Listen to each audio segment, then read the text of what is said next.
Welcome to East Midlands Airport, or should we say the easiest Midlands Airport. The airport at the heart of the UK, flying to over 70 destinations. The easier airport with faster check-in and security that gives you extra time to relax and get in last-minute shopping. The airport that gets the kids on board before they get bored.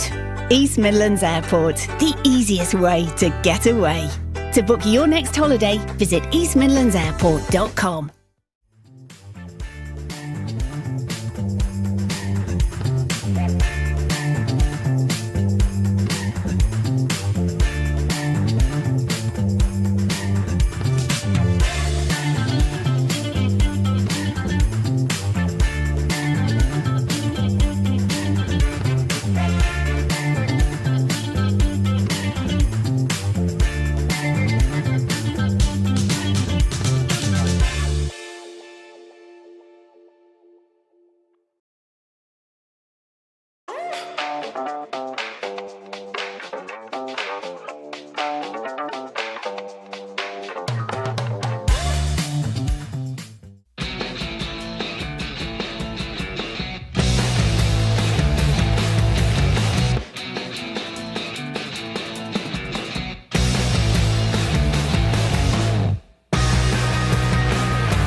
Welcome to East Midlands Airport, or should we say the easiest Midlands Airport.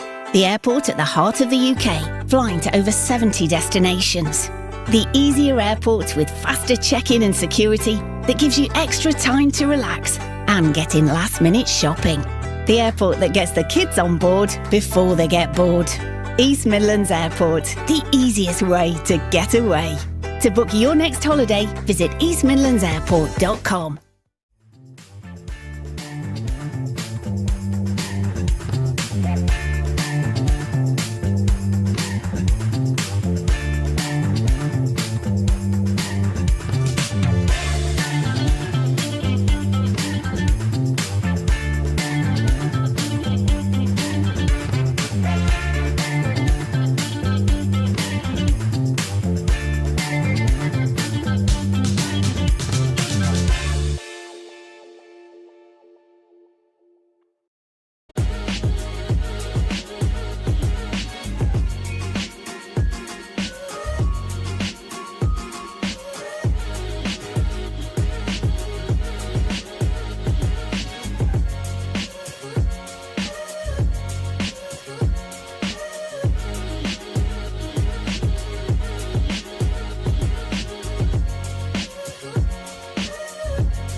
Welcome to East Midlands Airport, or should we say the easiest Midlands Airport.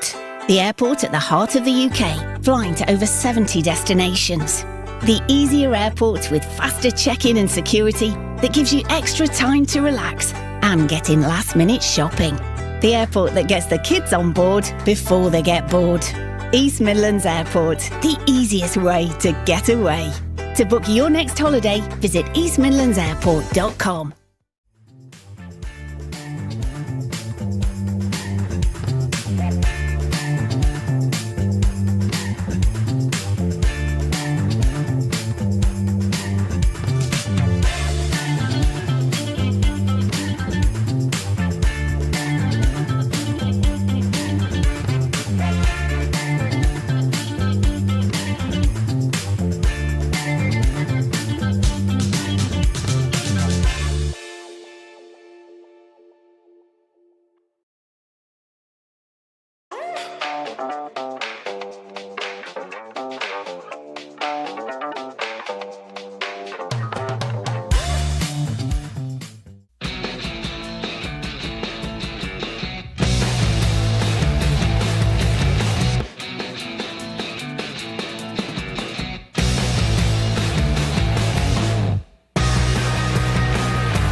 Welcome to East Midlands Airport, or should we say the easiest Midlands Airport.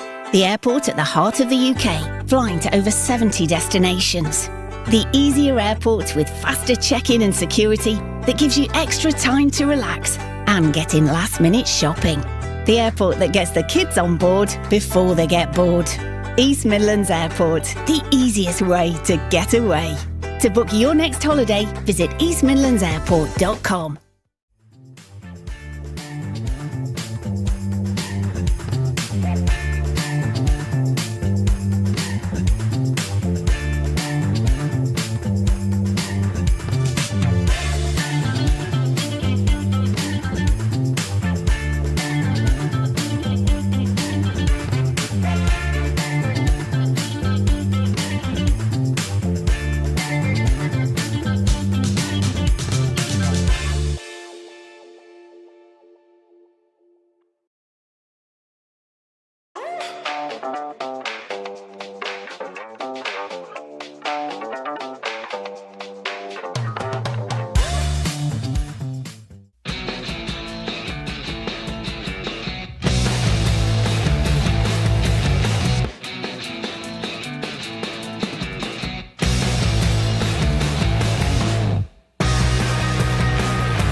Really? Yeah.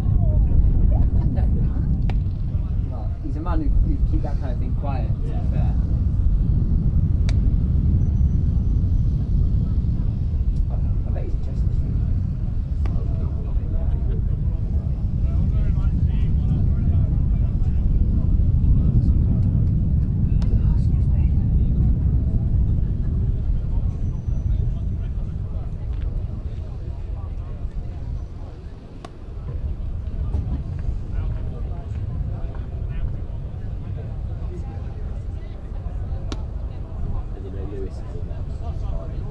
Saw that, yeah.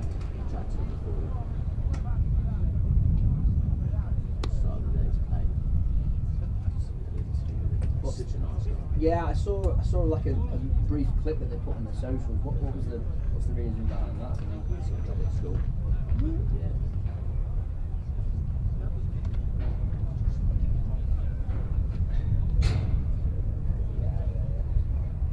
What's the job?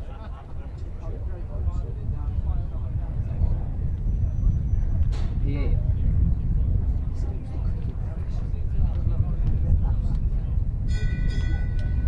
Definitely paid for it. My PE teachers also taught geography. To have a professor and pay them 60 cents. Yeah, must be. Yeah. Done well there.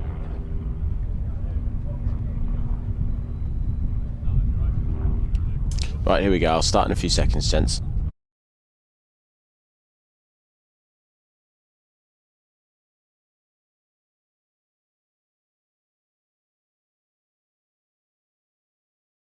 And welcome to Uptonsteel Grace Road for day one of this county championship match between Leicestershire and Yorkshire.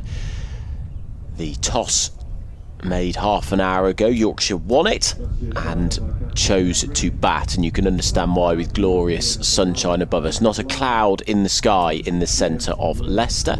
Yorkshire, who tried valiantly but failed to get a win against Warwickshire last weekend, and sit currently in 7th. Leicestershire bottom, winless and 4 defeats in a row.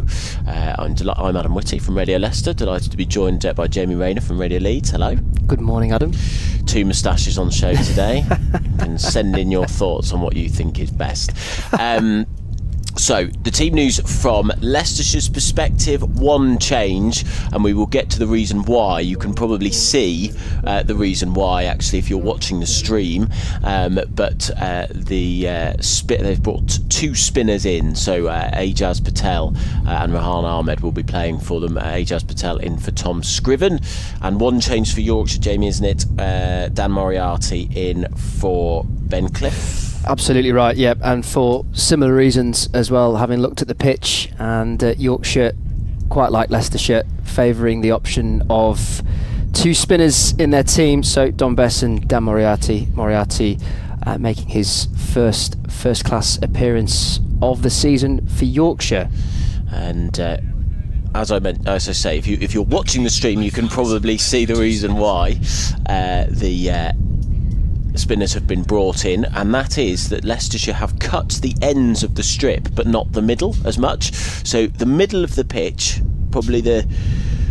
it's probably 6 feet by the crease, has been cut more than the middle, which is a lot greener, and the reason for that is they want the ball to spin. Come on to that more in a second. So it's Adam Lyth and Will Luxton, the openers for Yorkshire. Josh Davey to open the bowling from the Bennett end. He comes in, he bowls, and it's a straight delivery that maybe flicks the pad but goes through and is well stopped by Ben Cox. I think the reason is A, that they're bottom and want to do something creative, yes, and B, is that they want the ball to spin so that they can bring their overseas bowler Ajaz Patel in.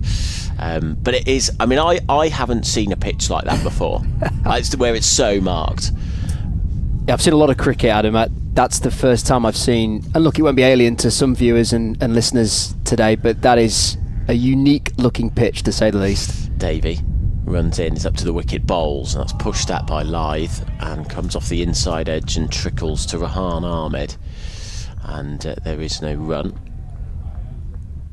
Probably it's a little bit windy out there, but it is a gorgeous day.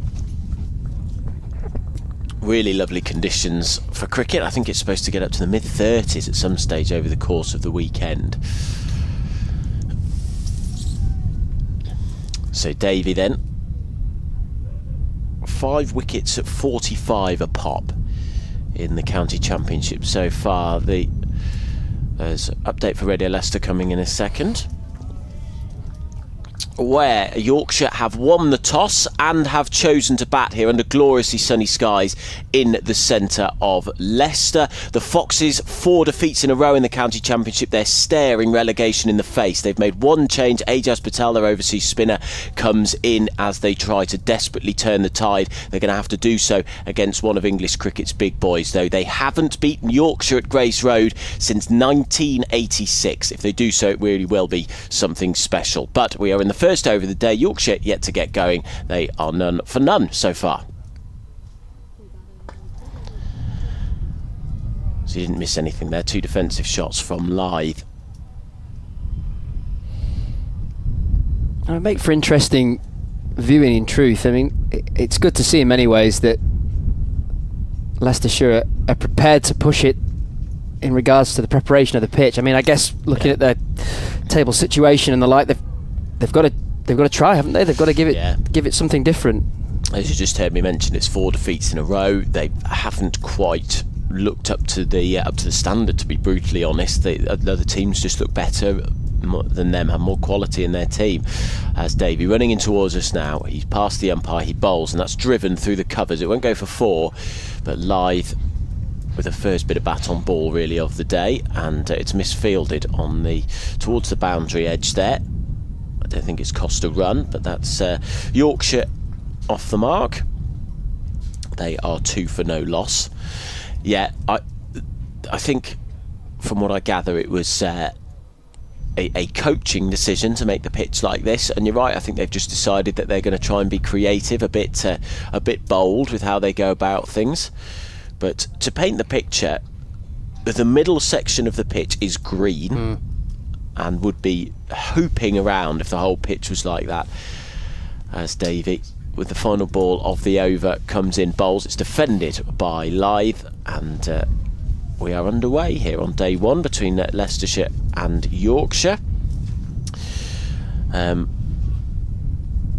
Grace Road is famous for not having great spinning tracks, so they've really gone for it today. And as I say, yeah, the middle part of the pitch incredibly green, and then the areas around, what would you say, 6 feet probably around on the cut strip? Yeah, Davey's final delivery of that over, it was a good length delivery, and it probably pitched just shy of that line in which it's very evidently been cut on the crease. So that maybe gives an idea of how much differential there is between the 2 ends that have been cut very evidently, and then the middle segment of the wicket that's been left alone and quite visibly is a lot greener, as Will Luxton prepares to face up for the first time in this game. And it's Green to begin his spell, running away from his right arm over, and it's a straight delivery that's just pushed away by Luxton into the onside for no run. How has Yorkshire's season been?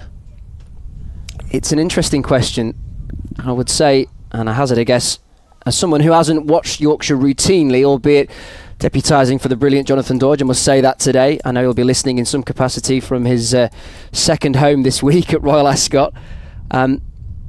It's been an interesting season so far, one that's certainly picked up in momentum as Green in again, second delivery, strays down the leg side, faint appeal of a leg before wicket, but that was very clearly going down leg, and Luxton comes through for a single, and leg by is signalled. Yeah, I think up and down, which is a phrase often used in cricket, but they seem to have steadied the ship somewhat, and because it's so congested in that table, and it's an age-old phrase, but everybody seems to be beating everybody in that top segment of the table, and the Surrey win prior to the T20 break was a real statement performance, I think, that just lifted everybody's mood around Headingley, because prior to that was a pretty dismal defeat at Warwickshire. So Anthony McGrath, head coach, has often said to us this season, consistency is what they're searching for. Green around the wicket, big appeal for leg before wicket, full delivery,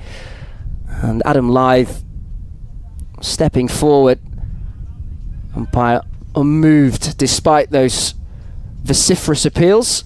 Just watching the replay, Lyth's batting well outside leg stump. That's where he starts. He probably just got outside the line then, didn't he? Yeah, stepped across. And it looked like that's a leg stump guard he's got there, Lyth. Very much so. As Green around the wicket to the left-handed Lyth, and he shoulders arms and leaves that ball alone. Yeah, it's a very evident. Does he do that all the time? I wonder if that's specific to the the angle of which Green is coming around the wicket, but you can see that on the stream. The camera showing there very clearly. That guard might even be a leg stump guard in truth, but he steps across and Green is in, and that one's left alone outside off stump and through to the keeper. So Yorkshire 3 without loss. Yeah, you're right about the table. I was just looking at it. There's 18 points between Glamorgan in 8th and Essex at the top. Essex, having won here last week, went from I think 5th or 6th to top. Yeah, it's very congested, and it makes for an interesting season.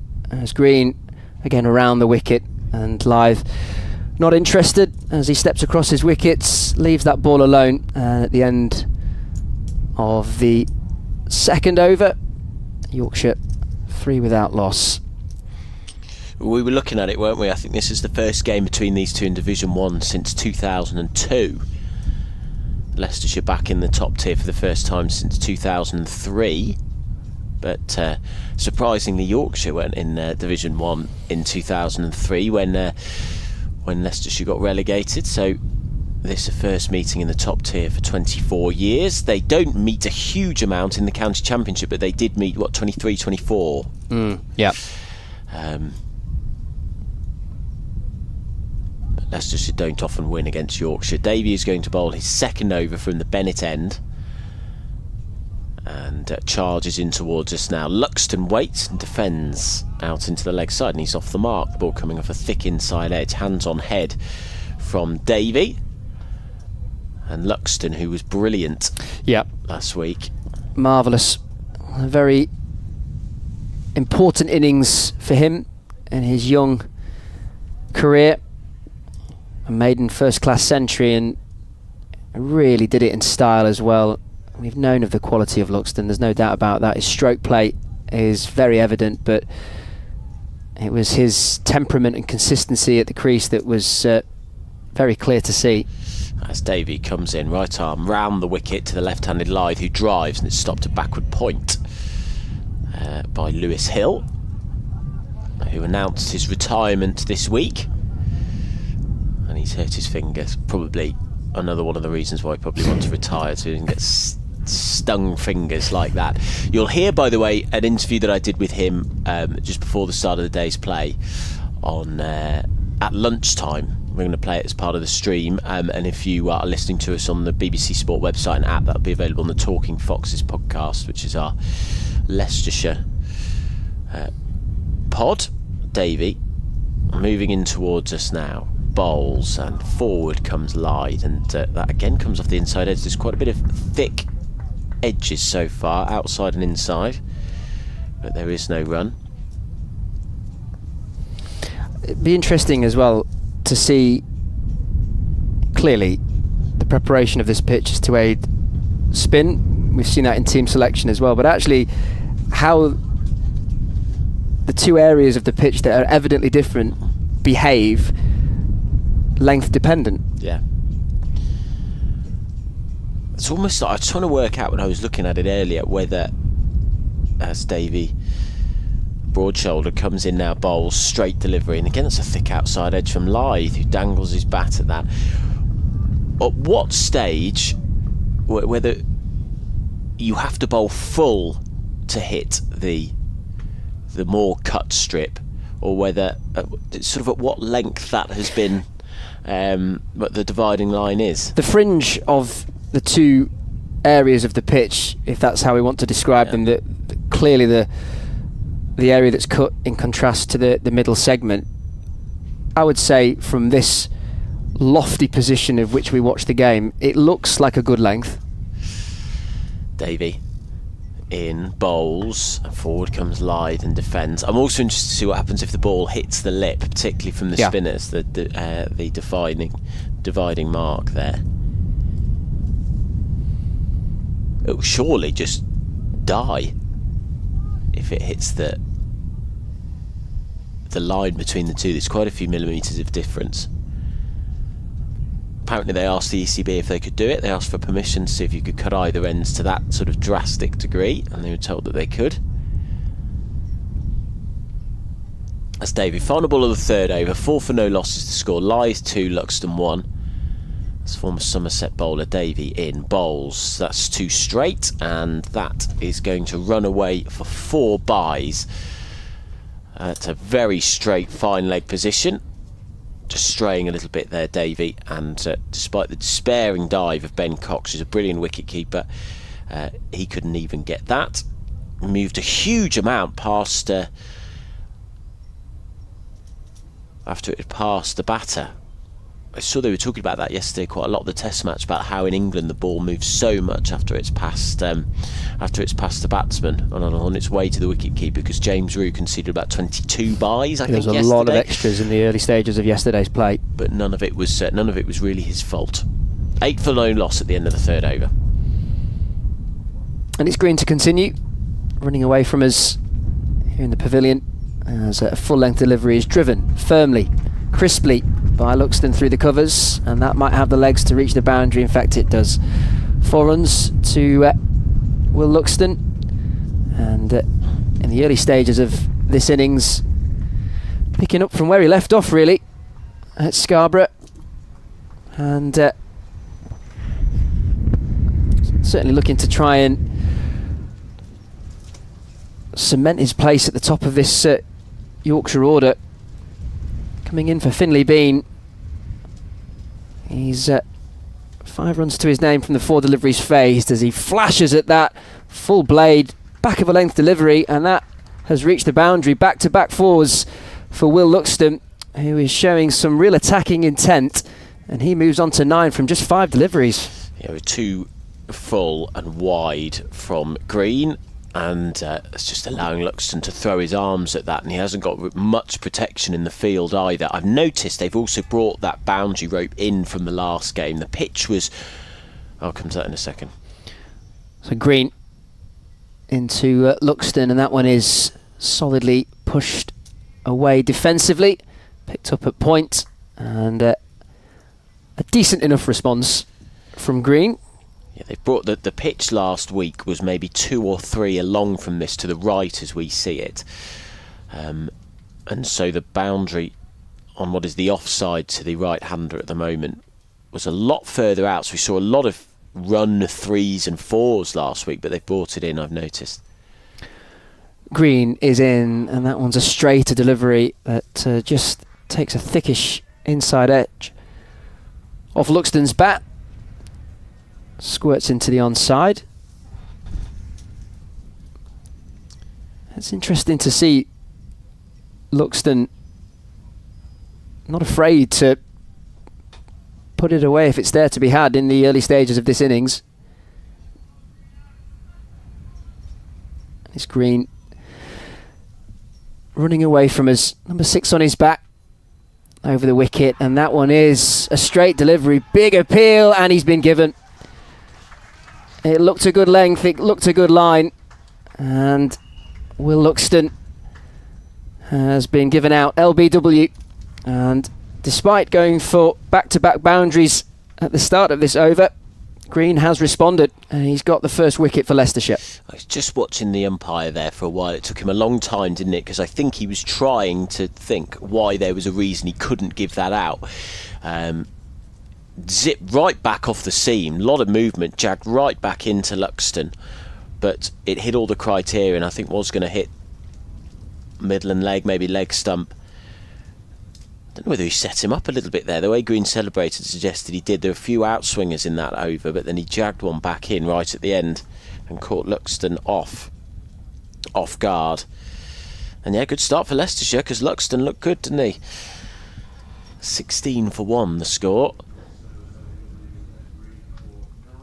I guess he's the informed man too, which is an even better thing for Leicestershire. Yeah, no, Whiteman has been fairly consistent so far this season for Yorkshire. Runs at Scarborough. And he'll join Adam Lythe out in the middle. It's a shame really for Luxton in truth, because albeit a short-lived innings, those 2 strokes that we saw earlier in the over showed a player that was full of confidence, but it's a good response from the captain.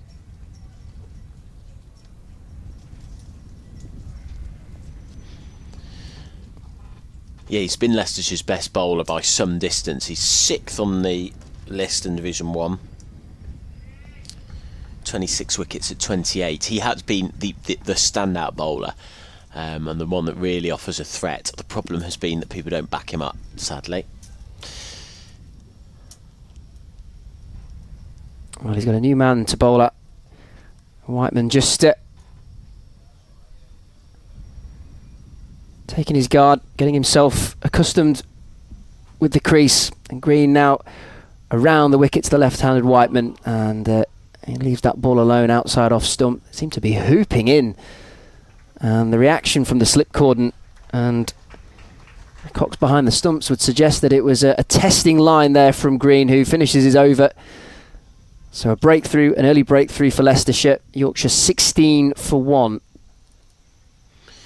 He got the ball to move in off the seam there, so he's swinging it both ways, is Green.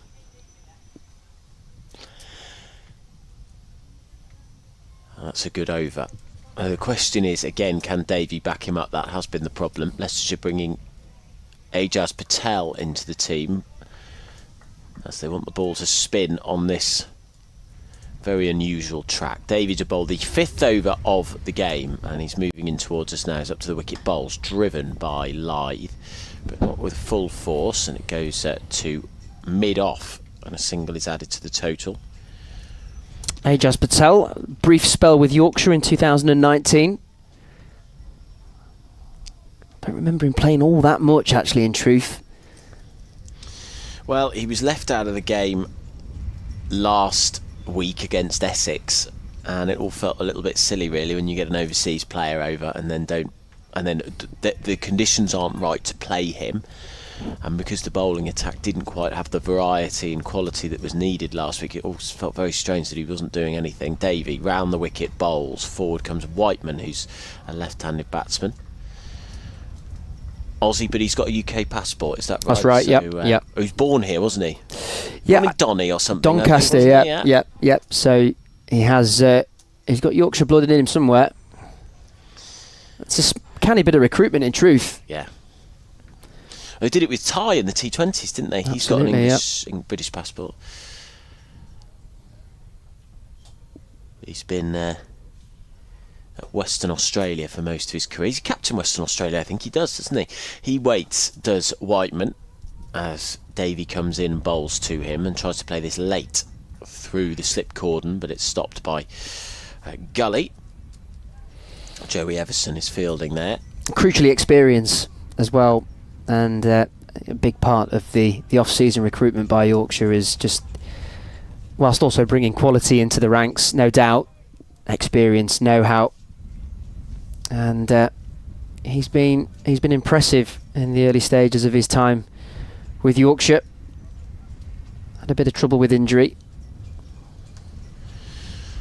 As the wind really picks up at Grace Road, Davey past the umpire, bowls a straighter line on leg stump this time, and it's flicked off the pads down for 4 to fine leg. He got that a bit farther than I thought he did. Whiteman, was it given as runs? Forgive me, I didn't see the umpire's signal. So 4 runs to Whiteman. Just glanced that off his hips. Davey bowling 2 straight. Yeah. And 21 for 1 is the score. Yeah, in the early stages of Whiteman's innings, looking at it from a Leicestershire perspective, you need to be tight on that line, just slightly too straight, and it was an easy tickle around the corner by Whiteman. So 96 overs today. I suspect we will get all of them as Davey in bowls. That's a better line on that fourth stump channel. It's defended by Whiteman. There is not a cloud in the sky, really. It's glorious. Yeah. It's glorious, and it's set to be this way for the next few days. I think so. It's supposed to get start of next week into the early 30s, but we're looking at late 20s throughout the rest of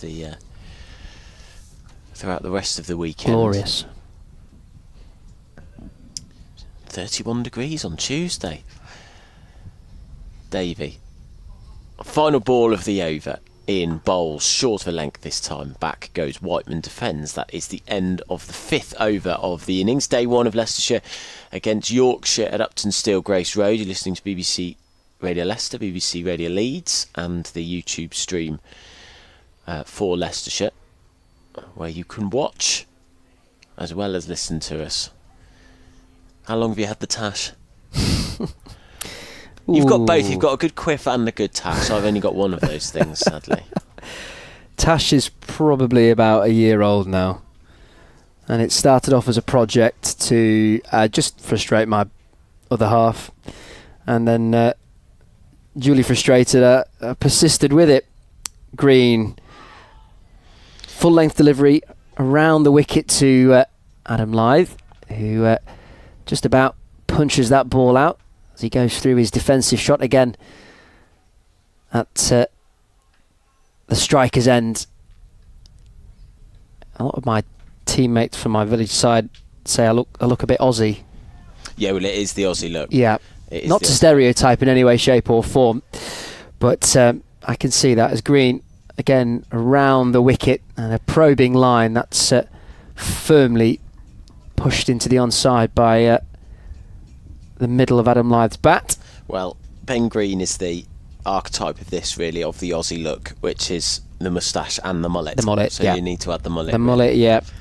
I don't know how that would wash with my other half. I think I'm already pushing it in truth. Not that I dislike the way in which Mr. Green presents himself as he runs away from us and sends a full-length delivery outside off stump that I think Lythe was interested in for a moment as he looked to drive through the covers but didn't catch it cleanly, and that's fielded at extra cover. Mine's only about a few weeks old. Right. Yeah, Is this a recent new decision? Development. It is a recent decision. Rather than frustrating other halves, it's designed to find one. Away from us now is Green around the wicket, and that's driven beautifully by Adam Lythe. Full length delivery there to be hit. It doesn't quite have the legs to reach the boundary. Long chase in the field, and they'll come back for a second, and that moves Lythe on to 5. The score goes to 23 for 1. Lovely shot from Adam Lythe. It's a shame it didn't run away to the boundary. It deserved 4 runs, just a flick of the wrists. I always think he's such a good player, Lythe. I always enjoy watching him. He's got so much sort of intent about the way he plays. Facing Green now, and that seems to squirt off the inside edge of Lythe's blade and goes backward of square on the leg side, and it's fielded in the deep. Come through for a single. Yeah, such an assured player. I mean, my words can't really do Adam Lythe's career justice in truth. He's just been such a consistent performer for Yorkshire over the years, and it's been said many a time, but he is such a top player at this level as Green is into Whiteman, and again finding the inside edge, and that scurries on through to long leg, and hands on head for Green as he completes that over. Would suggest how close that ball was to maybe flicking the leg stump of Sam Whiteman. Nevertheless, he survives. Yorkshire 25 for 1 at the end of the 6th over. Yeah, Lyth has that the horrible condition, I think, of probably being too good for county cricket, but wasn't quite there internationally, was he? Oh, did he have 7 tests for England? I always liked him as an opener. It felt like he was an opener for quite a lot longer than that. I think it was only one summer. Yeah. I guess it was an Ashes summer, which is always one that you always remember. But he always looked right as an international cricketer. He just didn't quite get the opportunity. David to bowl his 4th over. They've gone for 8 so far, and he's bowling to Whiteman, and he's crunched him for 4 through the covers. It's a gorgeous shot. 2 full from Davey, whose line hasn't been quite consistent enough, and that was 2 over pitched, which meant Whiteman could just lean into that and play a textbook cover drive for 4 runs. That was a gorgeous shot. Yeah, it really was. And again, Whiteman showing his class. And it's a nice enough start for Whiteman. England have lost 2 wickets already at the start of the test match. Brilliant. 237 for 8 they are. So they trail by New Zealand by 154. Davey in bowls, and it's a straight ball this time, which Whiteman is able to come across and clip into the leg side. He'll get 2 out to mid-wicket where Rahan Ahmed fields. So Whiteman into double figures. The score 31 for 1. By the way, get in touch with us. We'd love to hear where you're listening, what your thoughts are. We've got an email address, which is Less Cricket. I hope that makes sense. So as in the first 5 letters of Leicester or Leicestershire. Leics. Less Cricket, all one word, at bbc.co.uk, where you can get in touch with us.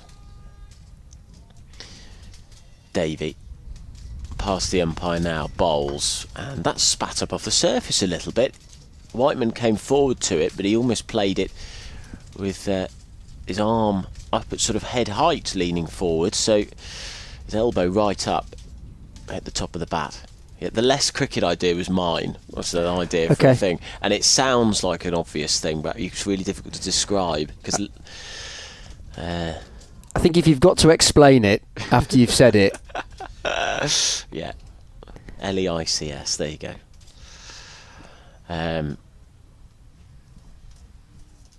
Davey to bowl his 4th ball of the over. It's hit in the air, caught and bowled. Whiteman driving at that, but not with the intent that he needed to.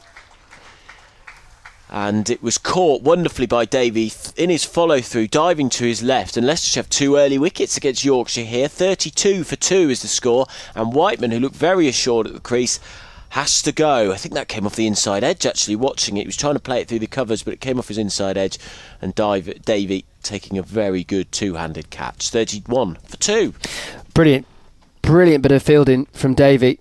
And that's a half chance, in truth. The way that he had to get down and react down to his left on his follow-through.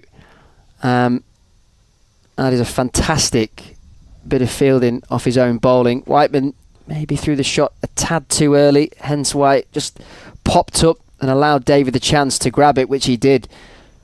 That's a fabulous bit of fielding. I think, watching the batsmen so far, it is difficult to judge the line. There's a lot of inside edges, outside edges, leading edges so far. There's been some very good shots out there too, as James Wharton comes to the crease in what looks like a very baggy top. Sleeves rolled up. Yeah. That is the usual Wharton way. He normally wears a bit of an oversized shirt, does he? And the sleeves are normally rolled up. Love that. He's struggled this season, Wharton, hasn't he? He hasn't got, what have I got it, 179 runs in 10 innings. Yeah, could do with a knock. I think that's a fair thing to say. James Wharton, so much hope and promise about what he may still do in a Yorkshire shirt. Capped player now, of course. And with that comes pressure.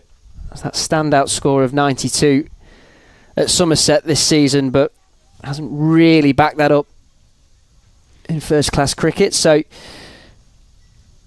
no better time than the present from a Yorkshire perspective. I should also, given that we're talking about less cricket, plug the Yorkshire cricket at bbc.co.uk email address as well. That's all one word? It's all one word. Yeah. And I know it's easy to remember because Doidge can remember it. Wharton waits as Davies in, and Wharton's first ball he comes forward to and defends. Tall, thin man, Wharton. Interesting period of the game, this. Lythe's really dug in with his 6 from 21 deliveries in the early stages, retrospectively, but Leicestershire will have their tails up at the moment. 2 early wickets. A chance to really try and expose that middle to lower order, so James Wharton just needs to stick around and support Adam Lythe. Davey it is, moving in towards us from the Bennett end. He's up to the wicket bowls. Back goes Wharton and guides this square of the wicket on the leg side. Mid-wicket will field. And that's the end of a successful over for Leicestershire.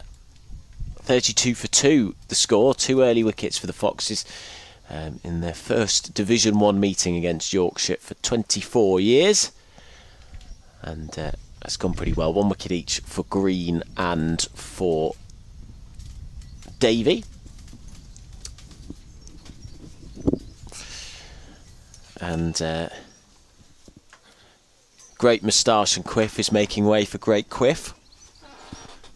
Nick Eshragani with us for the next 3 days as well.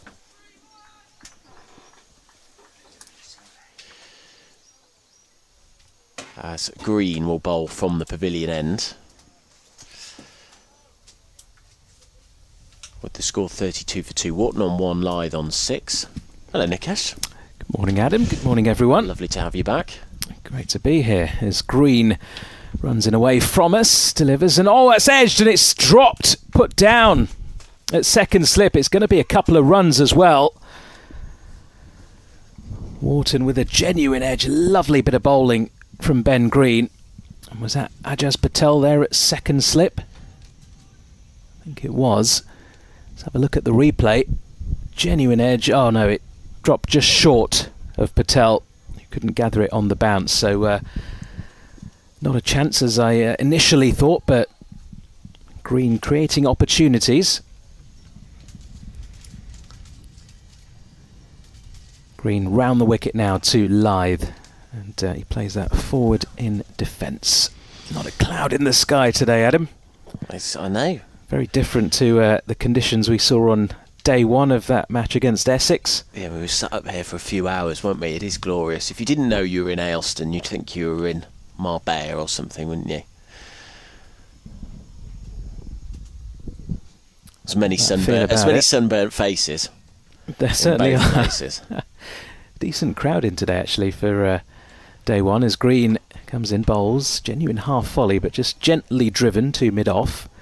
And there's no run. The car park's pretty full. Yeah, it's interesting. There's a big group of supporters that you can see there on your screen if you're watching the stream on the far side of the ground in front of the indoor school. Most people normally sit by the indoor nets to our right, sort of behind the trees by the meet. You do get a fair bit of shade over on the Bennett Road end.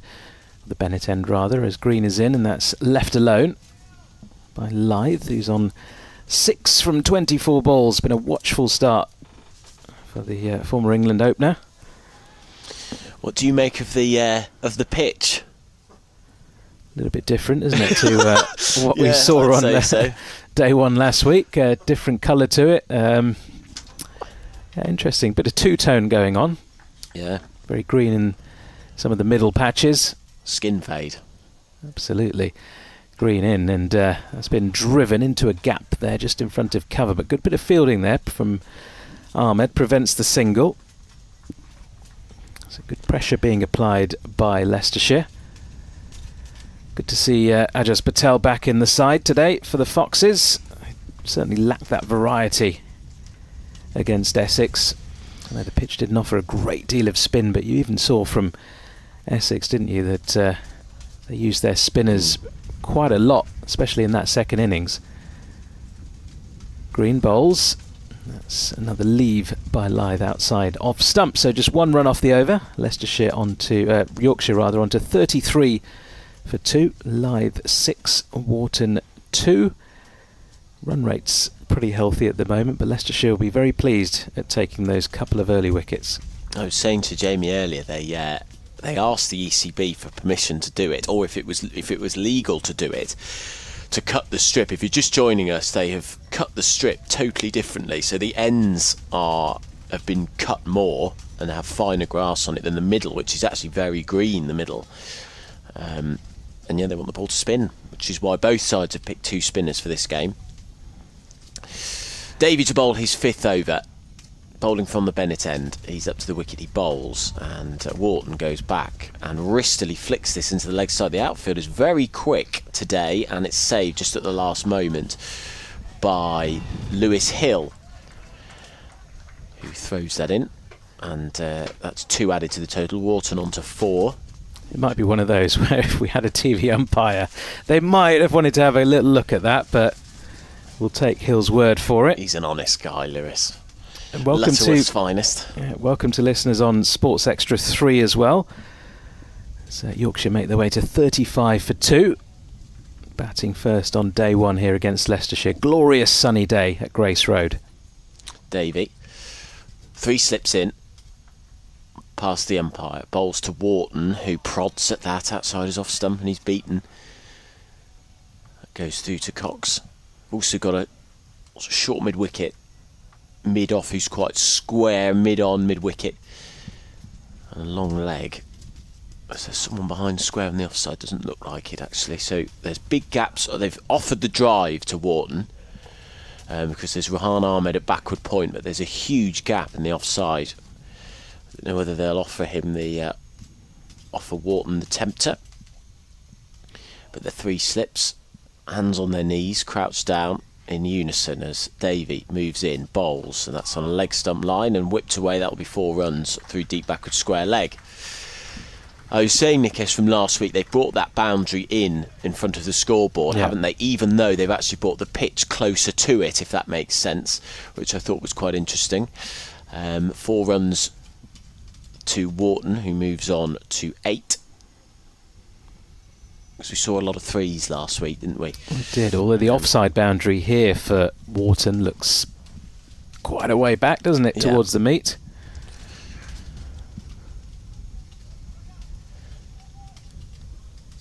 As Davey turns, spins the ball from left to right hand. And moves in towards us now, up to the wicket, bowls. Forward comes Wharton, appeal for leg before wicket. That looked like he must have got outside the line for that. Davey is utterly perplexed by that, hasn't gone out. Has been given out, rather. So we'll watch the replay for that. That was the only thing I thought immediately, was that he might have got himself out outside of the line, Wharton. But he had his bat behind his pad. Oh, we're not going to see the replay. Davey running in then. 39 for 2 is the score. It was a tease, that, wasn't it? Yeah. Going at 4.5 and over Yorkshire at the moment. Quick outfield, but a little bit of a devious pitch. Davey. Elbows jutting out, bowls, and that hits the pad again. Maybe the inside edge. It sort of squirted away out into the offside where Ahmed fields. Nothing doing in the end. No run. This Leicestershire don't often play Yorkshire in the T20, but as we mentioned, they played twice in Division 2 together in 23 and 24. Then in 2012, basically whenever Yorkshire got relegated, they played together. 2012 they played, and then 2005, and then 2002 was the last time we were saying they last played in Division 1. Together, Davey. Final ball of the 9th over. Storms in now. He's up to the wicket. Bowls and beats him outside his off stump. That is lovely. And that is the end of the over. 39 for 2. Just a bit of shape away for Davey. We've been talking Tashes this morning. You've never fancied it. You've got a bit of stubble. Bit of stubble all round. I did it for Movember. Did you? Once a couple of years back. Went for the sort of Merv Hughes, Mitchell Johnson handlebar. Did you actually? Yep. If you're going to do it, you've got to do it properly, haven't you? You've got to do it with a bit of style. Some of us have hair issues all over our head, but I couldn't grow the handlebar moustache. It's too thin around the outside. Yeah, I could. I thought, why not? Go for it. Raised, I think, £700 for charity Did through you? the course of that month. So That's yeah, I very was good. pretty happy with that. Both you and Jamie have got very good quiffs as well. I feel left out. In comes Ben Green. He's got a great quiff as well as that's pushed into a gap there at cover. Lyth sneaks through for a quick single. There is a direct hit by Ahmed at Wharton's end, the danger end, but he was well within his crease. Good cricket all round. Yeah, Green, those of you will be familiar, having seen him bowl over the years. Got the kind of Aussie look, hasn't he? Yeah. With the mullet, the tash. It's a great look. I've seen people dress up as him and go to watch him. They did it for Somerset, and then when Leicestershire played Sussex earlier, there was a whole group of people. In comes Green once more, and Wharton this time forward defending. I wouldn't quite call it a great look, but I each think to it their own. suits him. He pulls it off, doesn't he? He does, There's yeah. certain people who can pull it off. It's very in these days. Mitchell Marsh is, I guess, another one, a big Australian. Very in these days, the mullet and the tash. It's quite a lot of rugby players have it. I think that's because nobody's going to tell them they look silly. Green running in, bowls, and Wharton guides this away only as far as backward point. Still no run. Wharton has only been out there for 8 deliveries, but pretty solid so far. Just that one edge that we saw dropping short of second slip.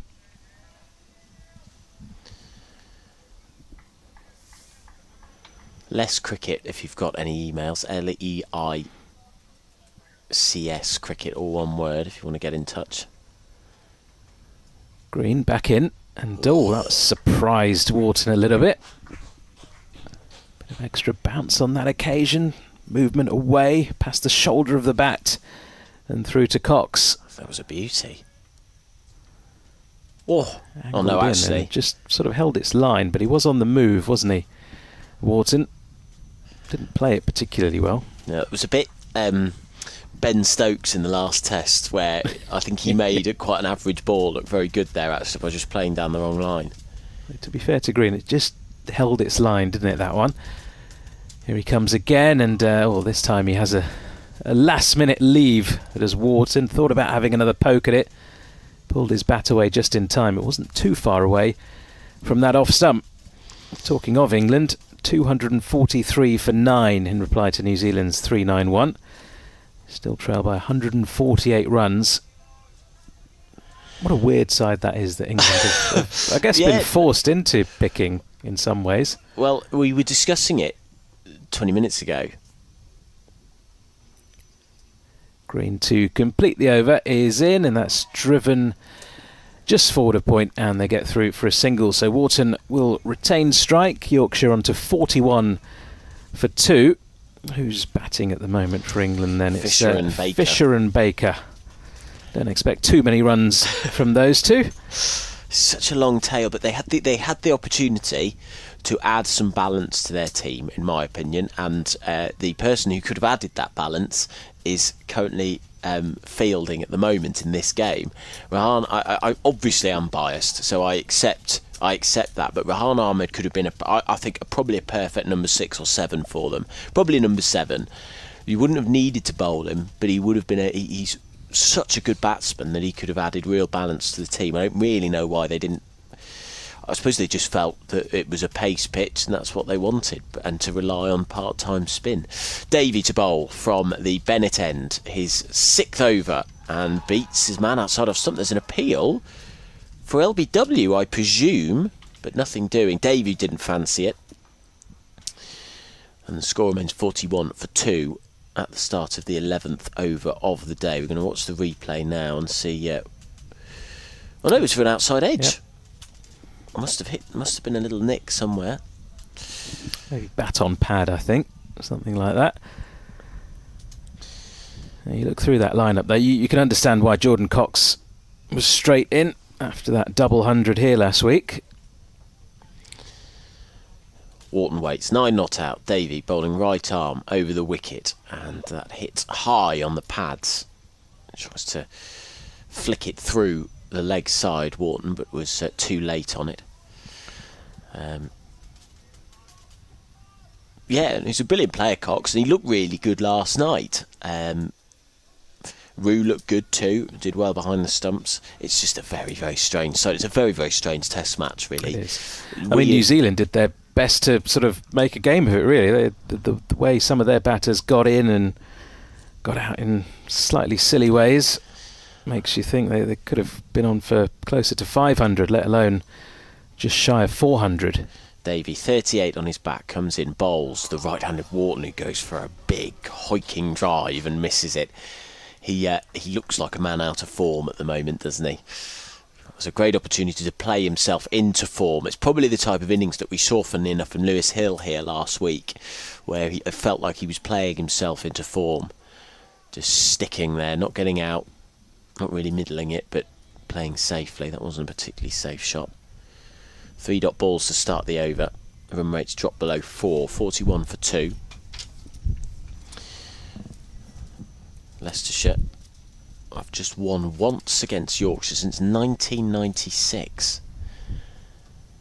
Davey past the umpire, bowls, and that's defended by Wharton. That's a much better shot, textbook forward defensive, and he gets a single for his troubles too. Rahan Ahmed throws the ball with a sidearm at the stumps, and we've got one ball left in the over. They haven't won here though against Yorkshire since 1986, Leicestershire. Even when they were winning county championships, they weren't beating them at Grace Road. The 2 wins they've got at Headingley last year, which was their first win since 1910 at Headingley, and then they won at Bradford in 1996. So this has not been a particularly enjoyable game for Leicestershire fans, but they will hope to spring a shock here, get their first win of the season. Davey moving over the wicket to the left-handed Lythe, who leaves that alone. Lythe has looked comfortable this morning. It's not an easy place to go, is it, Headingley, and winning the county championship, certainly over the course of the 20th century. Well, I think over the course of the 20th century, Leicestershire haven't really found anywhere a good place to go. Harsh. But fair. Oh, not recently, not the past 3-4 years. Well, I was lucky enough to grow up in the 90s, and late 90s, we won a couple of titles. Went on to win some T20 Cups at the turn of the century. Good times. Davey to bowl the final ball of the over, and he beats Lythe outside off stump. That's a good over from Davey. Green and Davey, Ben Green that is, and Davey piling the pressure on Leicestershire. They're not making it easy. The issue is, and we found this last week, didn't we, against Essex, it's what comes next for Leicestershire. Can they keep the pressure up? 42 for 2 is the score. Lythe is 7 from 29. Wharton 10 off 18. And this partnership worth 11. So Lewis Hill, big news if you don't know, has announced that he'll be retiring at the end of the season. He's one of our own, isn't he? Lewis Hill, that's the chant from the Leicestershire fans. I think we'll see a bit of a sort of farewell tour throughout the rest of the season. Well, he's had his testimonial, hasn't he? So he's had that farewell tour. He's been frequenting quite a few of the cricket clubs around. I think he had a game at Lutterworth a couple of weeks ago, I think. Here's Ben Green continuing from the pavilion end into Wharton. Big shout for LBW. That looks a little bit closer than the previous one. Maybe slightly high and heading down the leg side. Green certainly liked the shout. Let's have another look at this replay here. Wharton sort of batting on middle and leg, and maybe just a little bit too high. Good shout. Good opportunities being created here by Leicestershire, and that run rate dipping to below 4 now. Stringing quite a few dots together, Green and Davey, as Green comes in once more, and that's left alone outside off stump by Wharton. Maybe that's why we've got the big crowd in today. News of Lewis Hill spread throughout Leicestershire, and come in their droves to get one last look at the great man. What an innings it was last week in that second innings as well. In vain against Essex, but brilliant 100. Had to get stuck in early on and then made it count, put the pressure back on Essex, but wasn't enough in the end as Green bowls, and another good delivery outside off. Looks very frustrated, Green, that didn't clatter into off stump, but credit to Wharton. Clearly knows where his off stump is. This is good bowling from Leicestershire. I remember batting against it. You mentioned Lutterworth there. I was playing against Lutterworth for Leicester Banks in the Leicestershire Premier Division, and there were quite a few deliveries like that. Whizzing just past the off stump, I was leaving them alone. The bowler's getting frustrated. It's a good way to wind the bowler up. If you know where your off stump is, it's like, well, you're not good enough to hit it. So Green, no use being frustrated as he comes in once again, and that's guided defensively to backward point, no run. That's what Green's looking for, though, isn't it? There, that shot, which was a slightly false shot. He wasn't sure whether to leave that or play at it. He's almost ended up playing that one-handed. Looks like that's the way to bat. Lyth looks far more confident out there and has left much better than the other batters who've been in this morning. Here is Green.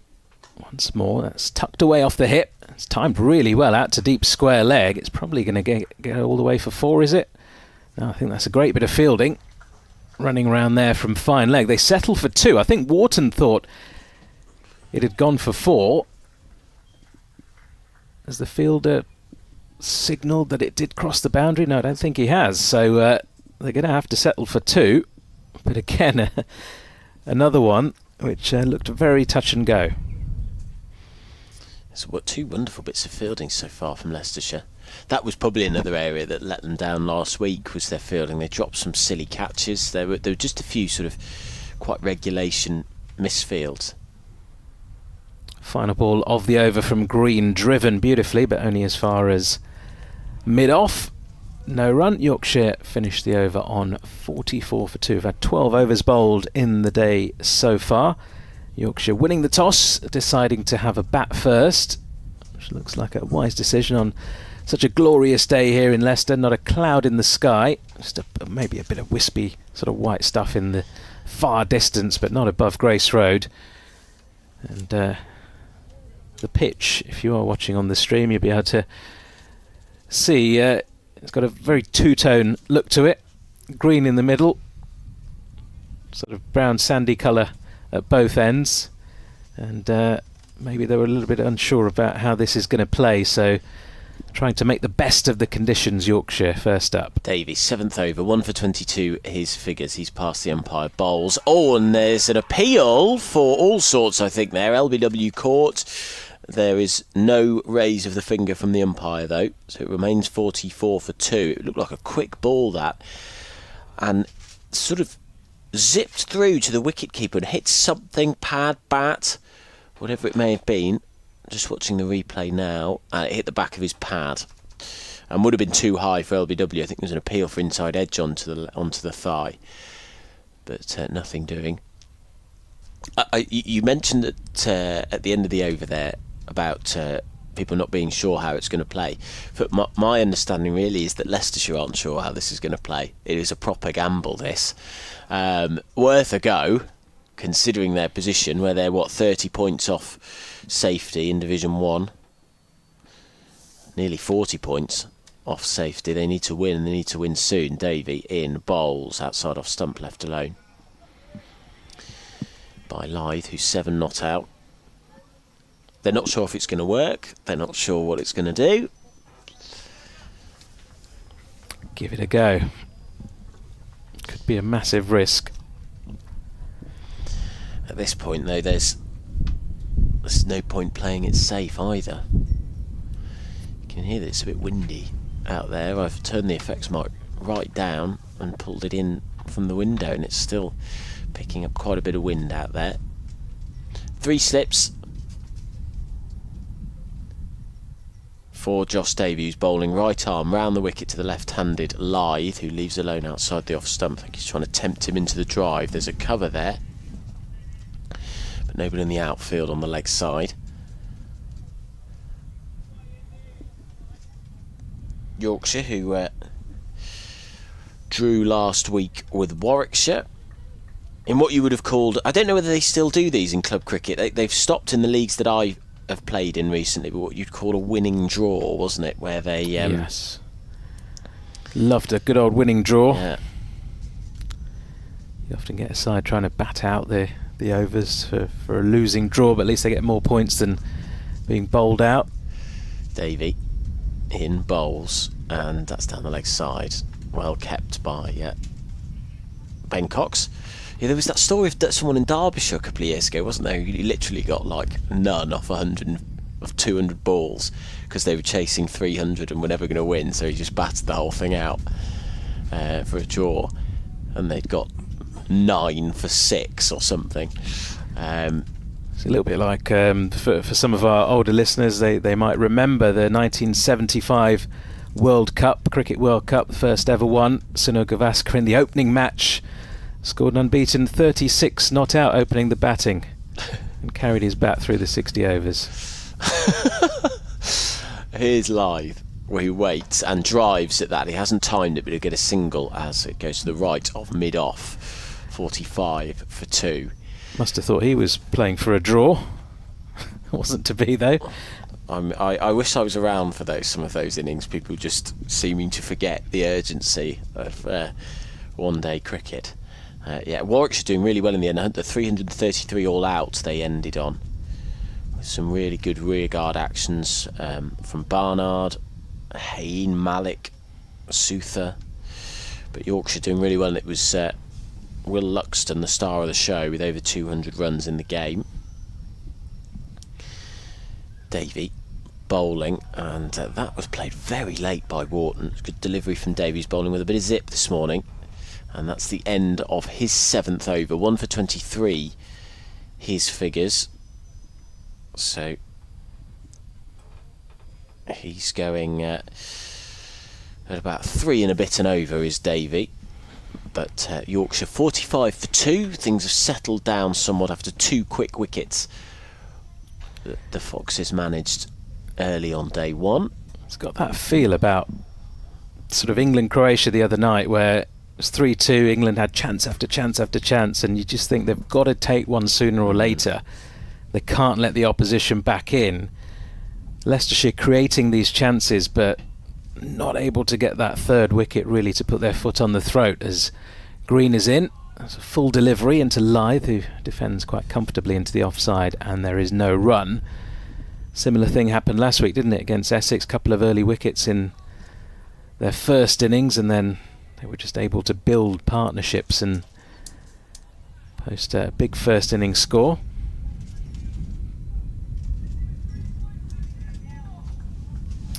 Question will be, how long does Ben Green continue? Will this be his last over of the spell?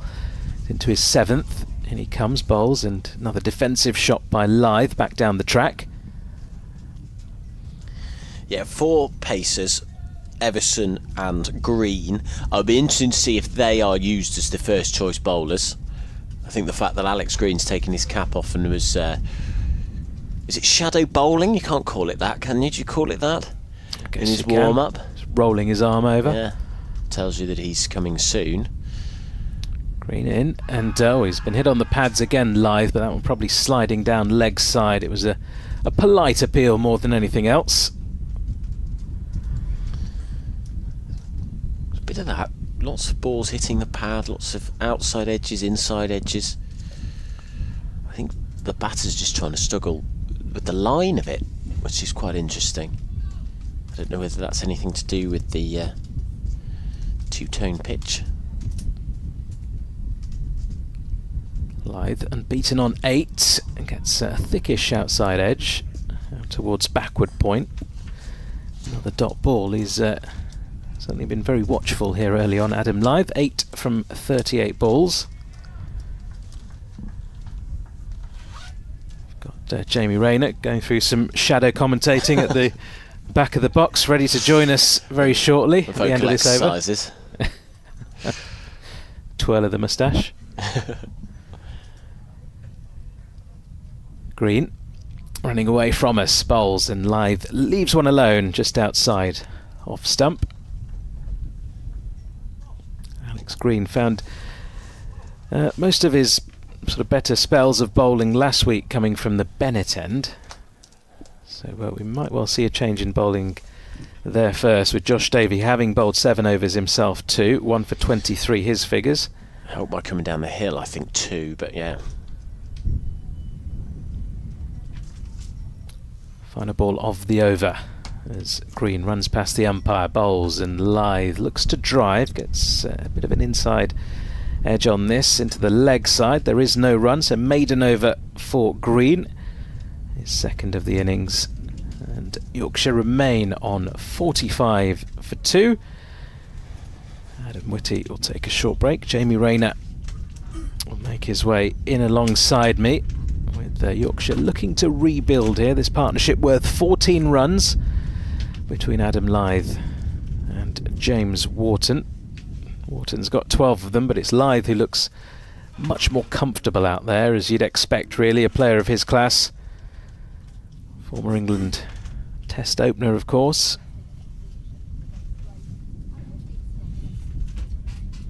Well, it's Nikesh Ragani here, and Leicestershire bowling first. Yorkshire off to a bit of a shaky start, losing 2 early wickets on Ben Green and Josh Davey, both taking a wicket each, but Yorkshire looking to rebuild. They're currently 45 for 2, 14 overs bowled in the day's play.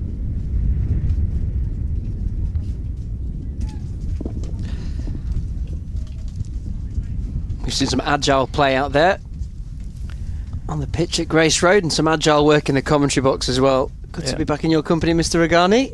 Good to see you, Jamie. Long time. Long time.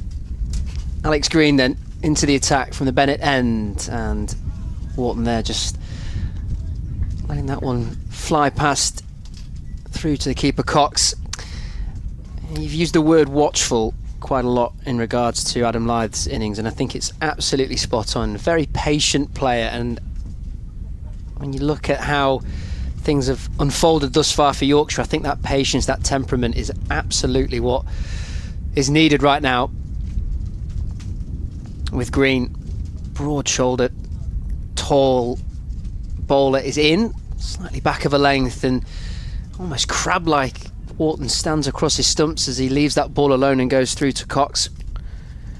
Jamie, we've spent a lot of time in commentary boxes at cricket grounds around the country, haven't we, following England and various international tournaments over the years. I think this is the first time we've actually commentated together, isn't it? It is, yeah. We've done a lot of games where I've been making sure you know what you're doing, or more so you've been making sure I know what I'm doing, as Alex Green is into Wharton, and again, very, very dramatic leave from James Wharton, and there's no run. Yeah, we've done quite a few grounds up and down the country, haven't we? Yeah, most of the international grounds, certainly. Always good fun following England, but maybe not so much this week. They're hanging on in there, though, at the Oval. 256 for 9 now, so last wicket stand, showing some fight here for England. Green running towards us, and that's back of a length again, just flying down the offside, and left alone once again by Wharton, who just steps away from his crease. Tull of the bat, just trying to build his innings. 12 from 29. It's not gone all his own way. At times he's had to ride his luck somewhat. A player who desperately needs a score. I think it's fair to say, James Wharton. He's showing some fight. Green over the wicket, and that one's slightly down the leg side, and it's just tucked away by Wharton to short mid-wicket, and there's no run. Yeah, Wharton, he's off to a start here. He's faced a fair amount of deliveries now, 12 from 30. Should give him some confidence. Looks like the ball is still nipping around a little bit, but once that shine gets taken off in the next sort of 10-15 overs, if he's still there, you can cash in usually here at Grace Road. Conditions get easier. Green from the Bennett end. It's a straight line, and again Wharton just on the back foot, tucking that ball in towards mid-on.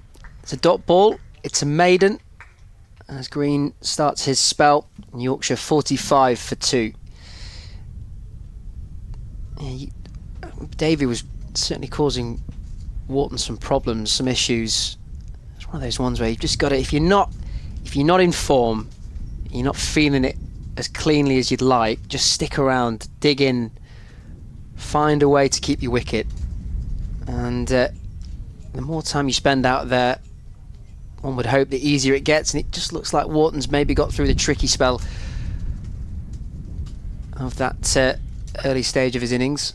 It's going to be Ben Green to continue from the pavilion end. Oh, that's edged and taken. Low catch. Just a thin feather from Adam Lyth, who was not really fully committed to that shot. He was half poking forward, his bat a little bit away from his body. And Ben Green grabs his second. Let's have another look at the replay. Yeah, just poking his bat out at the last moment. A very low catch there to Cox behind the stumps. Ball was dying on him. Leicestershire absolutely cock-a-hoop at taking that third wicket of the innings. 45 for 3 Yorkshire, and that is a big wicket. Adam Lyth gone for 8. Big wicket, no doubt about that. We were saying how watchful and how patient Adam Lyth had been at the crease for Yorkshire. Can't quite tell on the replay whether or not that's just moved away ever so slightly, but movement that didn't seem to deceive Lyth too greatly, but as you say, just a feather of a touch that nicked the outside edge. And Yorkshire in a bit of bother at the moment. 45 for 3, 15 overs gone, and that welcomes Matthew Revis to the crease. Yep, so that partnership, which was just building and sort of threatening to derail some of Leicestershire's good early work, broken by Ben Green, who I thought might have had a rest, but good decision to keep himself in the attack. Still looks pretty fresh into his 8th over. And once again, he is the man to get that breakthrough for Leicestershire. Players just taking a bit of a well-earned drink at the fall of that wicket. Warm conditions out there. There is a stiff breeze blowing across the ground, as you can probably pick up every now and again on our effects microphone, but perfect conditions really. We'd love to be out there playing, wouldn't we? Oh, you've got your white shirt on, Jamie. You're halfway there. ready to go. My cricket bag's actually in my boot as well. So oh, is it? Yeah, it really is. Well, yeah. Just in case. Yeah, you never know. It is absolutely glorious. It's wonderful, and it's a pleasure being back at Grace Road as well. I was here for the Blast game last summer, which Yorkshire rather dramatically won in the final 2 deliveries of that game. But as I say, in a slight bit of bother at the moment, just a bit of rebuilding to do. That's a big wicket to lose. Ben Green then into the new batter Revis, who gets an inside edge on his first ball, gets off the mark. Ball trickles down to fine leg. That one perhaps just nipping back into the right-hander. I do wonder how difficult that 2-tone pitch is for the batters out there, not least because of the difference in bounds potentially, but just in the eye line, the way that the ball comes towards you. How unique a situation that is, because I think we can all safely say we're not often seeing a pitch like that. So from a batter's perspective, in comes Green once more, and this time Wharton leaves well alone outside off stump. It's a little bit like they've been watching the Football World Cup and some of the brilliant patterns that are on the pitches out there, and thought, why not? Let's go for a little bit of a pattern this time. Bit of green in the middle, bit of brown round the sides. Bob's your uncle. Yeah, I've got to say I've never seen a pitch prepared in this fashion before. It's certainly a first. Green, still 3 slips in place here for Wharton, who just nudges the ball to mid-on. Big shout of no. Jokes aside though, I mean the reason they leave the grass on is not just to sort of assist movement for the bowlers, it's to hold the pitch together, to allow for the extra pace and carry which can often lack here at Grace Road. It's usually quite slow and low. We've not seen too many balls keep low so far, and often we do, even as early as day one. The green is in, and that's a decent delivery, but not sort of close enough to the stumps to tempt Wharton, who leaves well alone. So it'll be interesting to see how it plays over the next day or two. Usually conditions do get a little bit easier to bat on after day one here. It'll be interesting with Whiteman's wicket, the way that it popped up towards the bowler Davey, whether it was just held up in the pitch slightly. Green bowls, oh that's a lovely delivery. A little bit of extra pace and bounce from Green. This is past the shoulder of the bat. Wharton survives, and Yorkshire 46 for 3. 16 overs have been bowled in the day's play. It's one of those, just looking at the replay, that he kind of had to play out. It was angled in towards him, just held its line a touch. But he's still there, Wharton. 12 from 35. Revis has only faced a delivery for his run. Green 2 for 18 from 8 overs now. Might be time for a little break for him. One wonders though, he got a wicket of Adam Lyth, and just getting that extra pace and bounce with that final delivery, might he be minded to just squeeze out one more over. Yorkshire 3 wickets down. Adam Lyth the most recent to fall for 8 from 41 deliveries. Will Luxton going in the early stages of this Yorkshire innings. Back-to-back boundaries, but then trapped LBW for 9 as Green continues from the Bennett end, and a wide full-length delivery left alone by Matthew Revis. Sam Whiteman, as we've just outlined there, caught and bowled by Josh Davey. Brilliant bit of fielding off his own bowling. Whether or not Whiteman was through the shot too soon, or the ball just seemed to propel up more than he anticipated, either way it drew a wonderful catch from Davey. So I suspect Leicestershire will be pretty happy with the state of play as it stands. Yorkshire 46 for 3. Revis on strike, and again leaving that ball alone. Wide outside off stump.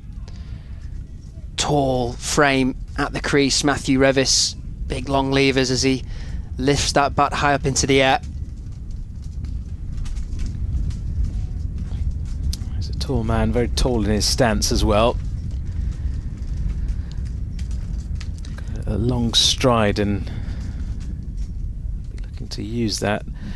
Yorkshire could do with just keeping the strike rotated here, just keep things ticking over, not get stuck in a hole.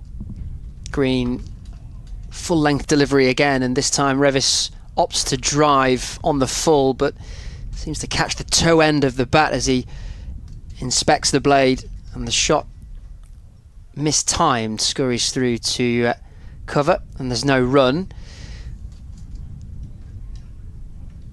Yeah, run rate just creeping below 2.8 now.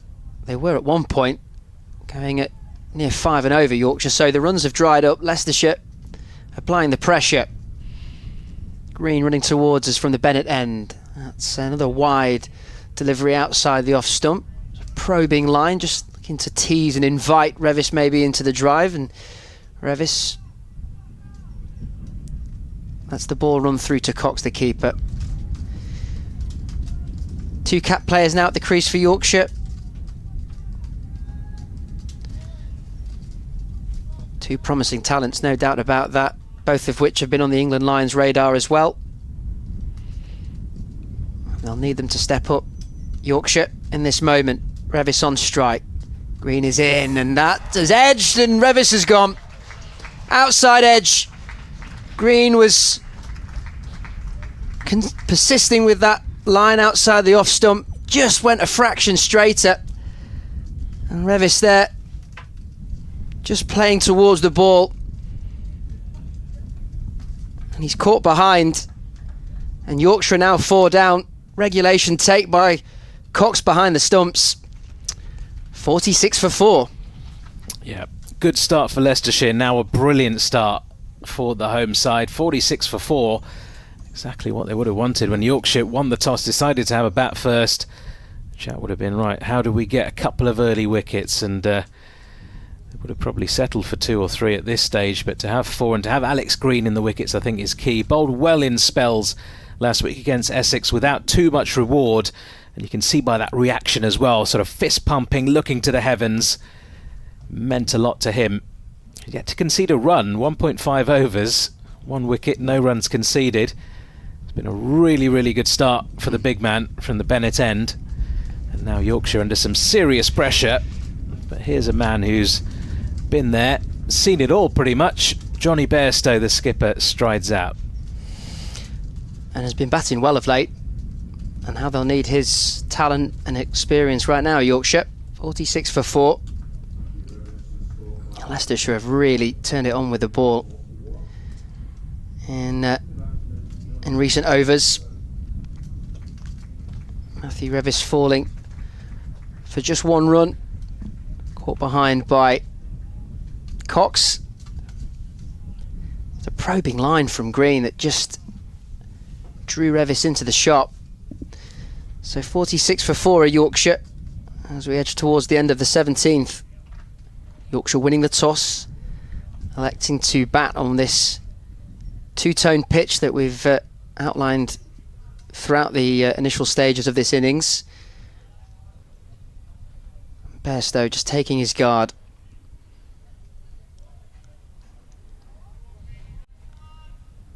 So Leicestershire with their tails up, no question of that.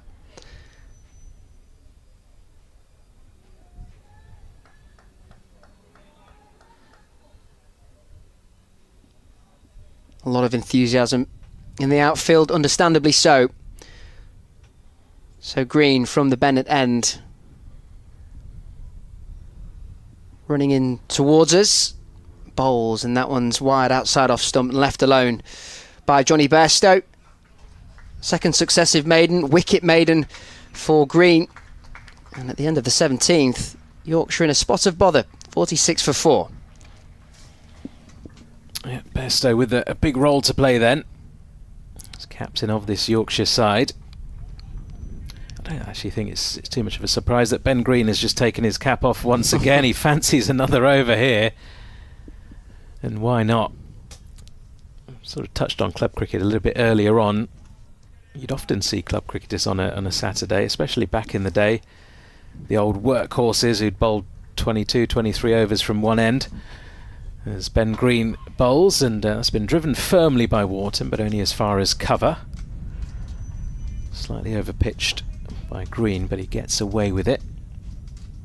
Was that the case ever in your sort of club cricket career, where you've certainly got one old workhorse, haven't you, from one end? Maybe 2, if you're lucky. Oh yeah, holds up the end, if not 2, like you say. Often just go, bowl right through, yeah, I'm fine, skip. And they'd usually be getting on a bit as well. I remember my dad used to do it into his sort of late 40s as Ben Green's in and has been left alone once more outside off stump. I must make it a hell of a lot easier when you're bowling as well as Ben Green is right now. And that was a testing delivery that in the end showed great judgment from Wharton in truth. Left that alone. And whilst close to the stumps, calculated enough to be safe. Green bowls, edged and along the ground just past third slip, and that's going to run away for 4 down to deep third. Vacant third region, but genuine edge that from Wharton. Although from his point of view he'll say, well, it went pretty much to ground. Wasn't a real chance. He knew the gap was there, he slashed hard and he got away with it.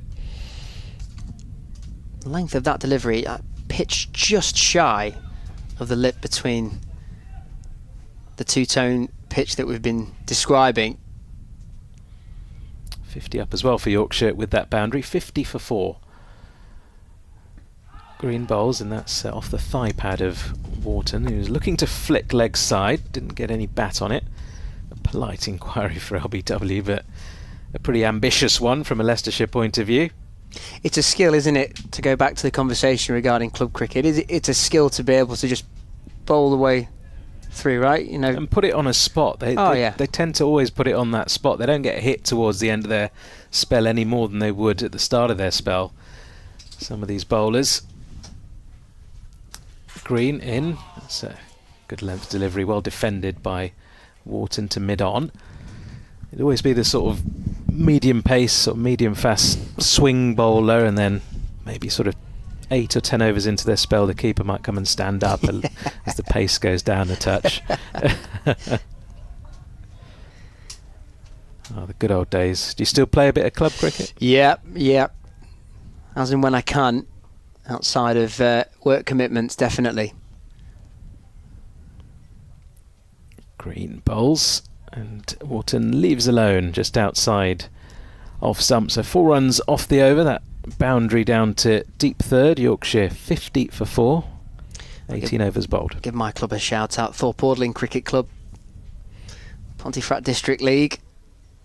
Now into my 21st year playing for them, albeit intermittently nowadays. That's the thing, can be difficult with this job. I sort of stopped playing regularly a few years back, just doing this job lots of weekends through the summer. I can't really commit to sort of being available for selection just week in, week out, and I don't think it's necessarily fair to play club league cricket when you're only available for 2 or 3 weeks out of the year, and you shouldn't really be selected on that basis if other players are available throughout the course. Alex Green from the Bennett end into Bairstow, who on his toes is just punching that one back towards him.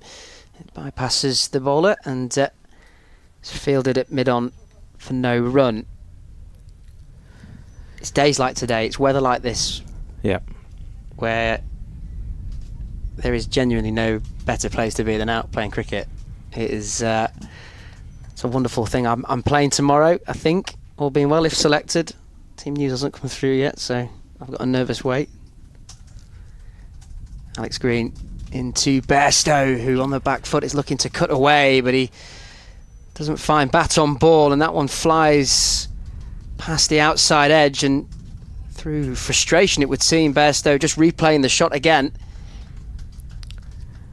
Isn't that a little bit late for selection Friday? That's why I think I might have to have a call during the lunch break. At least you know what you're doing then. So maybe, I'd say probably Monday, Tuesday. Are you trying to tell Wednesday me something I don't know here, Nikesh? Yeah. Is that what you're saying? Are you trying to let me down gently? Well, look, they've kept you hanging for a reason. Somebody might have sort of done a calf or something, and they're just going through a bit of rehab. Alex Green, who's bowled beautifully in the early stages of this Yorkshire innings, full-length delivery, and Bairstow on this occasion driving on the full.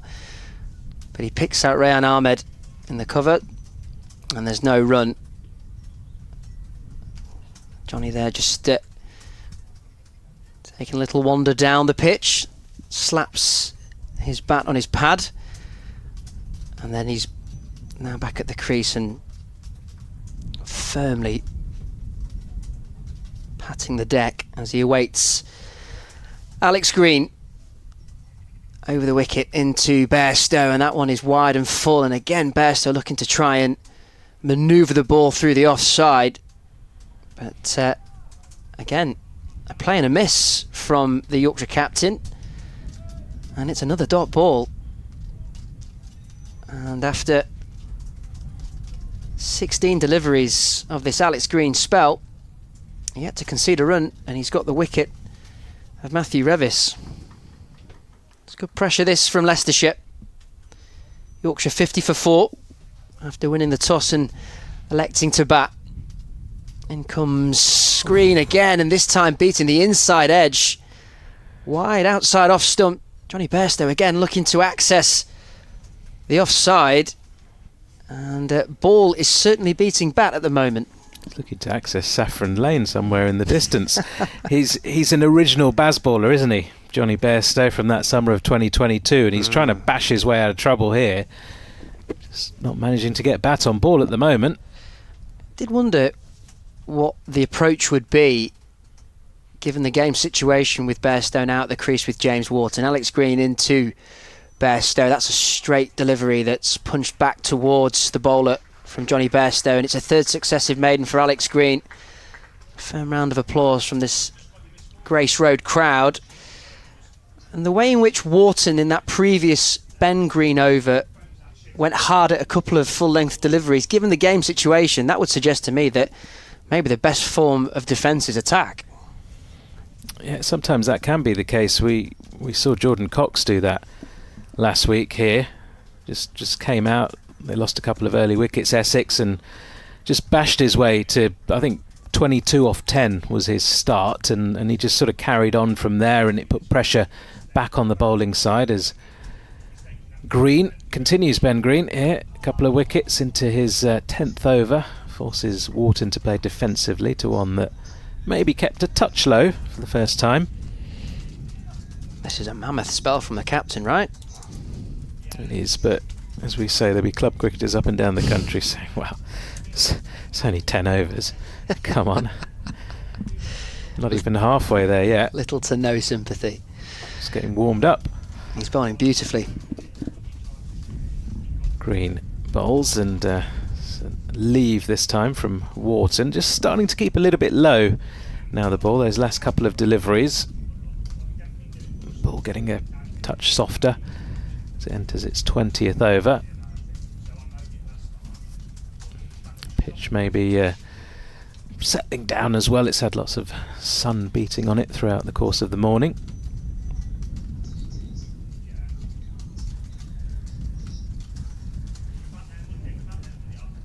Green in once more, and it's a more solid looking shot from Wharton, who's just growing in confidence the more he's out there.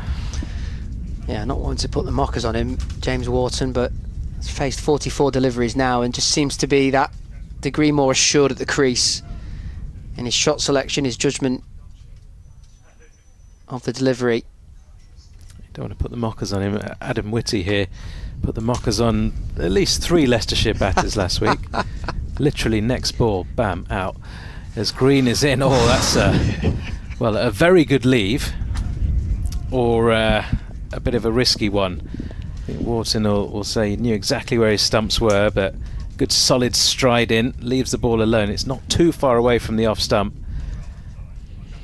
Forgive me for that sigh of relief that he survived such delivery. Our good friend and colleague Dave Townsend was caught out by the commentary curse at Scarborough last week.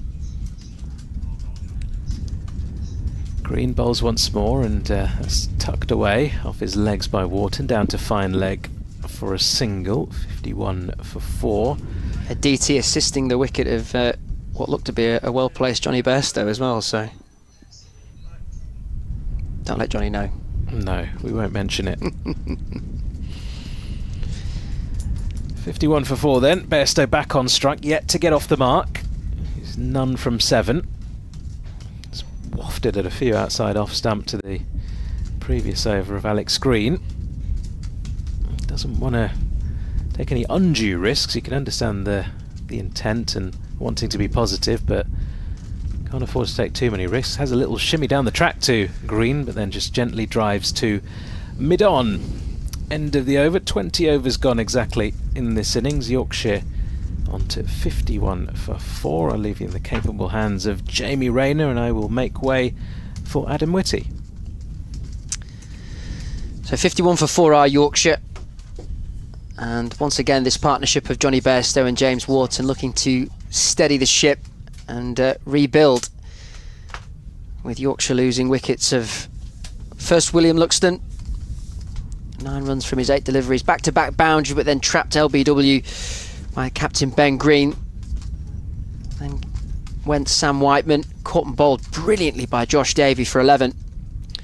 Adam Lyth was watchful, patient at the crease as Alex Green continues from the Bennett end, and Wharton with a big stride forward, a defensive push that goes backward of point, and there's no run. 41 deliveries out there for evergreen Adam Lyth, but falling for 8. Persistent bowling from Ben Green found the outside edge, going through to wicketkeeper Cox. And then Matthew Revis, the most recent to go for Yorkshire, falling victim to this man, Alex Green, into now his 4th over, yet to concede a run. And Wharton looking to try and change that. Full length delivery driven, but that is stopped at a wideish mid-on, and there's no run. Revis falling for just the 1 run from 6 deliveries, And Johnny Bairstow yet to get off the mark after his 8 deliveries, and Wharton 17 from 46. Welcome back, Adam. Hello. Didn't see this coming, I have to say. Feels like incredibly batter-friendly conditions. The sun continuing to beam down here at Grace Road as Wharton driving. Not cleanly, but he's got that one away, and it may have the legs to reach the boundary rope. That is 4 runs to James Wharton, backward of point. Squeezed that drive through the offside. I think that was the intended area in which Wharton was looking to try and exploit. Nevertheless, 4 runs onto the total. He moves on to 21. Yorkshire 55 for 4, and it's the first runs to come off the bowling of Alex Green midway through the 4th over of his spell. Green is in once more, bustling action, and again Wharton looking to drive, not cleanly, as that rolls past the stumps at the non-striker's end. Mid-on comes round to field and there's no run. That was his first, or maiden first-class wicket. Revis, in his 3rd game, he's been desperately seeking it. I think that was why he was so animated about it. But 0 for 48 in his first game against Derbyshire, and then 0 for 72 and 0 for 26 last week. He's causing Yorkshire problems here, no doubt about that. Alex Green, full-length delivery. As soon as we say that, low full toss, and that's dispatched by James Wharton. That is a gimme, and Wharton duly obliged as he crashed that through the offside. He will not get an easier shot than that. Up until that point, Alex Green had been bowling well, but going for the first runs of his spell. Yorkshire on 59 for 4. Run rate just creeping above 2.8 now. That had dropped quite dramatically from the fast start that Yorkshire had made in the early stages of this innings. In comes Green. That's a better line, better length, left alone by Wharton, who shoulders arms, goes through to the keeper Cox, and at the end of the 21st over of this Yorkshire innings, the White Rose are 59 for 4. Wharton on 25. Scores elsewhere up and down the country. Essex 78 for 2 against Nottinghamshire. Glamorgan 43 for 4 at the hands of Surrey. Somerset have moved on to 79 for the loss of 3 wickets against Warwickshire. And then fellow strugglers Hampshire have made a decent enough start down at Hove. They are 62 for 1 against Sussex. And Division 2, Northamptonshire 68 without loss at Chester Street, where a certain Ben Stokes has bowled 6 overs, 1 for 16 from his spell so far. Yeah, that's where the attention of the cricketing world is, bizarrely, isn't it? Even though England are playing a test match. 59 for 4 the score. Johnny Bairstow then to face his 9th ball of the innings, and it's going to be Joey Everson to bowl his first ball, and it's a good one, straight, and back goes Bairstow and plays it straight back to him. Everson 1 for 58 from his 11 overs against Essex, and then just 1.5 overs in Essex's chase.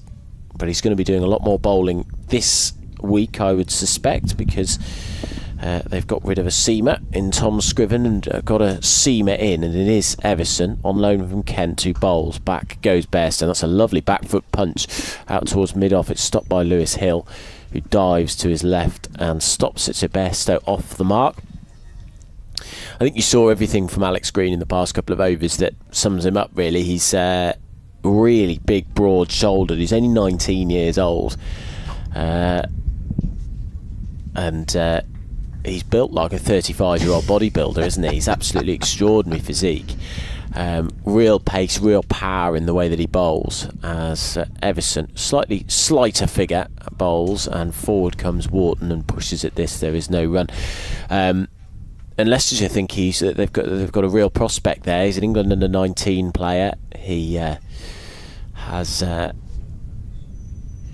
everything that you would want, and adds a bit of magic. I think that's what they think. He's got a bit of the magic touch,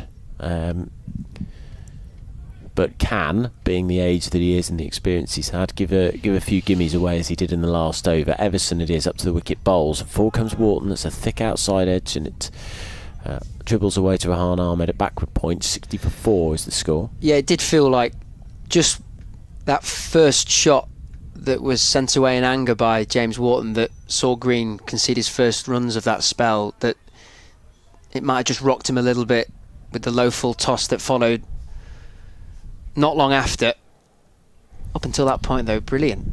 Everson in, and it's a straighter delivery that's whipped away to mid-wicket. It is fielded, and there is no run, and we've still got one ball left in the over. Well, I've been really impressed by Leicestershire. I mean, Ben Green again bowling really well. It's what happens now that will define where this innings goes. Leicestershire, as I've said repeatedly, have not followed up good spells of bowling. Everson 33 on his back, bowls a straight delivery, and again it's clipped into the leg side. Actually that splits the fielders, and it's Ben Green running after it, and a square mid-on region, and he fields and throws the ball in, and that is the end of Everson's first over. Just the 3 offered in the end. Wharton 27, Bairstow 162 for 4, which is that you need the second change bowlers, or first change bowlers I should say, to back up your openers, and Davey and Green bowled really well. We've seen from the Bennett end Alex Green back up, at least initially in those first 4 overs, what Josh Davey did. Then Everson hopefully will be able to back that up.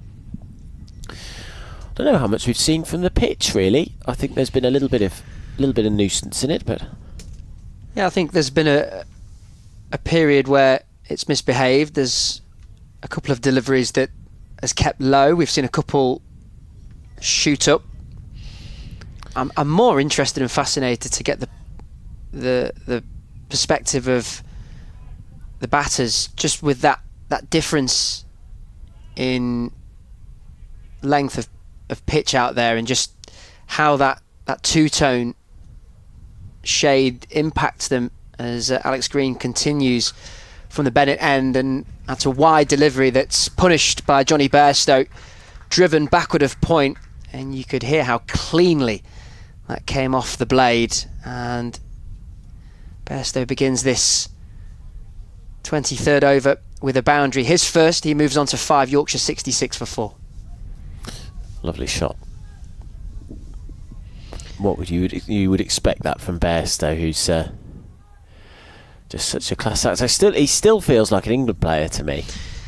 Well, quite an interesting conversation recently regarding, of course, the vacant captaincy role for the Test team, as Alex Green is in to Bairstow, who on the back foot is just dropping that right beneath him, and it trickles into the offside. He then replays the shot that he wanted to play, given that it was backward of length, and suggesting that he wanted to hoist that over mid-wicket and away for a second successive boundary. Firstly, I'll say this: I think that first boundary is really important for Johnny Bairstow, because previous overs struggled against Green just to get him away, so to get that bat on ball against this bowler I think is important. Second point is that question mark regarding the captaincy, which of course Joe Root has retaken on an interim basis, as Alex Green is in. Tall figure, broad shoulders, as you say, Adam, and that's squirted away by Bairstow, inside edge down to long leg, and it's another single onto the score. 67 for 4 are Yorkshire. But what if Joe Root said no? What if Joe Root said no, and the ECB obviously have taken the approach that Harry Brook wasn't the right person to go towards given the circumstance? Well, who do they go for then next? Ben Duckett? Well, we can't really go with Ben Duckett. No. So then do you look to bring someone in who is a specialist captain? And my attention immediately went towards someone like Johnny Bairstow. Yeah, Johnny Bairstow wouldn't have been a bad shout at all. Alex Green from the Bennett end into James Wharton, now facing the 19-year-old. And again, that dramatic leave that Wharton shows as he leaves it alone outside off stump, and it goes through to the keeper Cox. Now, I don't think many Yorkshire supporters listening to our stream or watching on the feed will thank me for saying that, and I don't think it would have ever have come to fruition, but we're talking about still a very, very talented, quality player in Johnny Bairstow, who's now routinely captaining. I heard Jimmy Anderson's name mentioned. I doubt they'd ever do that. Well, it's almost for ego as much as anything. Quite possibly. Alex Green, short delivery this time, and Wharton isn't teased into chasing after that delivery. And he leaves it alone once again.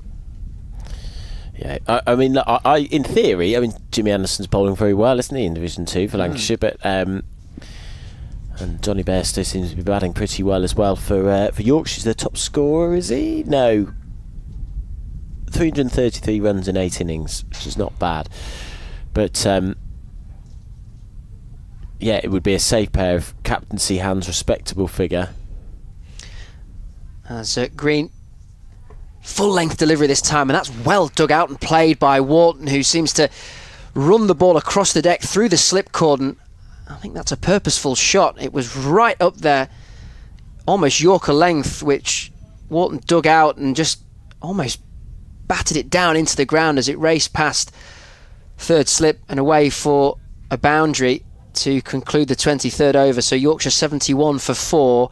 Wharton moves on to 31 now from 59 deliveries, and after coming through that rather tricky start to the innings, seems to now be looking a lot more measured and assured at the crease. Yeah, he's just sort of broken the back of it, hasn't he? He's just sort of coming out the other end. There were a few wafts and a few dangles early doors, but he has recovered from that, and it holds the key to the innings now, doesn't he? So you feel these two are vitally important as a pair, but Wharton as the batsman, the batsman that's in, has a big role to play. It's Bairstow that faces, though, from the pavilion end as Everson bowls the first delivery, which is clipped away on the leg side, deep backward square leg. He will move on to 7. The score will move on to 72 for 4 off 23 overs. Everson 4 off his first over of the day.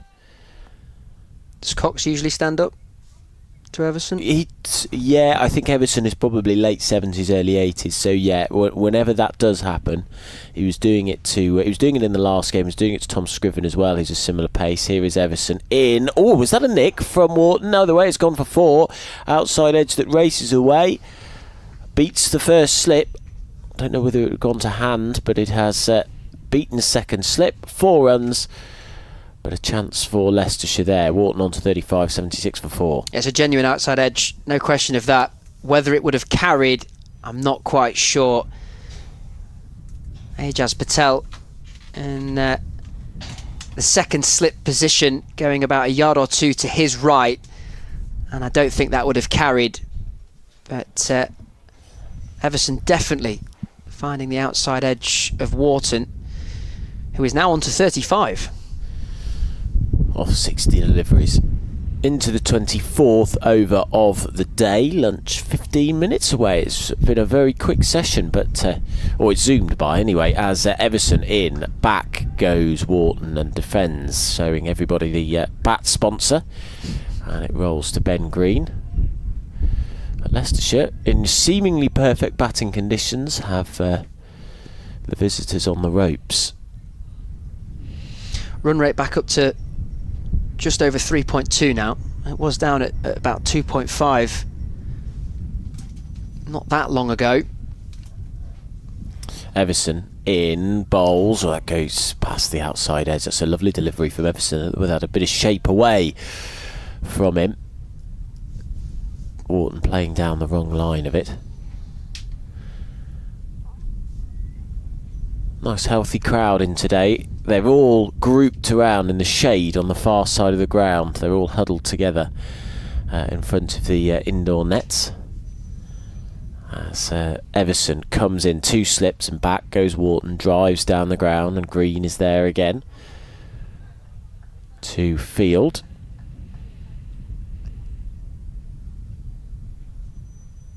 Really fascinating day's play this so far, and I suspect quite a lot to talk about. I don't know whether it's quite made it out onto social media, the pitch, but I'd be surprised if it doesn't get a bit of attention. Here is Everson outside off stump, left alone by Wharton, and that's the end of the over. 4 runs off it for Everson. He is none for 8 off 2. Wharton 35, Bairstow 7, 76 for 4. And just to reiterate that point that you made earlier, Adam, right in saying that Leicestershire approached the ECB all okay from their perspective, that the pitch in this condition? Yep. So Leicestershire asked permission for it. They went to the ECB and said, "Are we allowed to do this?" And they were told yes.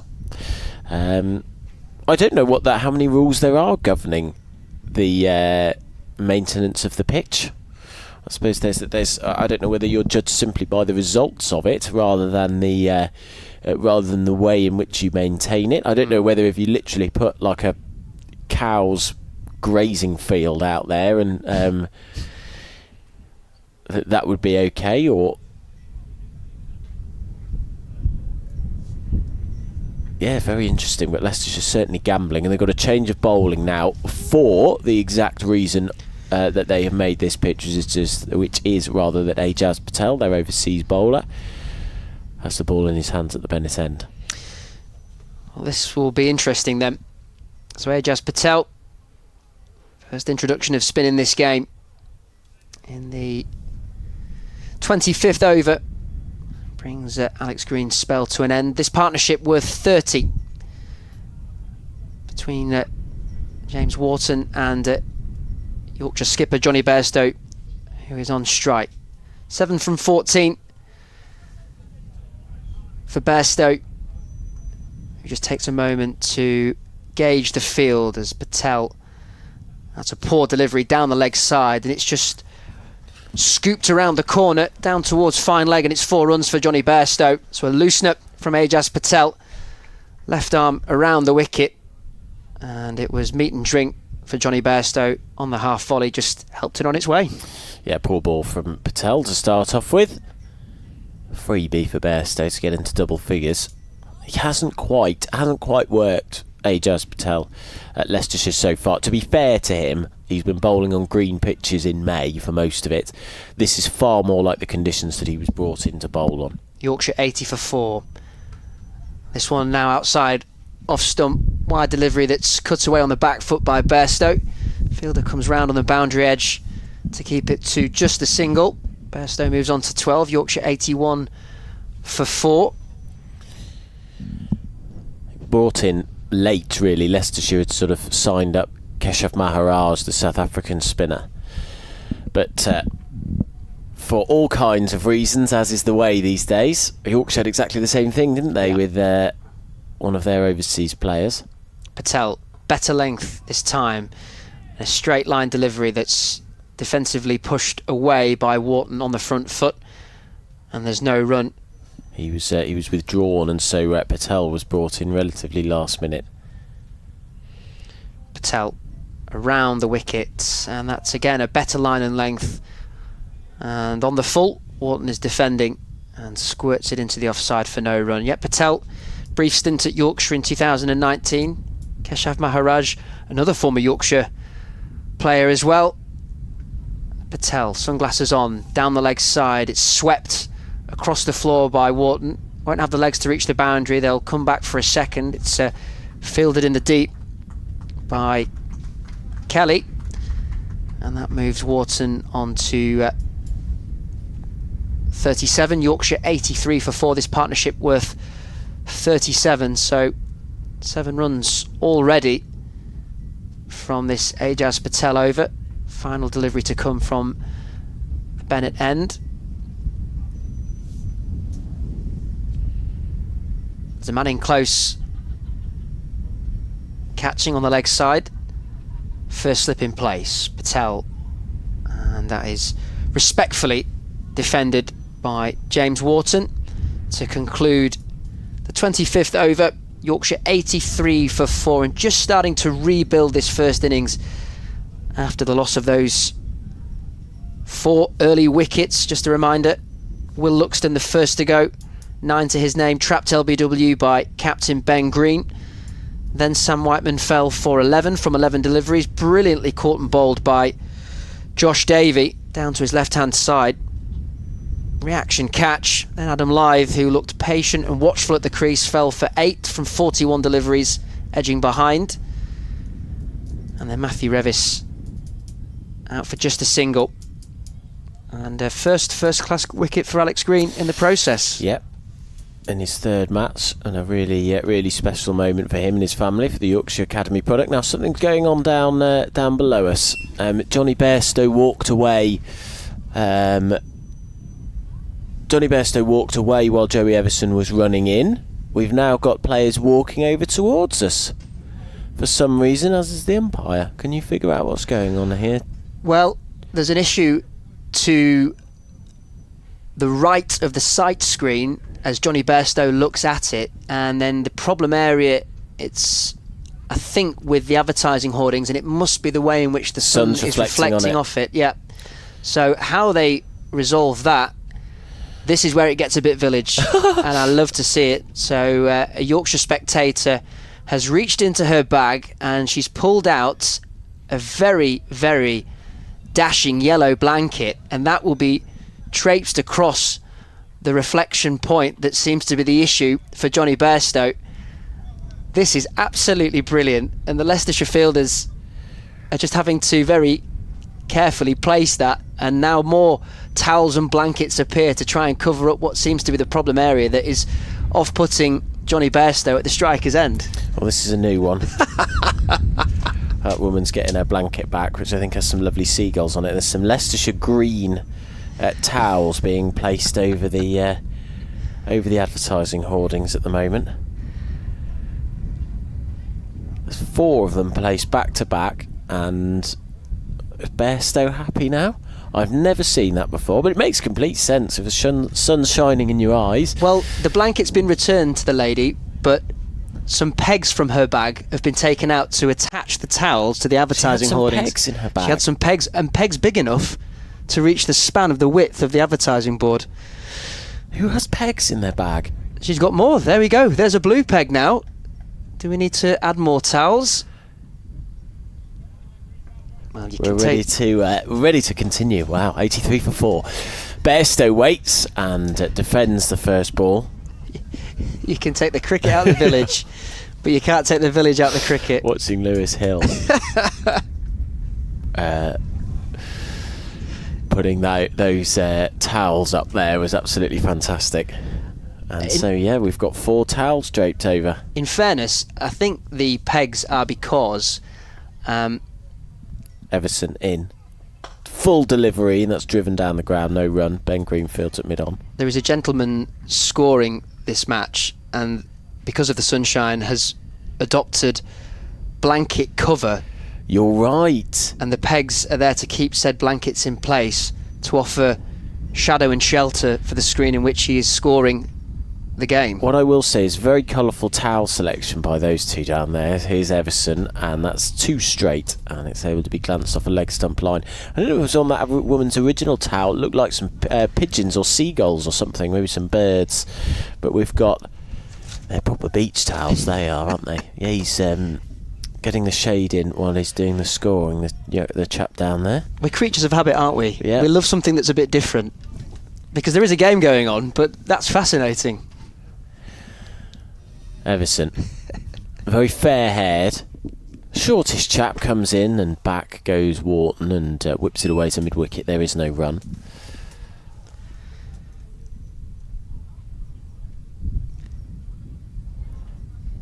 Perfect skies above. England doing well in the Test match, by the way. Their last Matt Fisher's just gone to a half century, 291 for 9. They lead 100 for New Zealand. Maiden Test half century. As Everson comes in, and that hits the inside edge of Wharton. Played very late, and it goes down to Fine Leg, who's quite square around there. So 85 for 4. Wharton on to 38. His best score, I was spotting there, Fisher, against Leicestershire for Yorkshire. Yep. I'm sure there'll be a lot of Yorkies at home very pleased to see Matthew Fisher back in the Test fold. Everson in. Back goes Bairstow. This nice line length from Everson, and just 2 runs off his 3rd over. We've had 26 gone on this opening day of Leicestershire against Yorkshire in Division 1 of the County Championship.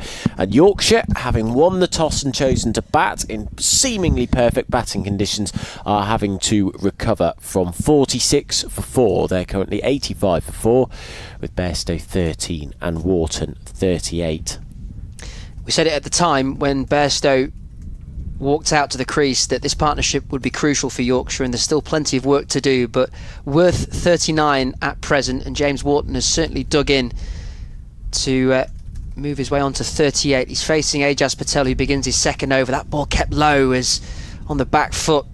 Wharton wanted to push that a lot squarer on the onside. It goes straight to mid-on and there's no run. It was a tricky start to his innings, James Wharton, facing up to Josh Davey in particular. Fly to delivery this time, full length from Patel. That lands just underneath the helmet, and Wharton defensively pushes that one back towards Patel, bowling in sunglasses as he comes left arm around the wicket. Good line, good length. He seems to have found his rhythm now, the overseas spinner, and that one again is respectfully defended by Wharton. Stands tall at the crease, awaits Patel from the Bennett end. Again, fly to delivery, and straight ball that is once again just knocked into the offside for no run. Quickly getting through this over, Ajaz Patel, with the lunch interval almost upon us. In comes Patel on the back foot. Wharton looking to cut away. It didn't spin as much as he anticipated. Off the inside edge of the blade, back to the bowler Patel. No run. Reckon we'll get one more in before lunch. I think that's what Patel's working towards as he completes his over, and that one is pushed back to him by Wharton. Maiden over as we end the 27th, and I think we'll probably have time for one more before the lunch break. Yorkshire 85 for 4. Do stay tuned, by the way, to the stream on the Leicestershire YouTube channel if you are listening, because they're going to play an interview with Lewis Hill during that break. He, of course, announced his retirement yesterday after 12 seasons. Incredible story, really. Let go from the academy, then brought back in at 23, having played some really good club cricket. And he's been with the club ever since. He was there when they won their first game for 3 years. This will be the last over before the lunch break. Everson to bowl, straight, leg stump line, and clipped to mid-wicket. Scored the winning runs when they beat Worcestershire after 3 years of not winning. He was the captain who lifted the 2023 One Day Cup. He was part of the team, of course, that got promotion to Division 1. Great servant, local lad, going off to become a teacher in Northamptonshire as Everson moves away from us now. Bowls driven down the ground and well stopped by Everson off his own bowling, getting his hands down at sort of shin height to deflect it away. No run, 85 for 4. So you'll hear that interview with him. If you're listening on the BBC Sport website and app, if you want to listen to that interview, it'll be on the Talking Foxes podcast later, but you can distract yourself with a lovely interview with Sheridan Gums, Leicestershire's opener, who has got his chance in the past couple of weeks. Everson past the umpire now, bowls. That's off the back foot, cut away for 4. Lovely shot that from Bairstow. Waited for that nicely. Cox standing up to the stumps, so he can't charge down the track, but he can wait until the very last moment to carve it away behind square on the offside for 4. 89 for 4 now the score. Bairstow on to 17. We've seen some real power and aggression from Johnny Bairstow already in this innings, but that was just touch and class to wait on the ball, rock back and just use the pace of it to guide it backward of point. Lovely shot, pick the gap. And there's a decent recovery now. 43 the partnership is worth.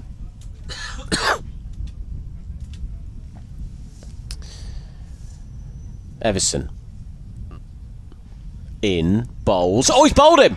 What a great way to finish the morning session for Leicestershire.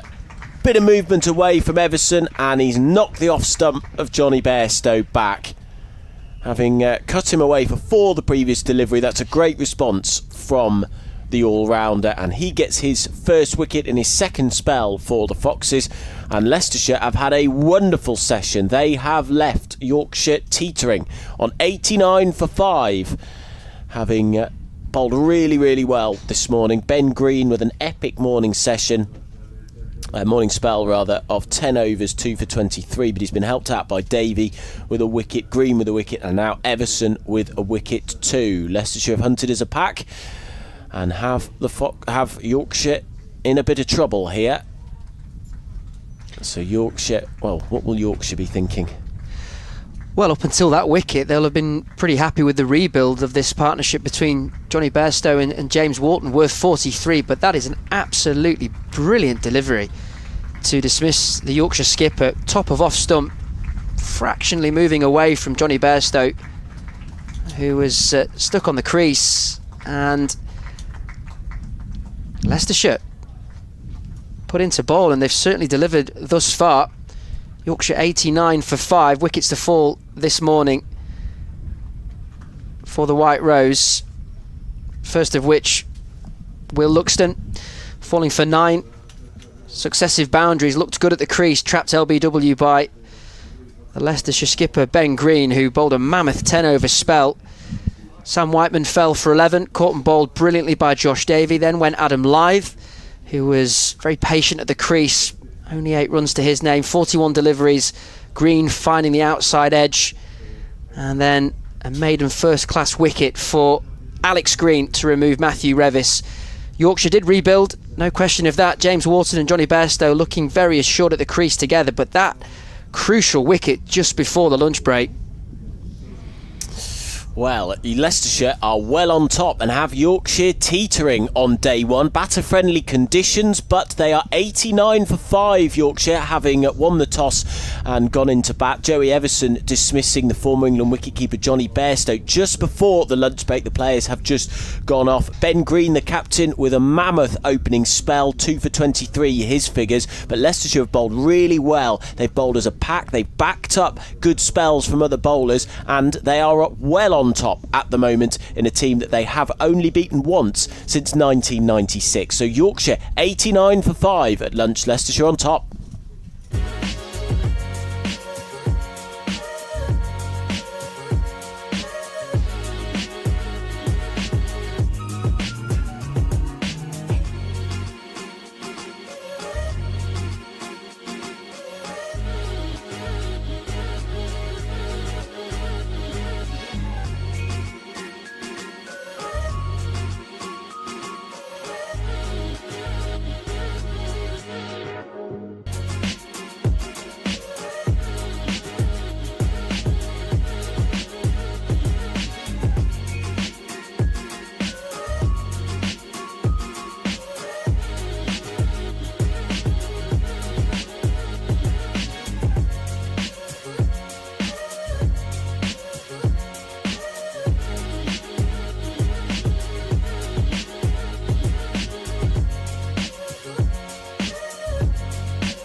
Welcome to East Midlands Airport, or should we say the easiest Midlands Airport. The airport at the heart of the UK, flying to over 70 destinations. The easier airport with faster check-in and security that gives you extra time to relax and get in last-minute shopping. The airport that gets the kids on board before they get bored. East Midlands Airport, the easiest way to get away. To book your next holiday, visit eastmidlandsairport.com.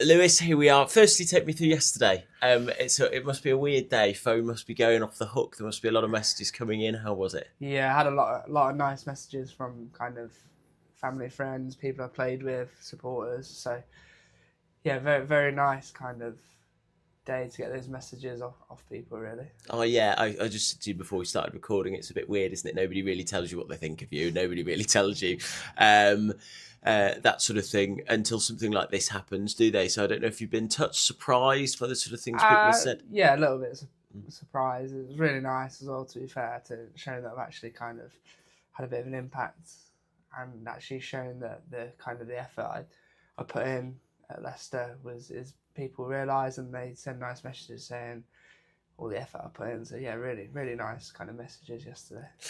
So the first question, I guess, is why? I just think it's the right time, really. I've done it for 12, 13 years. I've got a really exciting opportunity, kind of next stage of my career, to go into a bit of coaching. And yeah, I just feel it's the right time. Getting a little bit older, and kind of at this age, it's kind of only year contracts if you kind of get to that stage. So I kind of made that call early that it was going to be my last year, and I wanted to kind of move on to something that I'm going to be finding really interesting, to be fair. So yeah, we will come on to what's next in a second, but just sort of take us into that of the world of professional cricket, which must be an exhausting one, really. And there is, of course, that sense of continual improvement, isn't there? And when you take the step up as well, that must be, as a team, I mean, that must be pretty sapping. It is fantastic, and I wouldn't change anything for the world. That it can be tough at times. Obviously, it's really rewarding at times, as you've seen over the years on the days we've had that have been really successful. But it takes a lot out of you, probably more than people kind of realise in professional sport. But I wouldn't change it for the world. Kind of to say I've been a professional cricketer for 12, 13 years is something that I kind of won't forget ever in my life, and people will probably always ask me about it. So it's something that I wouldn't change, but I'm ready to kind of move on to the next thing. It's weird. When you were playing that innings, I was doing the commentary. I was sort of mentioning the fact that it has felt like you have been there for some of the most dramatic moments, some of the best moments that this club has had over the past decade. You'll roll your eyes when I mention Worcester, you will, but there's the One Day Cup win, there was the promotion, everything like that. It must have been an extraordinary 11 years. You have pretty much experienced everything in that time. Everything. I've gone from kind of being, even before that, trying to get signed out of the academy. Obviously, it didn't happen. To then come back and then get signed at 23. Like, if you think about the 12 years, there's a lot happened, good and bad. But I've kind of been there for it all, and kind of I've just tried every day to kind of just try my hardest. That's kind of been my one goal ever since I started it. If I turn up every day, and whether I have a good day, whether I have a bad day, as long as I put 100% into it, and that's kind of what I wanted to do every day. And a few people have actually mentioned that has said how much effort I put in. It doesn't matter how good or bad you've done on the day, it looks like you've all put all the effort in, and that means a lot to me. I'm sure that there's probably a tiny bit of a burden to this, but I'm sure the majority of it is positive, which is that you were the local guy as well. You were the guy that everybody saw, all the fans, you were the, I guess, personification of what they wanted to achieve or whatever. That you were the guy who you may have gone to school with some of them while they were in the crowd and they're playing there. How have you felt about that, of being the Leicestershire lad in the team?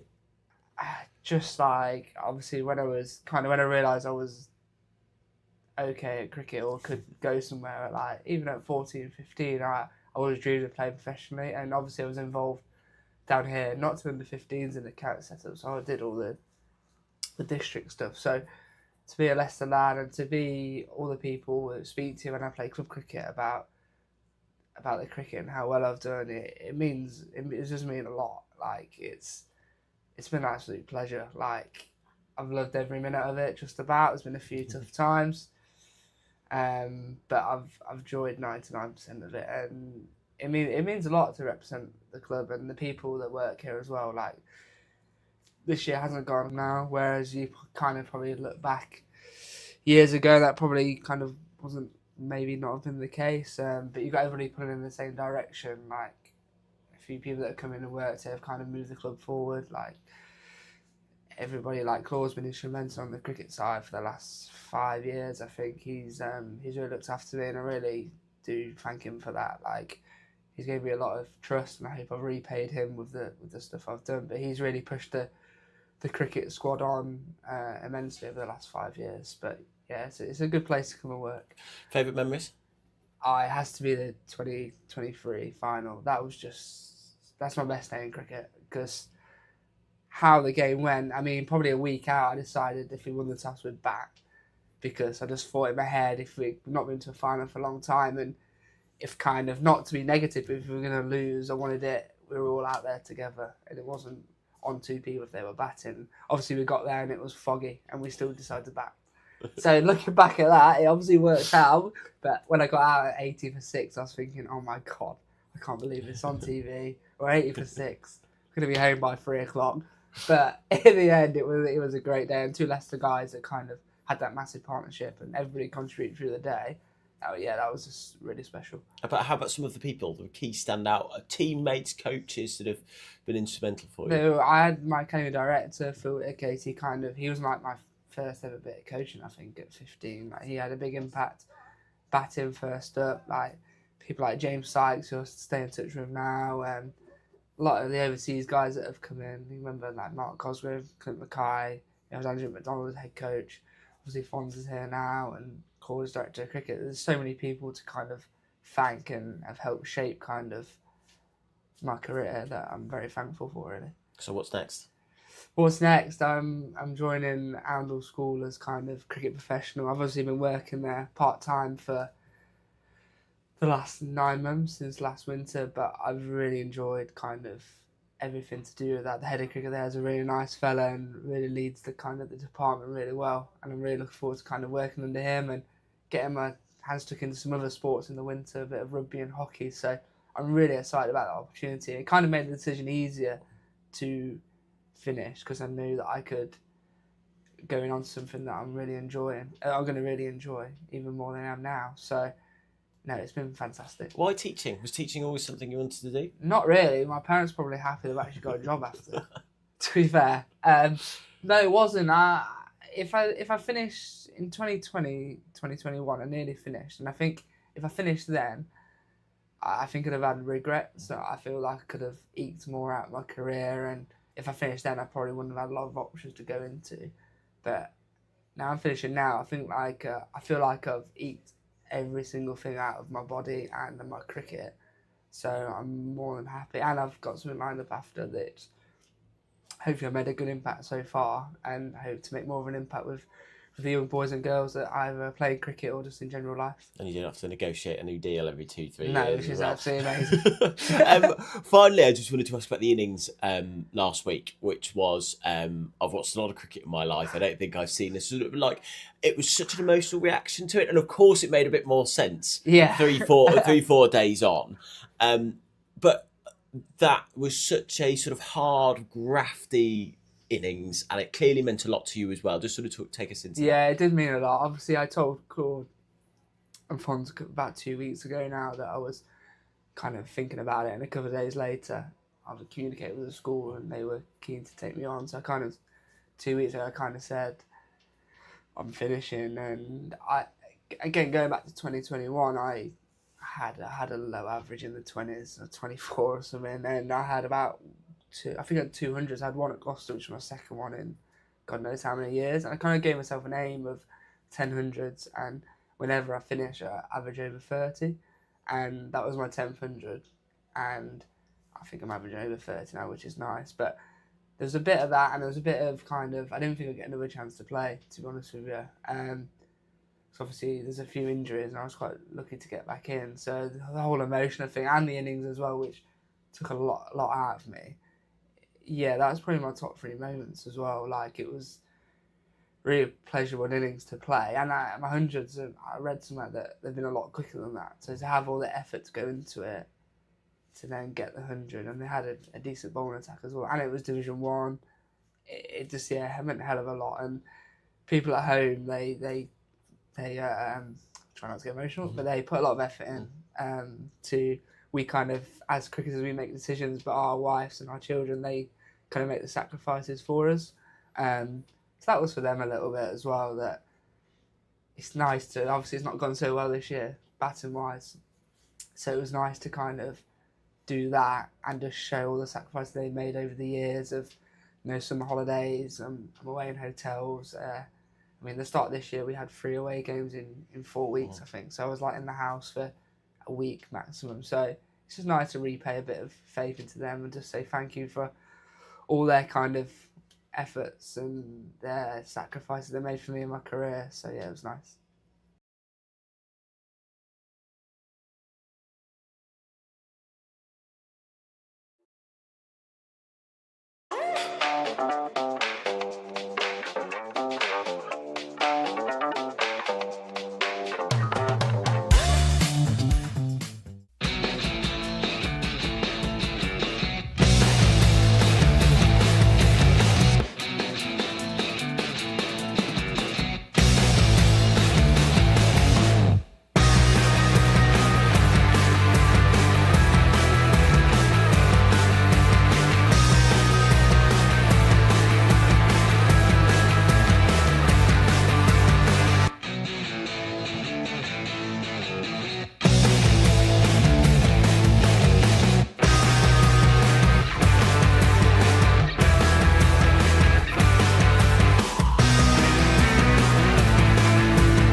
Welcome to East Midlands Airport, or should we say the easiest Midlands Airport, the airport at the heart of the UK, flying to over 70 destinations. The easier airport with faster check-in and security that gives you extra time to relax and get in last-minute shopping. The airport that gets the kids on board before they get bored. East Midlands Airport, the easiest way to get away. To book your next holiday, visit eastmidlandsairport.com.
Yorkshire on the ropes. 5 wickets in the opening session, and the visitors are 89 for 5, with Johnny Bairstow dismissed with the final ball of the session, bowled by Joey Everson, and only James Wharton has been able to stay at the crease. He's 38 not out. He is central to this innings.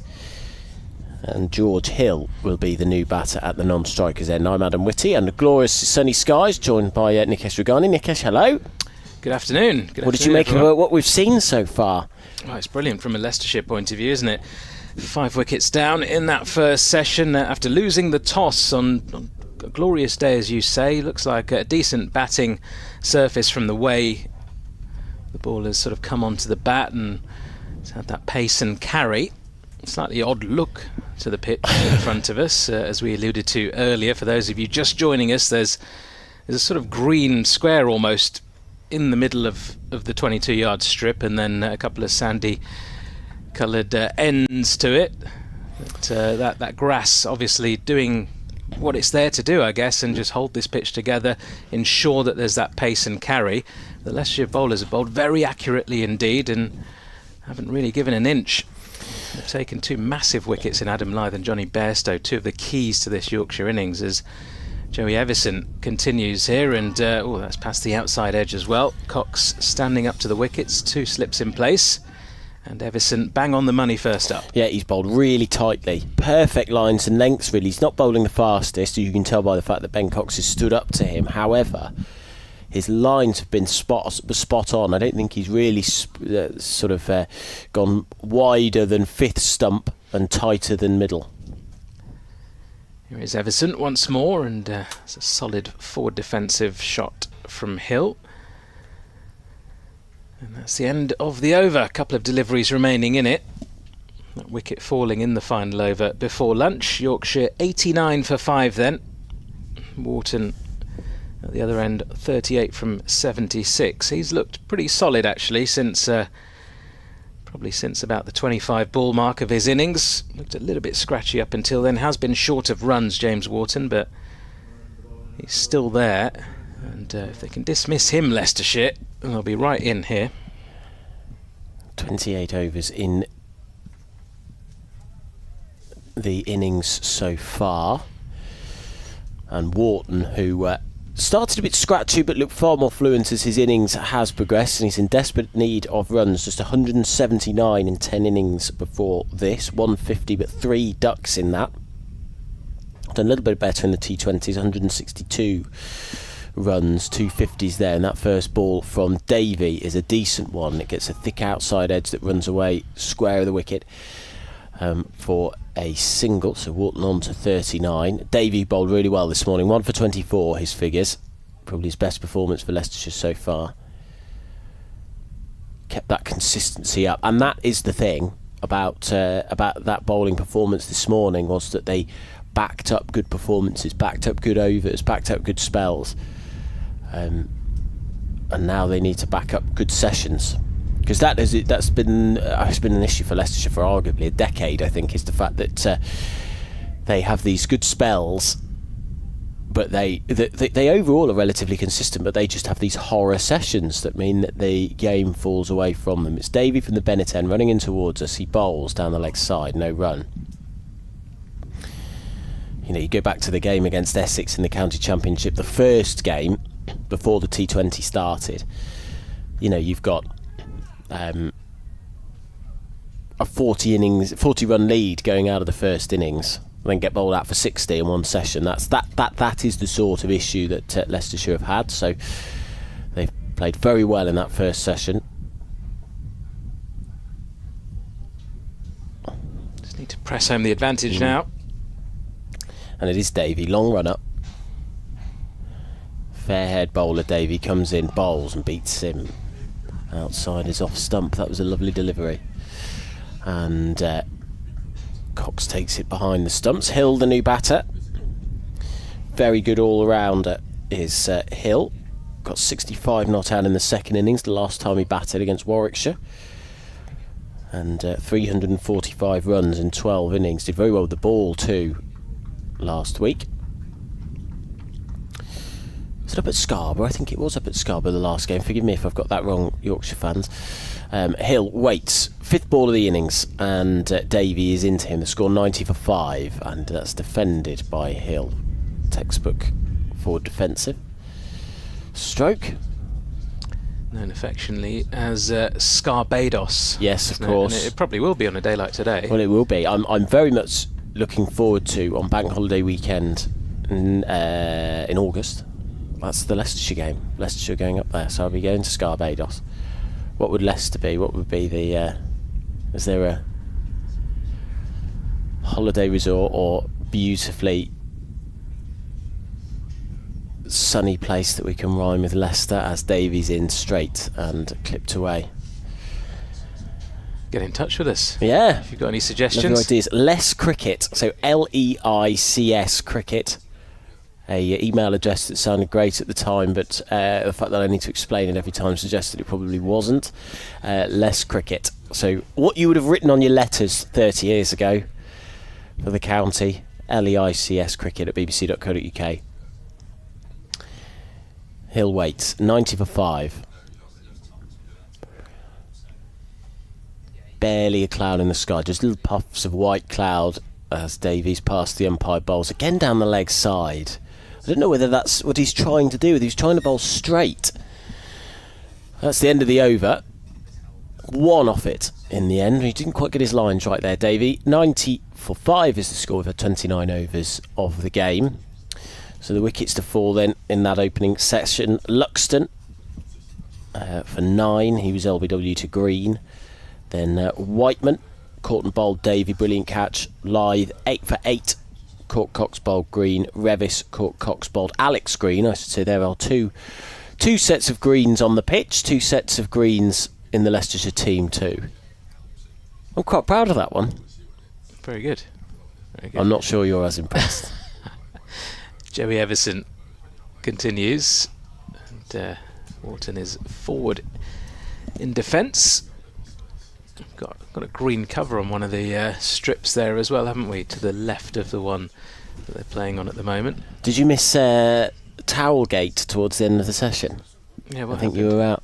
So you see the 4 towels that are down there on the advertising hoarding. Johnny Bairstow couldn't bat because it was shining in his eyes, reflecting off it. Oh dear.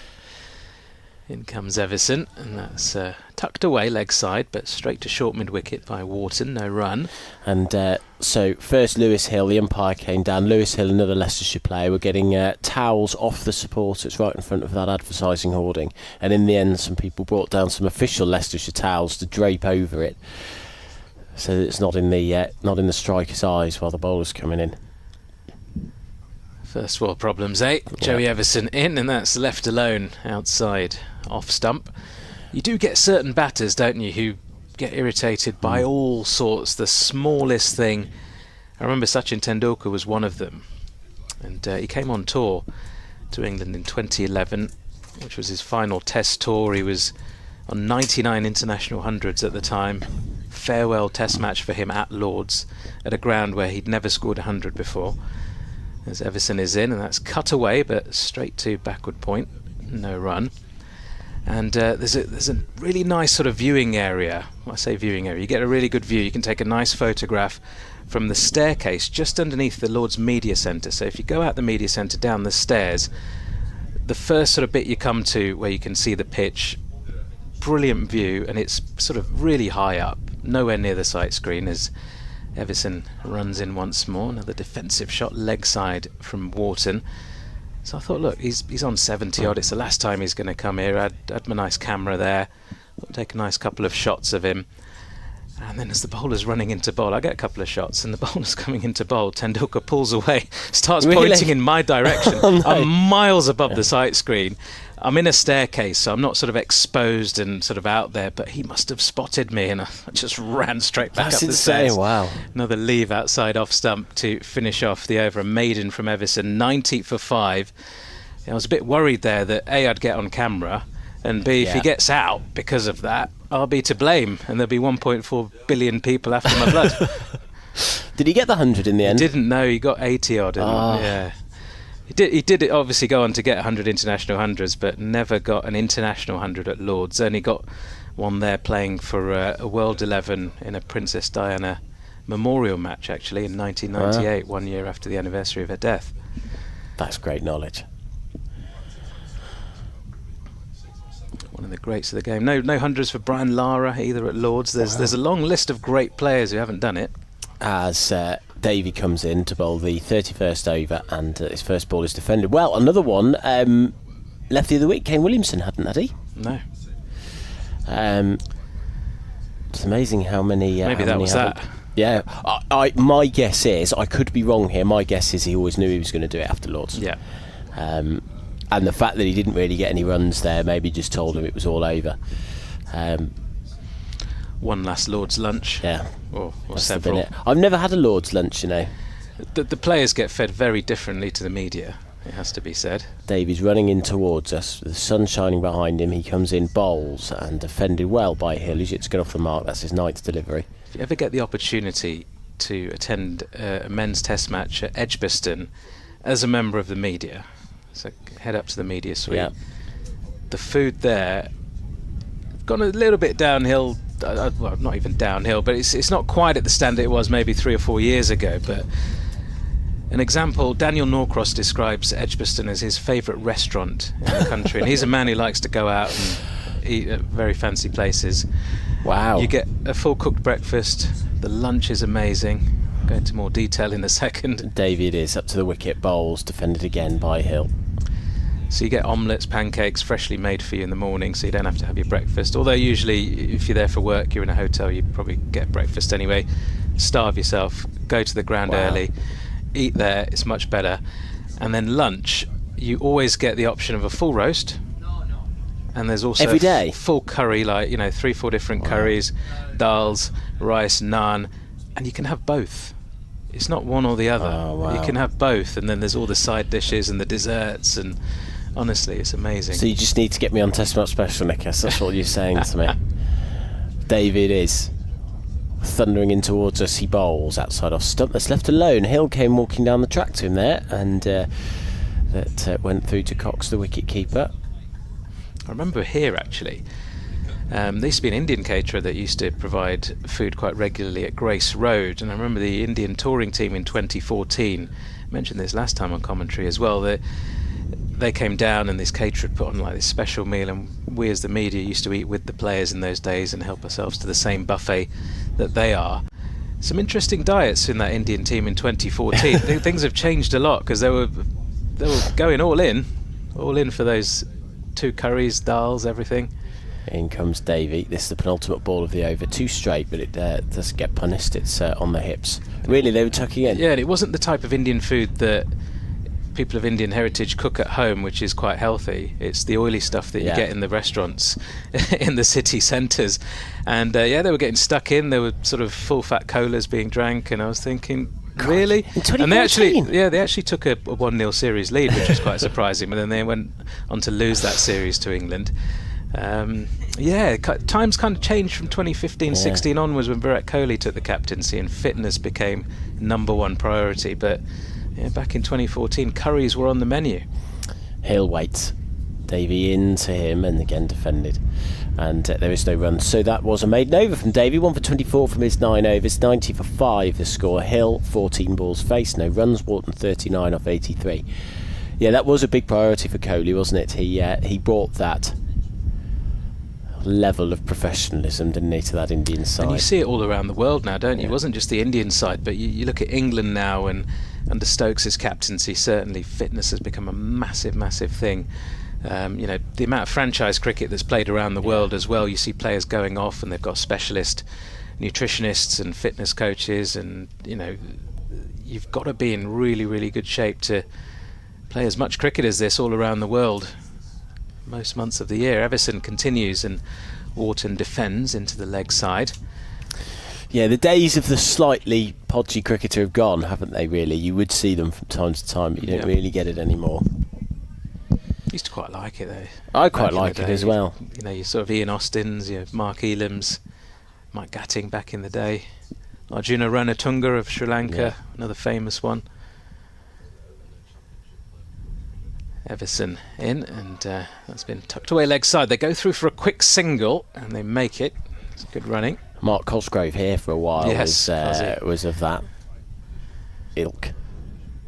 But these players we talked about, they're all very, very good players. Well, aren't exactly. they? But this really is it. good players. It's like when you go and watch non-league football, and if there's a slightly overweight guy in the middle of the pitch, you know he's the best player. Yeah. Because there's no way that if he wasn't the best player, there's no way he'd be playing. So you can always tell they're often the most talented and gifted, aren't they?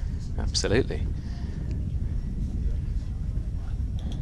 Right, Hill facing up, yet to get off the mark, defends to mid-wicket, no run. This is good from Leicestershire. They have stopped the scoring, putting Hill under a bit of pressure. They haven't been able to come out Yorkshire and relieve the pressure of the situation they're under. Leicestershire are building dots really nicely.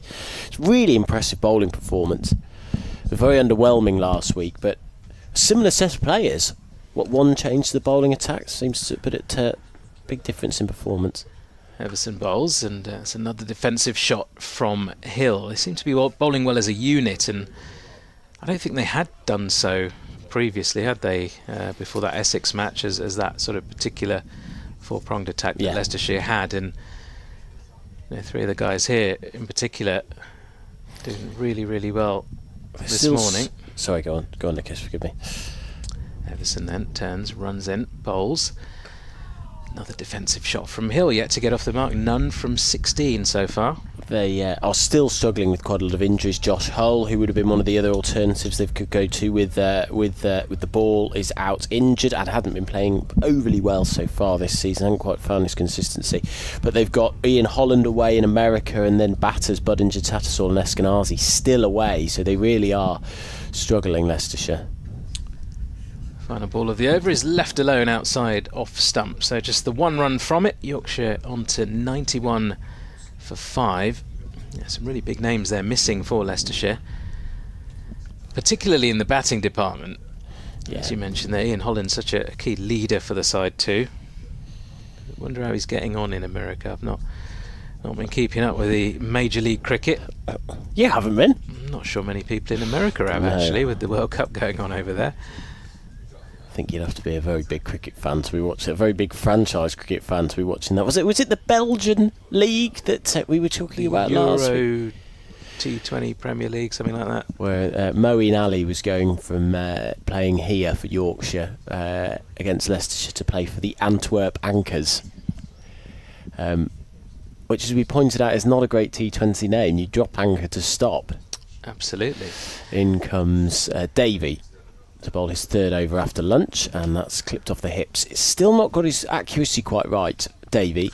He's got a single down to fine leg. Hill fields, and Ben Cox got a wide-brimmed white hat on.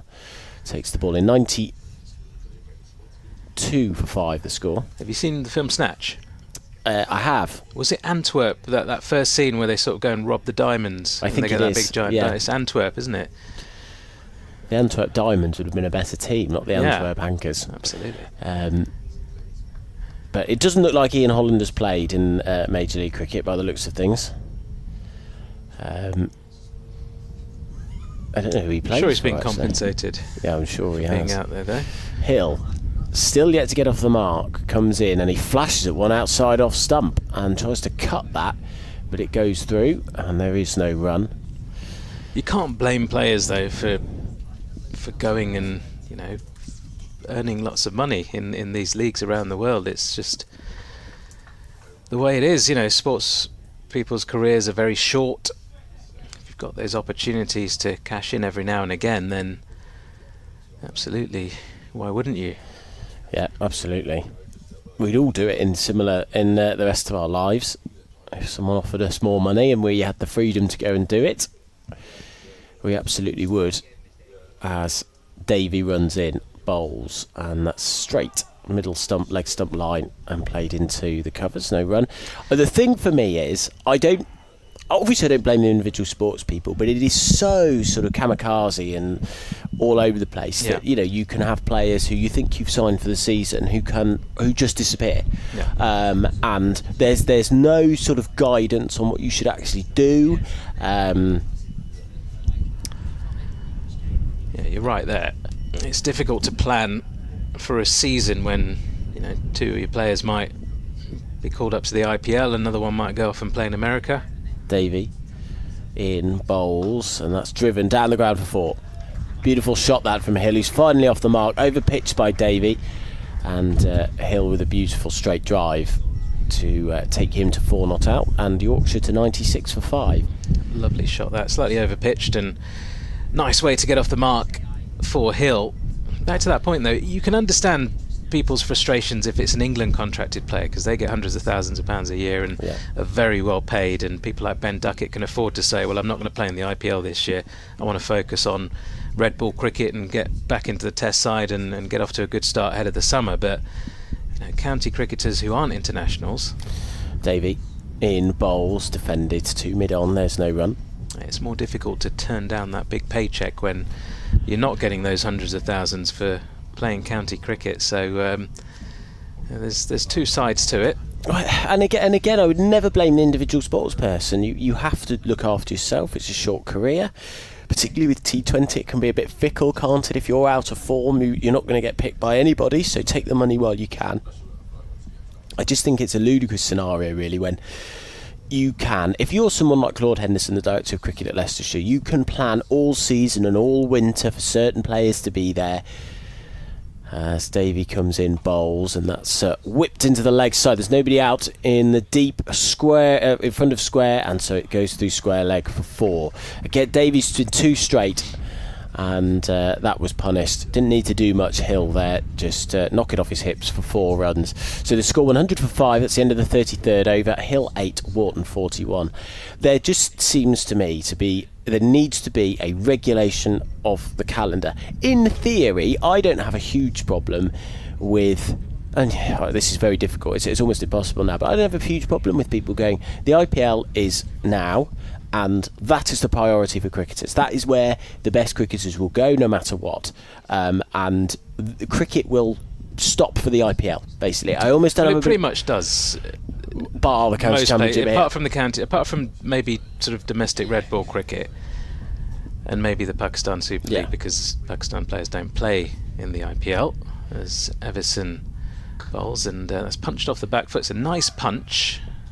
They won't manage to get a single. There's a slight fumble there, but doesn't cost any runs. Gums in that position there at short extra cover.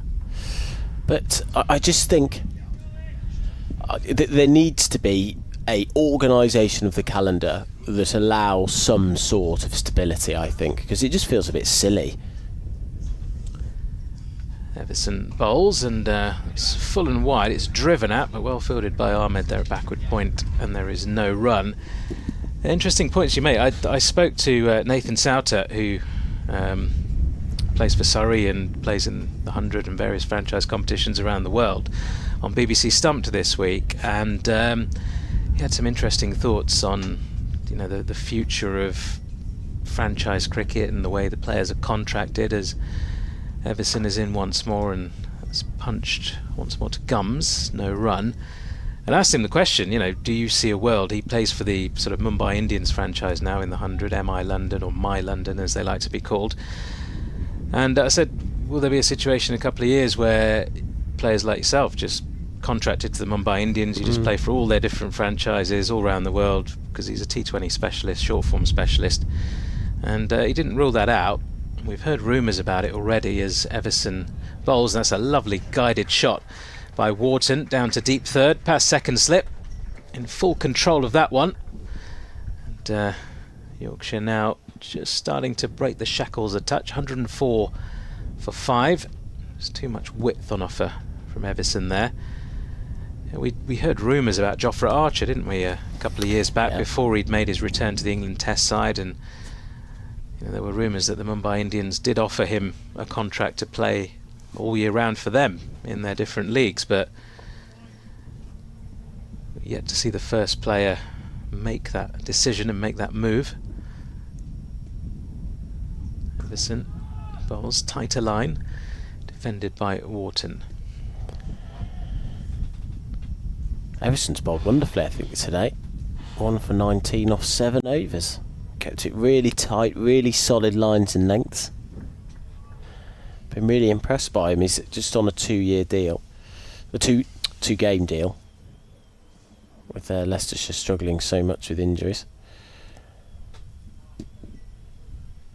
Final ball of Everson's over is on the legs and flicked away by Wharton, but only as far as short mid-wicket. So 4 from the over.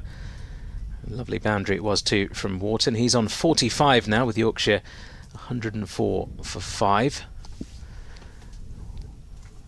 Leicestershire have persisted with seam after the lunch interval. We did see Ajaz Patel bowled 2 overs, none for 7 just before that lunch break, just to see if there was anything on offer.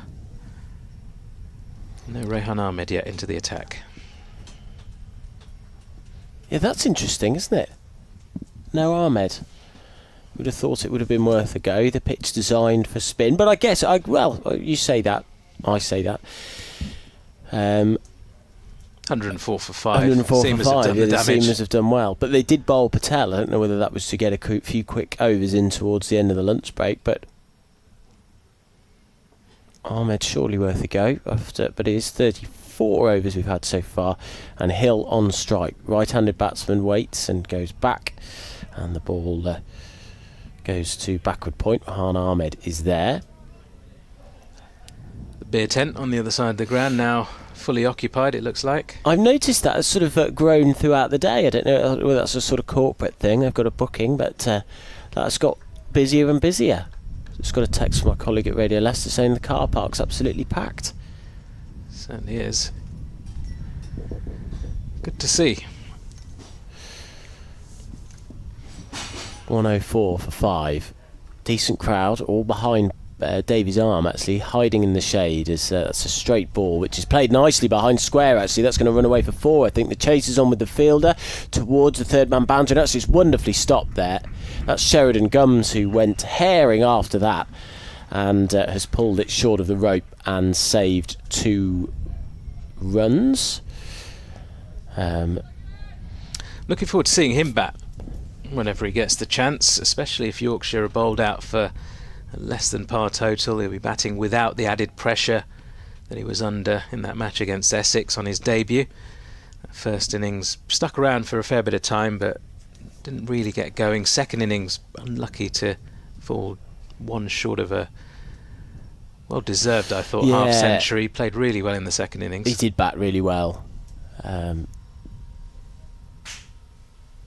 Who's on Talking Foxes this week? Sheridan Gums, really nice lad. Formerly of Surrey, he's had to work really hard to get his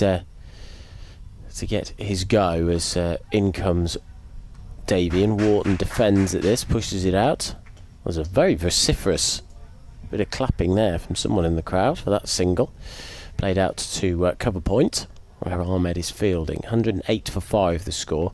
Wharton on to 46, Hill on 11. He got 3 for that dab down to third man. Slightly the afternoon has got a little bit more still. We've had a very windy day, or a very windy morning up here in the commentary box, so you can hear in that effects mic. Thought I might be able to risk turning it up. I was wrong.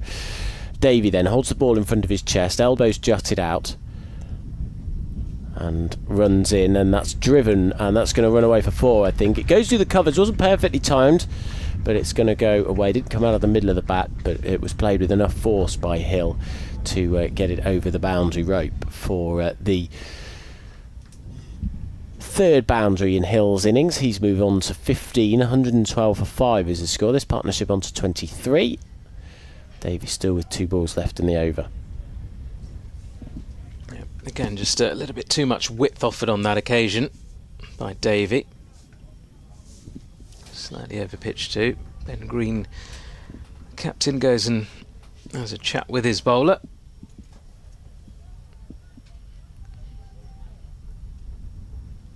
Looks like Ben Green is loosening up a little bit there at mid-off.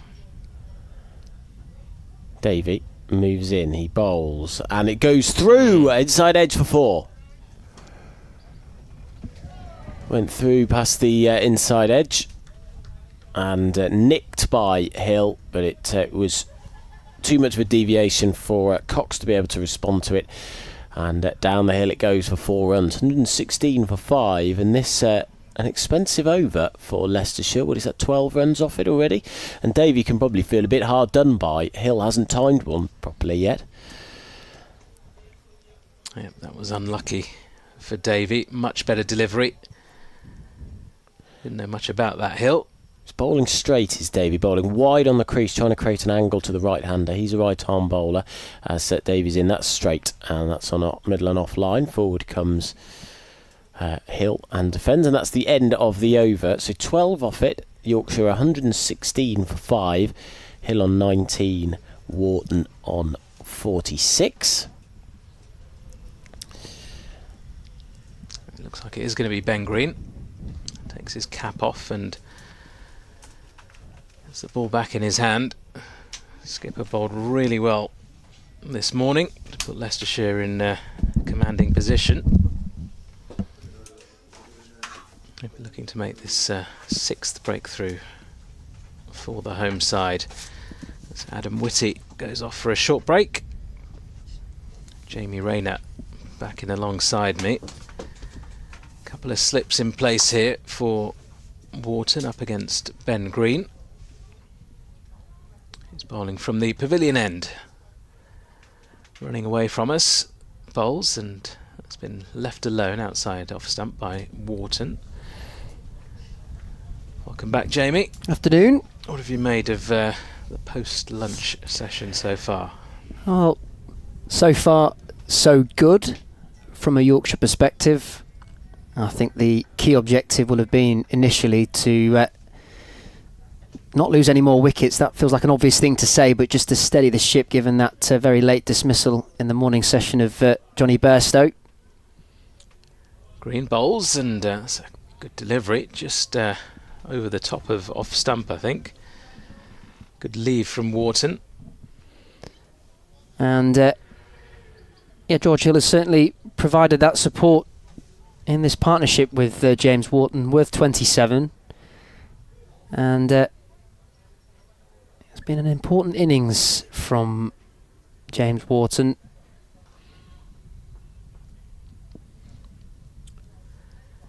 Here is Green once more. Bowls, and Wharton again not interested in having a poke at that one. It was slightly wider of the off stump, but good length from Ben Green. Got his full initials on the screen on the stream there. BGF Green. I used to love that on the old BBC broadcasts when you had this sort of full initials. Some of the Sri Lankan ones. Chaminda Vas had about 5 initials before his name.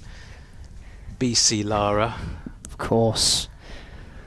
Of course. Comes Green, and it's again left outside off stump. He did think about having a play at that one, Wharton, but just pulled away at the last moment. C.E.L. Ambrose was a favourite of mine. What a bowler he was. It's nice to see that retro look on the screen in front of us. It's of course because there's 2 Greens playing for Leicestershire, Alex Green and Ben Green. So rather than B and A, they've gone for the full lot, for the full whack. Why not? BGF. Here is Ben Green, and that one keeps slightly low. Again, left alone by Wharton. Just dies as it reaches Cox behind the stumps in his white floppy hat. Keep around the 2 slips in the white floppy hats. Good to see. And these warm climates. Mr. Ambrose, I think I saw him on social media recently. He was part of the Lashings team that tour around the country. I think they're going on their Yorkshire stop at the moment. Ambrose and Walsh together. Not sure they'll be as fearsome as they were back in their heyday, but I bet they can still get it down. Well, that's 2 full from Green. It's driven nicely, but there is protection there at deep cover. So Wharton helps himself to a single. He'll retain strike with Yorkshire now on to 117 for 5. 118 for 5, rather. I reckon they can still put it through at a fair old rate of knots, right? Yeah, they probably can, off 2 or 3 steps. Yeah. My absolute bowling hero, Curtly Ambrose, back in my childhood. Spent many a happy year in Northampton as their overseas player. I remember meeting him for the first time here at Grace Road, actually, and I think I must have been 10 or 11 years old, and just looking up, straining my neck, trying to say hi to the great man as he signed my autograph. Imposing figure.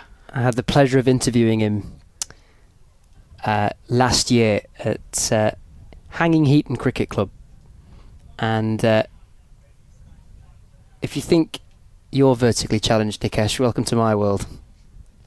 He was... I tell you what, he's a very passionate speaker, isn't he? Yeah, very much so. You get him started on a subject Oh, that he's yeah. got passion for, and Most definitely. very enthusiastic.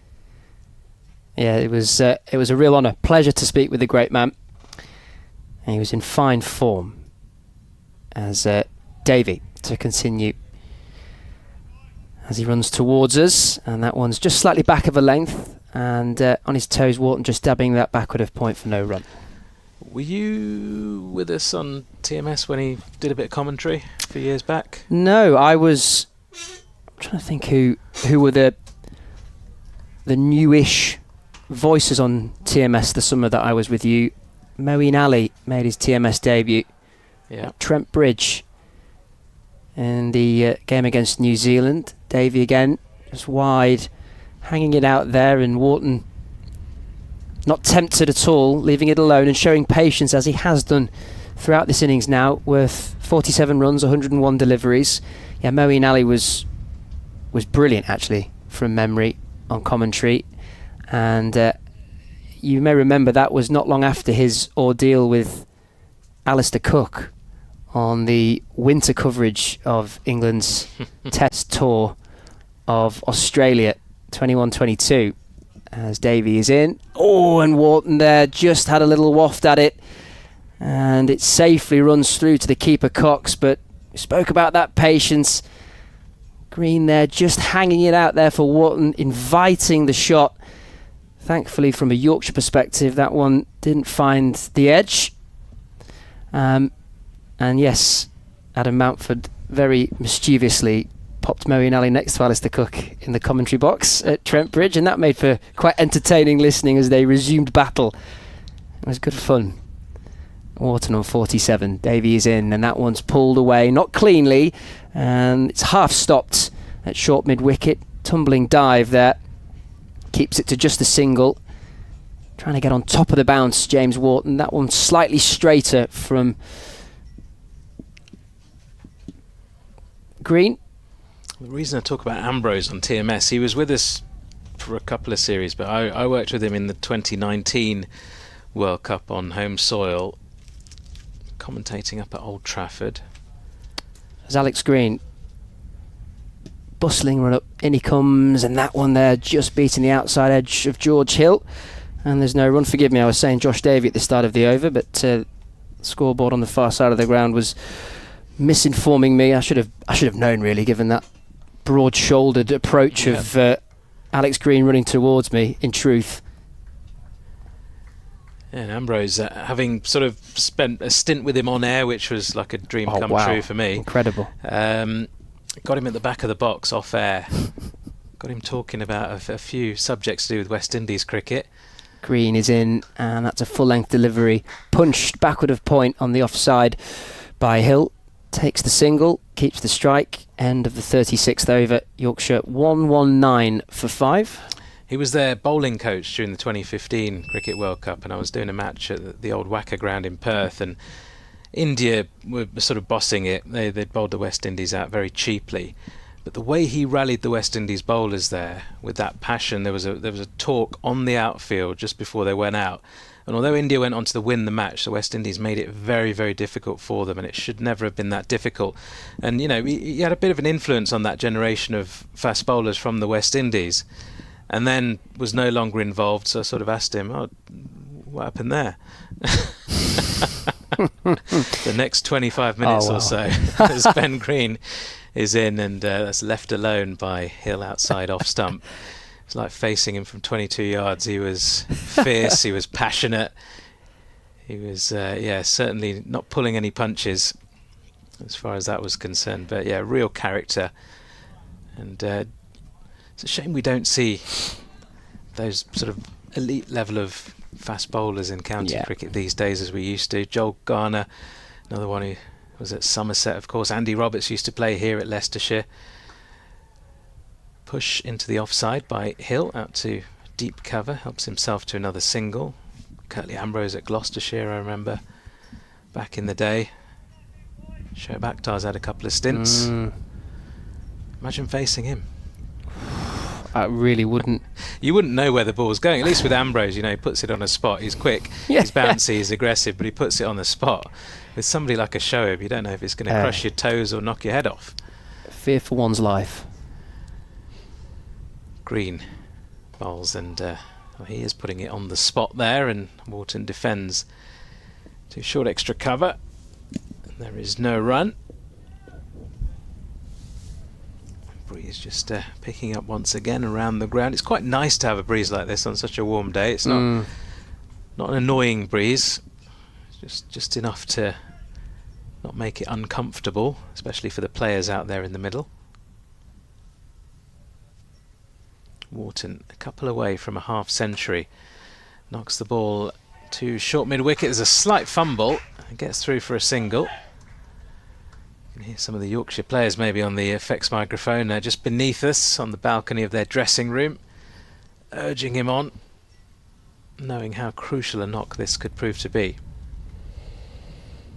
Yeah, important runs from James Wharton. He's really stepped up when his teams needed him on a pitch that's looked at times slightly indifferent.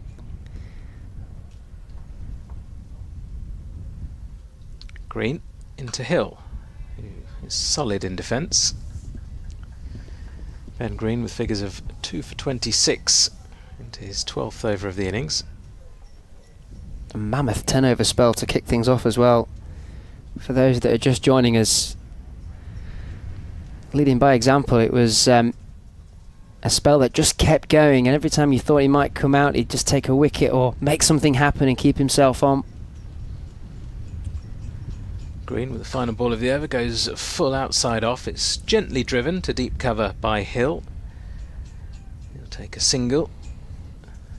Another over down, and this partnership continues just to tick along. It's worth 33 runs now between George Hill and James Wharton. Yorkshire on to 122 for 5. And in the test match down at the Oval, day 3 of the second test between England and New Zealand. England all out for 291. For the Yorkie contingent, Matthew Fisher not out. Maiden test half century for him. Of course, playing at his now home ground, playing his trade at Surrey. In reply, New Zealand 28 for 2. As Alex Green continues from the Bennett end, and that one's just dropped gently into the offside by George Hill. Played late underneath his helmet, no run. Latham and Conway, the 2 to go for New Zealand, who are effectively 128 for 8 in the second innings. A wicket apiece for Jofra Archer and Josh Tongue, who's just come into the attack, taking a wicket in his first over. Alex Green, 1 for 19 so far, into his 7th over, and that's left alone outside off by George Hill.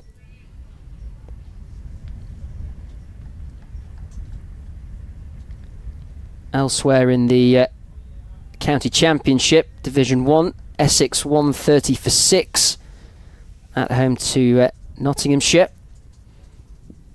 Glamorgan 87 for 6 against Surrey. Somerset 126 for 7 against Warwickshire. And Hampshire, after what had been a bright start, slumped to 106 for 5 at Hove against Sussex, as Hill stands tall and pats that back to the bowler Green for no run. In Division 2, Northamptonshire 143 without loss. Ben Stokes in the Durham team.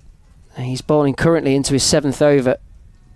None for 19 so far for the England Test captain. Not playing, of course, down at the Oval.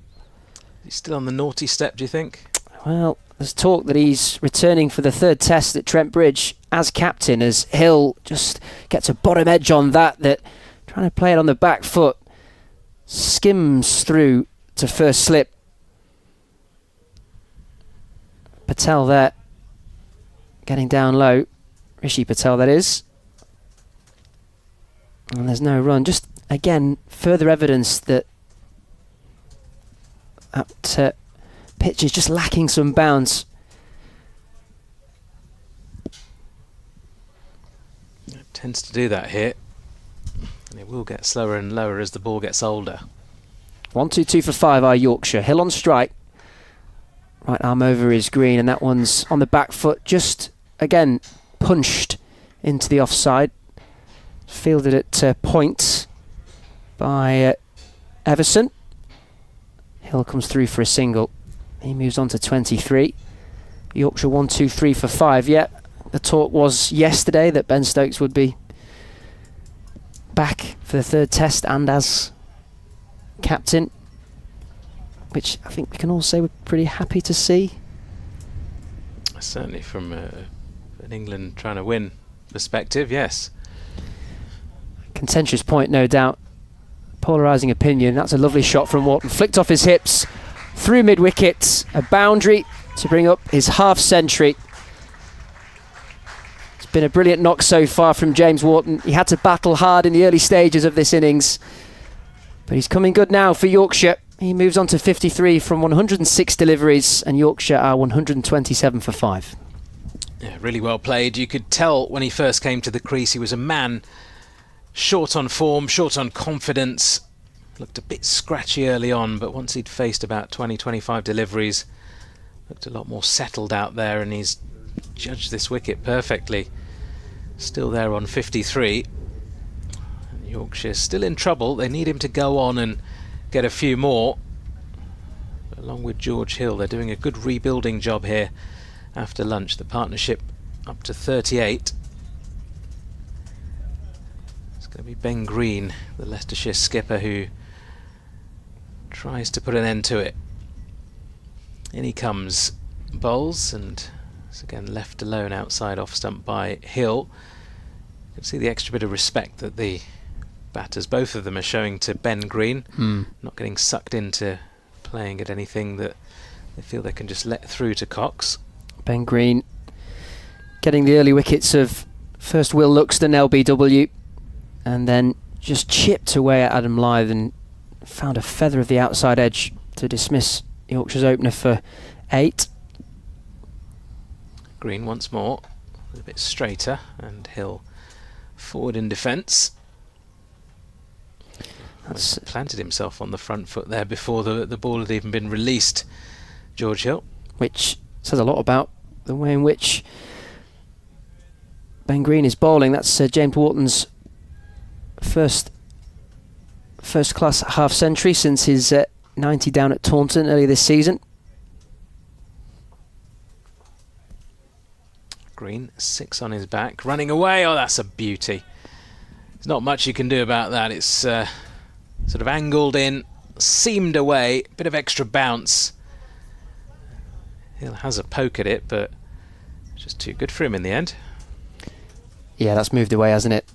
You can see that. In fact, there's quite a bit of a gap between bat and ball in the end, but the initial line just sucked Hill into that play and a miss.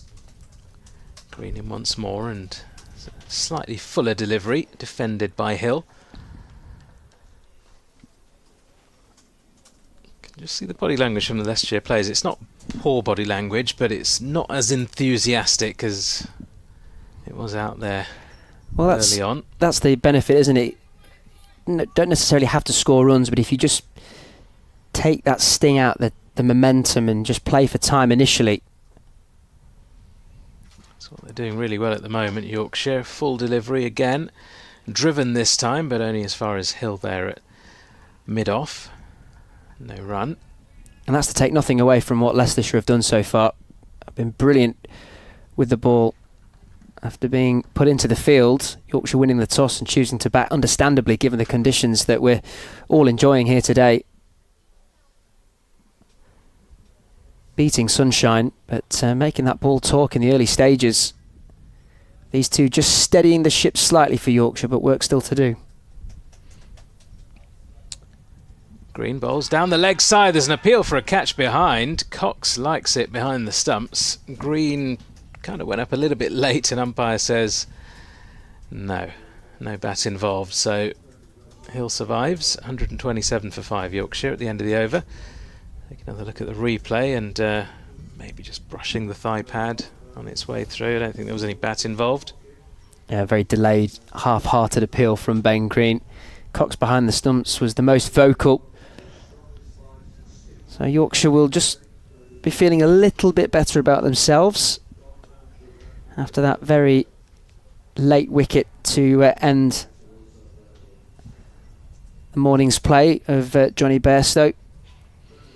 Elsewhere in Division 2, just to round up those games, Lancashire into bat at Derbyshire, 147 for 9. Meanwhile, Kent 114 for 1 at home to Middlesex. Gloucestershire 111 for 2 at Worcestershire. Green to continue, and that one is just played late by Wharton. There's a misfield at Gully, which allows for the second run to be taken, and that's Adam Lyth, you can hear, encouraging his teammates just to our right side of the commentary box. And that moves Wharton on to 55.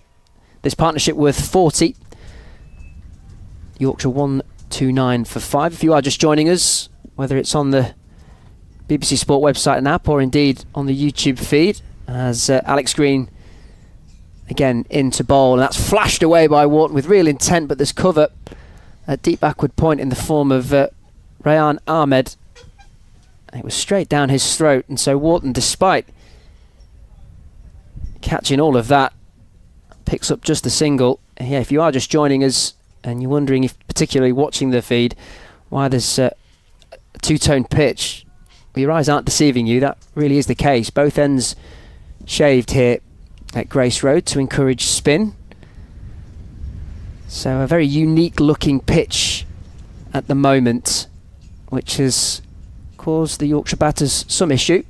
These two, though, looking rather assured at the crease, and they scamper through for a quick single. George Hill, again, just dropping bat on ball to place it backward of point. Wharton running towards the striker's end, comfortably home in the end. They're just picking up the pace ever so slightly here, Yorkshire. 130 for 5 now.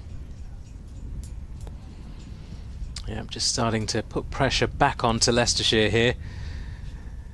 The quick running between the wickets. Wharton leans on his bat, stands tall at the crease now. Green running towards him, and that beats the outside edge. In fact, it's found the outside edge, taken, caught behind, and a breakthrough, a big breakthrough for Leicestershire. And it's Yorkshire's main man, Wharton, who has to walk back. 56 to his name, Alex Green getting his second wicket of this innings. And despite that good play that Yorkshire had just started to rebuild in this innings, James Wharton has been caught behind. Yeah, it was just a little bit of extra pace and bounce, wasn't it? Not much movement in that delivery. Just went straight on. He was trying to punch off the back foot, but it was a bit of a half-hearted punch from Wharton. Not really a defensive shot, not really an attacking shot where he's trying to find the boundary. Stuck in no man's land with his footwork too, and a disappointing end for Wharton, who played very well for his 56. Leicestershire back on top though, 131 for 6. And, all of a sudden you can see a bit more enthusiasm from the players out there, just having a well-earned drink before the next man is out. That's a big wicket, not least for Leicestershire but also for young Alex Green as well, to find the breakthrough. As we were saying, both those batters, Hill and Wharton, seemingly finding the measure of this pitch, despite its uniqueness, despite its two-tone influence. And James Wharton, who was looking good for his 56, sadly has to depart. So he falls for 56 from 109 deliveries with 8 fours. And that brings Don Bess out to the middle to join George Hill. So Yorkshire 131 for 6, and all of a sudden the pendulum swings back in Leicestershire's favour. There's 2 wickets for Green as well. His first 2 in first-class cricket this morning. So he'll be feeling a lot better about life. Went 2 matches wicketless to begin his career. And he's bowled really well, to be fair to him. Generally kept the ball on a pretty consistent spot. Bang the odd one in short. And his extra pace and bounce has caused a few problems for Yorkshire this morning. 2 for 28 his figures into his 8th over. And it is going to be Dom Bess on strike, who just takes his time. There's a little look around the field. 3 slips in place. Dom Bess to face then Alex Green into the wicket, and that's cut away sharply. And that sees Dom Bess off the mark with a boundary. Lovely shot. Yep, what's all the fuss about? Such an experienced player, Dom Bess, up on his toes and manages to find the gap there behind point, using the pace of Alex Green. Green won't mind that though. Bess wants to play a few shots out there. More conversations taking place between Green and can't quite see who that is at mid-on, might be Hill. Well, Alex Green bustling in now towards us. Ball's a heavy ball. Well, that's a full-length delivery, and it's driven by Dom Bess. And that could very well be back-to-back boundaries from his first 2 deliveries faced. He moves quickly onto 8 runs. And his first delivery, short and wide, dispatched backward of point. Second delivery, a tad too full, driven down the ground. Yeah, beautiful start from Dom Bess. He looks like he's just flown in straight from the middle of getting 100 somewhere else, doesn't it? He's in sublime form at the start of this. Maybe he was back in the nets or something midway through that Yorkshire innings, and just before he had to pad up, had a little bit of a knock. Probably not, but looks in really good touch early on. We've got a good measure now of this pitch and how it's playing, Nikesh. I mean, what do you think is a good score? Well, I think from here on in, the position Yorkshire are in, sort of anything close to 300, like 280, something like that, they would be pretty pleased with, given the start they've had. That's another lovely delivery from Ben Green. Bit of extra bounce, ball coming in off the seam, left alone by Hill, but not too far away from the stumps. But yeah, I don't see any demons in it really. I mean, a par score, you win the toss, you bat first, you want 350 plus, don't you? You want to be looking for that sort of close to 400 mark at least. So Yorkshire will be disappointed with the position they're in. In comes Green once more, and that's close to the edge. Ball dies as it reaches Cox behind the stumps. And Ben Green fancies getting in the wickets again as well. His namesake at the other end, Alex Green, with a couple. He's got a couple himself. Almost identical figures at the moment. Still got those 2 slips in place. Green into Hill. That's a dab down, just in front of point. Can't sneak through for a quick single. You could see what he was trying there, but just got a bit too much bat on it, did George Hill. Leicestershire with 2 bonus points so far. Yorkshire a long way from bringing up their first.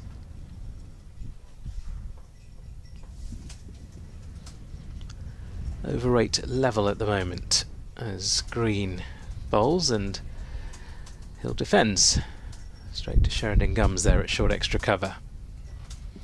Put one down there last week off the bowling. I think it was off Rehan Ahmed, I could be wrong, but certainly in that position there at short extra cover. Low chance. One you'd expect him to take though. That was before he'd had a bat for the very first time in his career in first-class cricket. Green bowls, very straight line, wicket to wicket. And Hill just respects that delivery by defending it back down the pitch. you are just joining us, Nikesh Regani, Jamie Rayner, Adam Whitty with you. As Yorkshire won the toss, chose to have a bat first. There were 5 down at lunch. Then a bit of a rebuild between James Wharton and George Hill, but that partnership has been broken by Alex Green. It's Ben Green here, and that's another beauty. That's the outside edge, a bit of away movement, and end of the over. Yorkshire 139 for 6 then, 54 overs at least remaining today. And I don't think we're going to get any problems from the weather. No, I don't think we will. It's still glorious sunshine here in Leicester, blue skies above, just a smattering of small clouds away to our left side. Are we surprised Rehan Ahmed isn't in the England fold? I would say so, given the side that England have gone with and given their sort of lack of options. He's one of those cricketers, isn't he, where if you want to play a spinner in the side who you think might not bowl, you probably don't want to go for Shoaib Bashir like they did in the previous test. You'd want to go with somebody like Rehan, who offers you solid batting at number 7, maybe even number 8 if required, but he is a proper top order batter who can offer you some spin as well. Alex Green running towards us, continuing from the Bennett end, and that's a wide full-length delivery that's left alone by Dom Bess. 2 for 36 so far from his 8 overs, now into his 9th. He certainly felt curious in the balance of the team, and particularly what Ahmed can bring to said balance, particularly in the absence with this game of Ben Stokes. It's an interesting one, isn't it? Because I think had Ben Stokes still been around for this test, maybe Rehan would have stood a better chance. Green, a 19-year-old, back of a length, and he has Bess up on his toes as he defends that down into the ground for no run. He was the one who initially backed Rehan when he made his debut in Pakistan and took a fifer on debut. Provided some valuable runs down the order too. That was nearly 4 years ago, right? Yeah, it was certainly at least 3, if not 4. Yeah. If memory serves me right, was that the tour after the New Zealand home series? Yeah, that's when Bazball had just kicked off, yeah. Alex Green into Dom Bess, and that's a good length delivery that's left alone as Bess watches that fly through to Ben Cox behind the stumps. Yorkshire 139 for 6. That was the tour where Harry Brook really established himself. Yeah.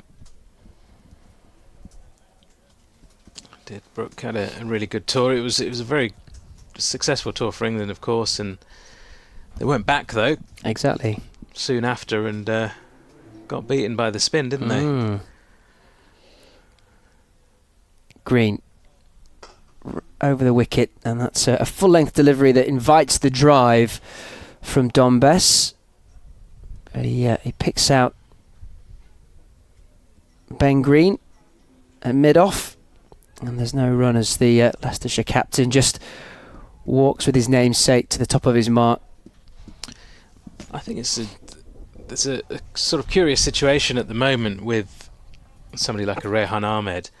Because if he continues to be left out of England's test side, does he then have the appetite to still carry on playing red ball cricket? Green is in, and that's left alone by Bess outside off stump.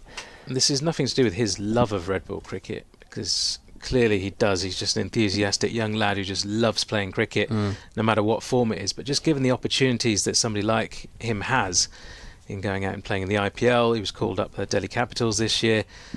You know, he's got so many opportunities to play in franchise cricket around the world. He could just forge a career as a successful short-form player. If England don't want to pick him in Tests, then maybe that'll be at the back of his mind somewhere.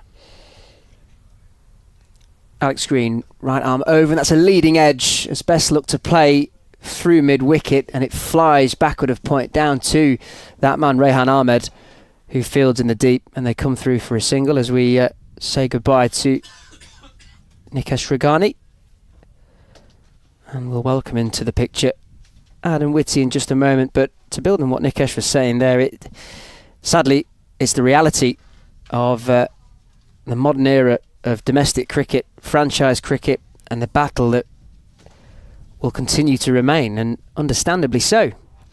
With the contracts on offer globally, it's a very difficult decision that cricketers have to make, particularly young talented cricketers like Rehan Ahmed. It's a short old career, you've got to make the most of it. Well, hello everybody. He was told to go to the IPL by England, so that makes it even more difficult to go and play there, and then he didn't play. Is it me or you? It's me. Ben Green is going to bowl from the pavilion end. He's up to the wicket. He bowls. Forward comes Bess and defends. Delighted for Alex Green, by the way, to get his second wicket. He big wicket. Had 3 wicketless innings. I'm sure it was frustrating for him. He's one of those guys at the moment where he's going to get a bit of a carting because he's such a young guy, inexperienced. But it must have been really difficult for him actually to go to have to wait until your 4th innings to take a wicket. Green moves away from us now. He's up to the wicket, bowls. Forward comes Bess and drives it cover. But I saw him in a one-day cup game last year against Surrey in Guildford. Lovely outground, by the way. And he took 5 wickets there and looked like a real superstar. And Alphonso Thomas, I remember, tipped him for England then in the future. He's a long way off that now, but he certainly has the potential for it. Green again in outside the off stump, left alone. So I'm really excited to see him. They need him as well. They need a bowler like him, someone who has the ability to get it through, someone who adds something a little bit different, a bit of pace and bounce. Got all the credentials. Yeah. As we were discussing earlier, physicality-wise, he's 19 years of age, such broad-shouldered, barrel-chested. Here comes Green again outside the off stump, left alone by Bess. 140 for 6. And credit to the management, right, for sticking with him. Yep. It would have been easy to drop him. He got hit around in a T20 as well against Derbyshire earlier, but they brought him back in. He bowled well. It would have been easy to drop him after those 3 innings and go for someone who had maybe played a bit more regularly but perhaps didn't have the same star potential. Green bowls, and that's driven handsomely down the ground, but it's stopped by Green off his own bowling. Again, there's no run. We're on for a maiden here from Ben Green. He's such a sort of, a lumbering giant chap to have so much sort of natural physicality and natural pace and power. I presume he was one of those boys that was that looked about 19 when he was 12. First one with facial hair in the year 8 changing rooms. Green. Final ball of the over, defended by Bess, and that is a maiden over played out by the former England man, and the score is 140 for 6. We've had 44 overs in the day's play, and Leicestershire on top. Well, to go from Alex Green to Ben Green, I've been mightily impressed with the Leicestershire skipper. Just completed his 15th over. First spell worth 10 overs. Big shift from him. And he's kept his line, he's kept his length, he's kept his discipline. And this second spell, 5 overs old, going at less than 1.9 economy rate. It's disciplined stuff from the skipper. And he tosses the ball to Alex Green, who will continue his spell from the Bennett end into George Hill, and that one beats the outside edge. Hill playing and missing. Good carry through to the wicketkeeper too. That was still rising when it got to him. And that builds on the point that you're saying there in regards to the physicality that this 19-year-old possesses. Clearly bowls a heavy ball, gets it through well on a pitch that has kept low at times. We've seen that already, despite the fact that this is the 45th over of the game. 2 wickets to his name, Alex Green. Into George Hill now, who's driving and firmly driving through the covers. And that is exquisitely hit by George Hill. Measured, well timed, good balance at the crease, just lent on that full length delivery and picked the gap wonderfully. Hill looks a really good bat. He really is, in truth, and I think many would say that, and there's no run. He moves on to 28, George Hill. 54 deliveries faced. Yorkshire 144 for 6. His partnership worth 13. Hill ferociously twirling his bat at the crease as he takes guard and sets to face Alex Green at the top of his mark. And he comes now, bowling decent length that just stays slightly low, outside off stump.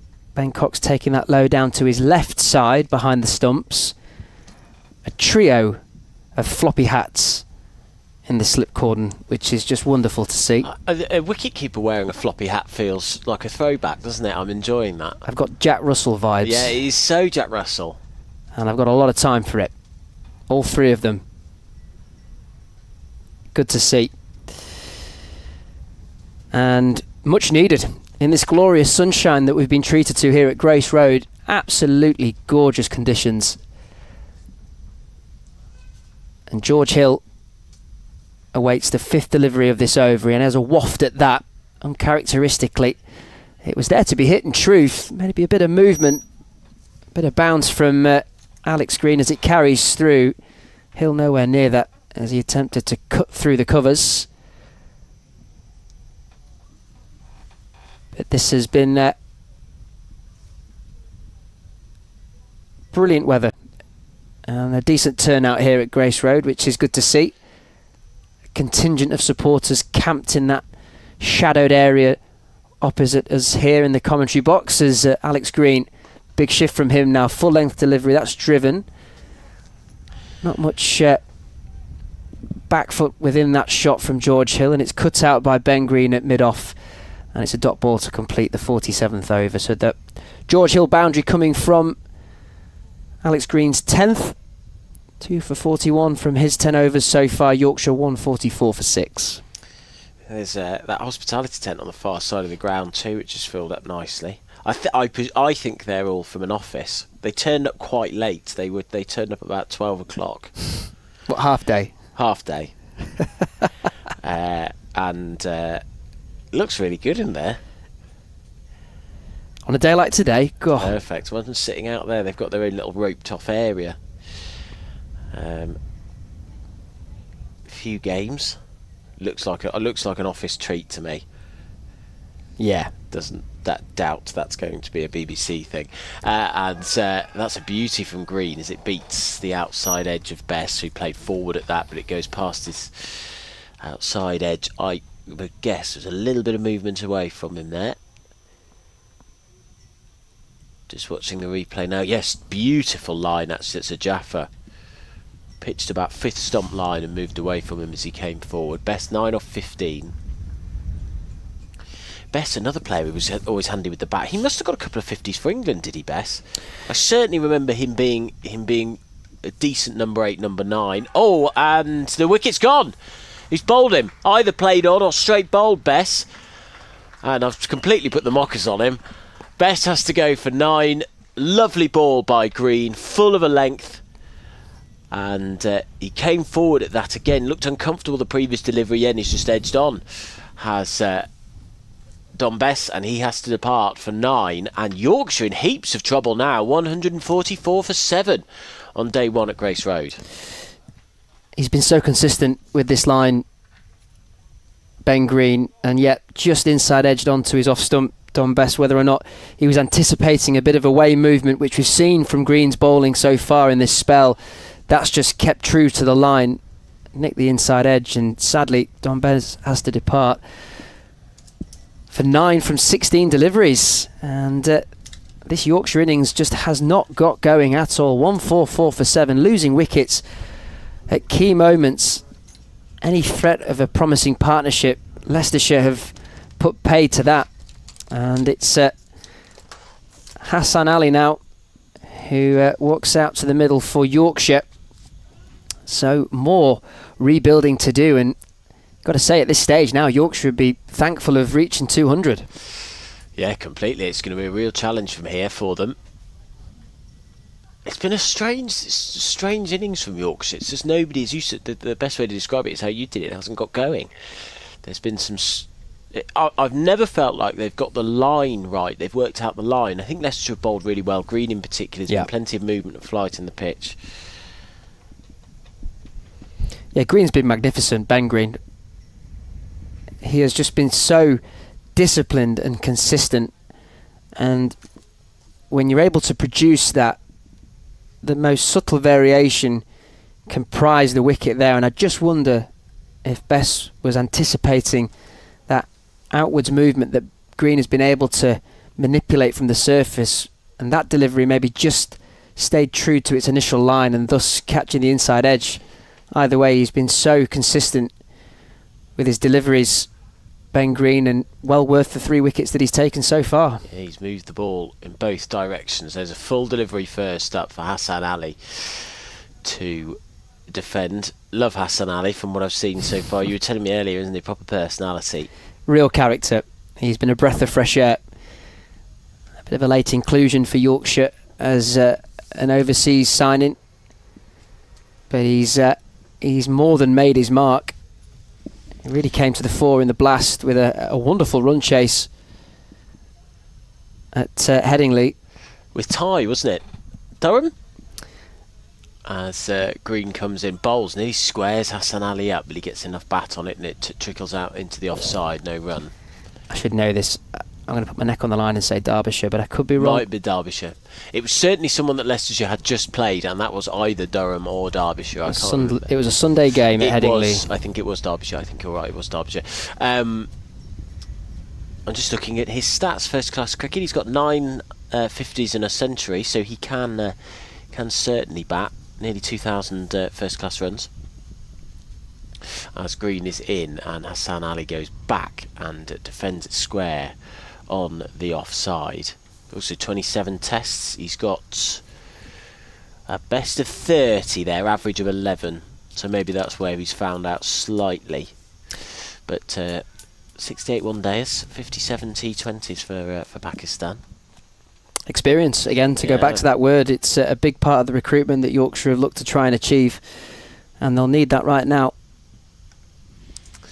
Green comes in, bowls, forward comes Ali and defends, and that goes out into the offside. Brilliant over from Ben Green. That is a wicket maiden, and Leicestershire have Yorkshire in a lot of trouble at the moment. And with how these sides came into this game, with Yorkshire probably feeling buoyed by the way they did, played against Warwickshire last week, and Leicestershire feeling very down about their situation with 4 defeats in a row. I'll just have a look at the table again, because that does paint the picture of how much trouble they're in. And they're going to have to win probably 3-4 games to catch up with the rest of the division. Yorkshire in 7th on 87 before the start of the day. Leicestershire 49 points, the only team yet to win. So Green from one end, Alex Green from another, and that one's played late by George Hill, and it's cut out admirably on the third man boundary by Gums. Tumbling stop down to his left side to prevent the boundary. So Hill takes a single. He moves on to 29. Yorkshire 145 for 7. Just confirmation of that. We were talking earlier about which game it was. In fact, Derbyshire in the blast. Hassan Ali 31 not out. Andrew Tye 32 not out. It was an incredible 9th wicket partnership that steered them home in the blast. And now Hassan Ali on strike in the county championship for Yorkshire, facing Alex Green, and he's leaving that ball alone wide of off stump. Bowling quite wide on the crease. I noticed Davey doing that too as well, right arm over the wicket to the right hander, trying to create an angle from somewhere, which to be fair is what Green was doing, wasn't he? He was creating an angle, getting the ball to move away.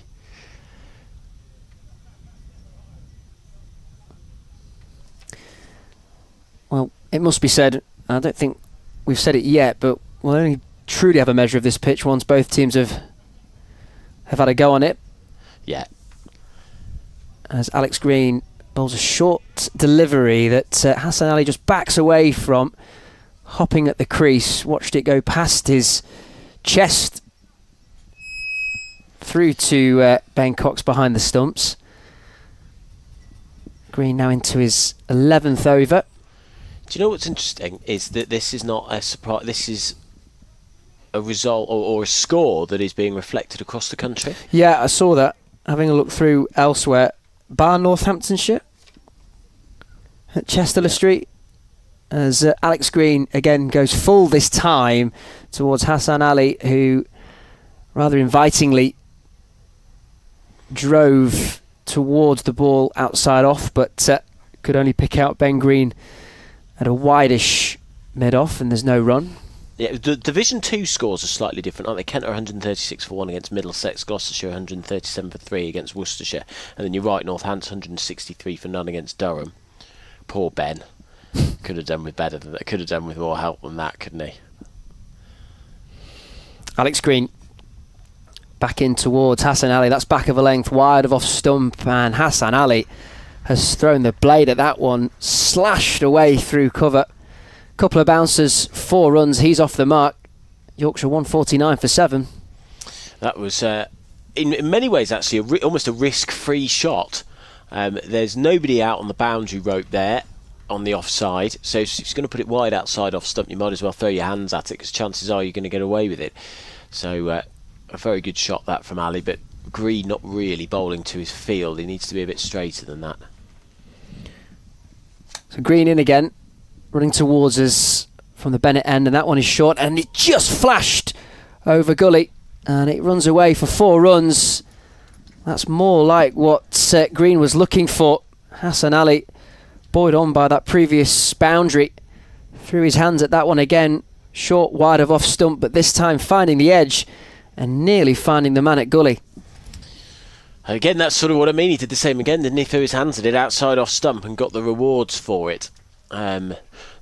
Potentially not the worst tactic for Leicestershire to send the fielders out and try and get him to play a full-blooded shot and catch people on the boundary, but if you're going to have the field in, you need to bowl a little bit tighter to it. 153 for 7. Just to go back to my point about what else is going on, you would think, I presume it is as nice everywhere else around the country as it is in Leicester at the moment, with blue skies above. Very warm out there too.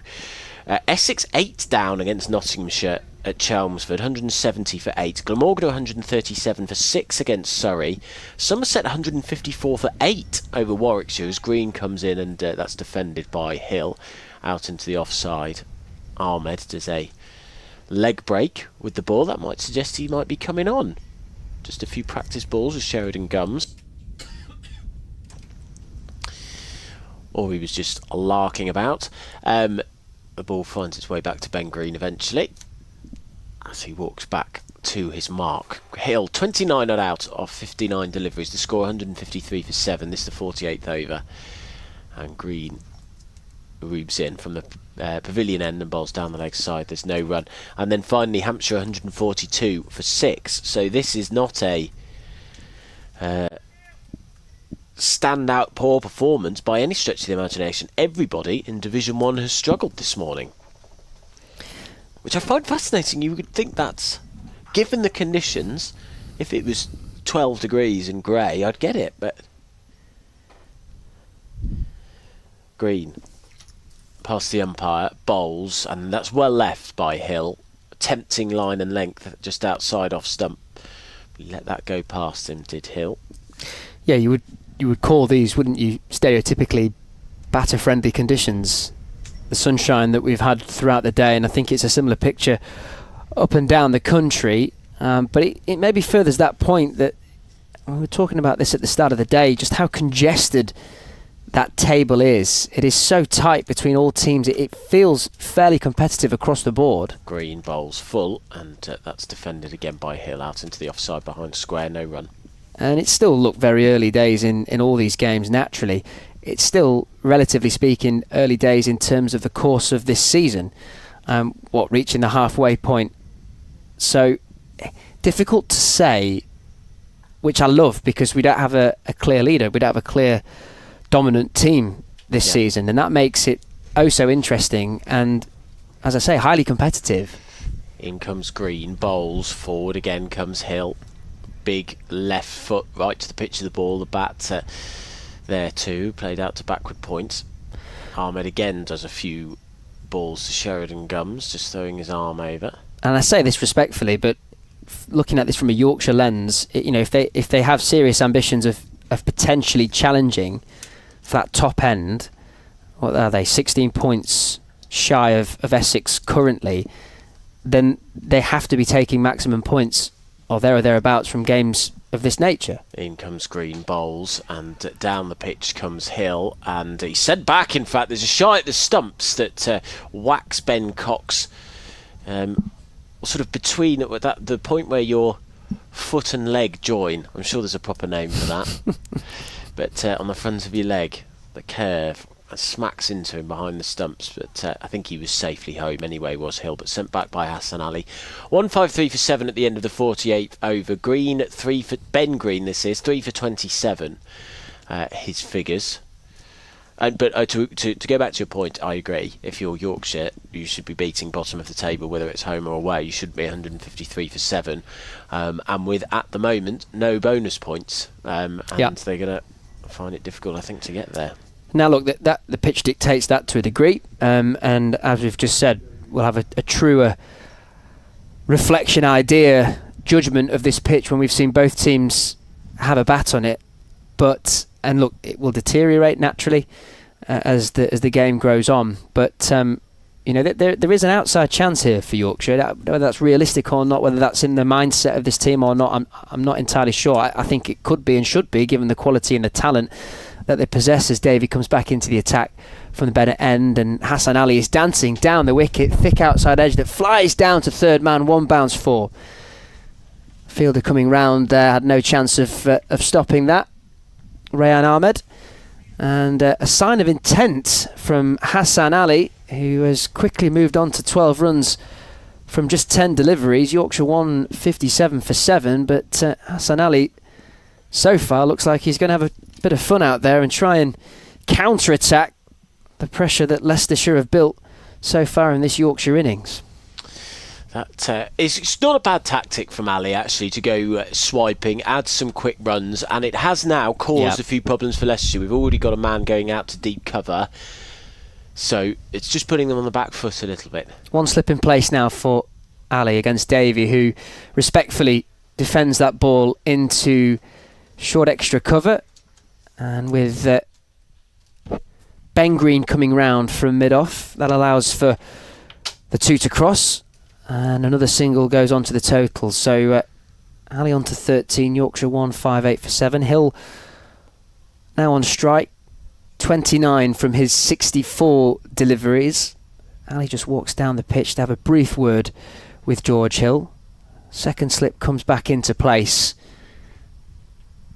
The man at deep cover has come back up into what would effectively be the ring as Davey is in, and that one is punched through mid-wicket, slightly aerial but safely through for 4 runs. It's a well-timed shot from George Hill and a second boundary to come from this Davey over. Yeah, he's just not got his lines right here, Davey. I have a feeling there's been a few times where he's just bowled a bit too straight. That another occasion, and there's no protection for him out there. There's a square leg and a mid-on and a big gap in the middle, so it's a risk-free shot for anybody. Not quite bowling to his field, and I fear he's just been a tad too straight today, Davey. 9 off 3. 1 for 54. Partway through his 12th over. Yorkshire 162 for 7. In comes Davey. That's a full-length delivery, and it invited the drive. Hill had a go at it, didn't hit it cleanly, down into the ground, and fielding off his own bowling, Davey's able to collect, and Hill just somersaults his bat in the air in frustration that he didn't make more of that opportunity. But maybe these two have just had a word and said, look, if we're going to get close to 200, rather than sticking around, let's try and get there quickly. Hill on 33. Yorkshire 162 for 7. Davey is in. That's 2 straight, and that's clipped Off his heels, George Hill through mid-wicket. Man on the square leg boundary comes round to field. Kelly, and keeps it to just a single.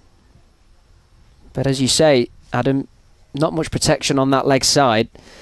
Anything too straight or straying down leg side, it's meat and drink for these two at the moment. Hassan Ali with an open stance at the crease. Second slipper's come out.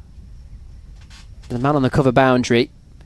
In comes Davey now to Hassan Ali, who finds the edge, squirts it through gully and point, and there's a single as Davey took a tumble there as he just finished his action, and he stayed down on the deck.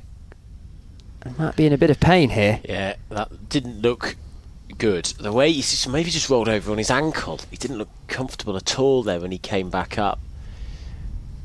The way he fell, I don't know whether he landed sort of on top of his ankle. We'll watch it again.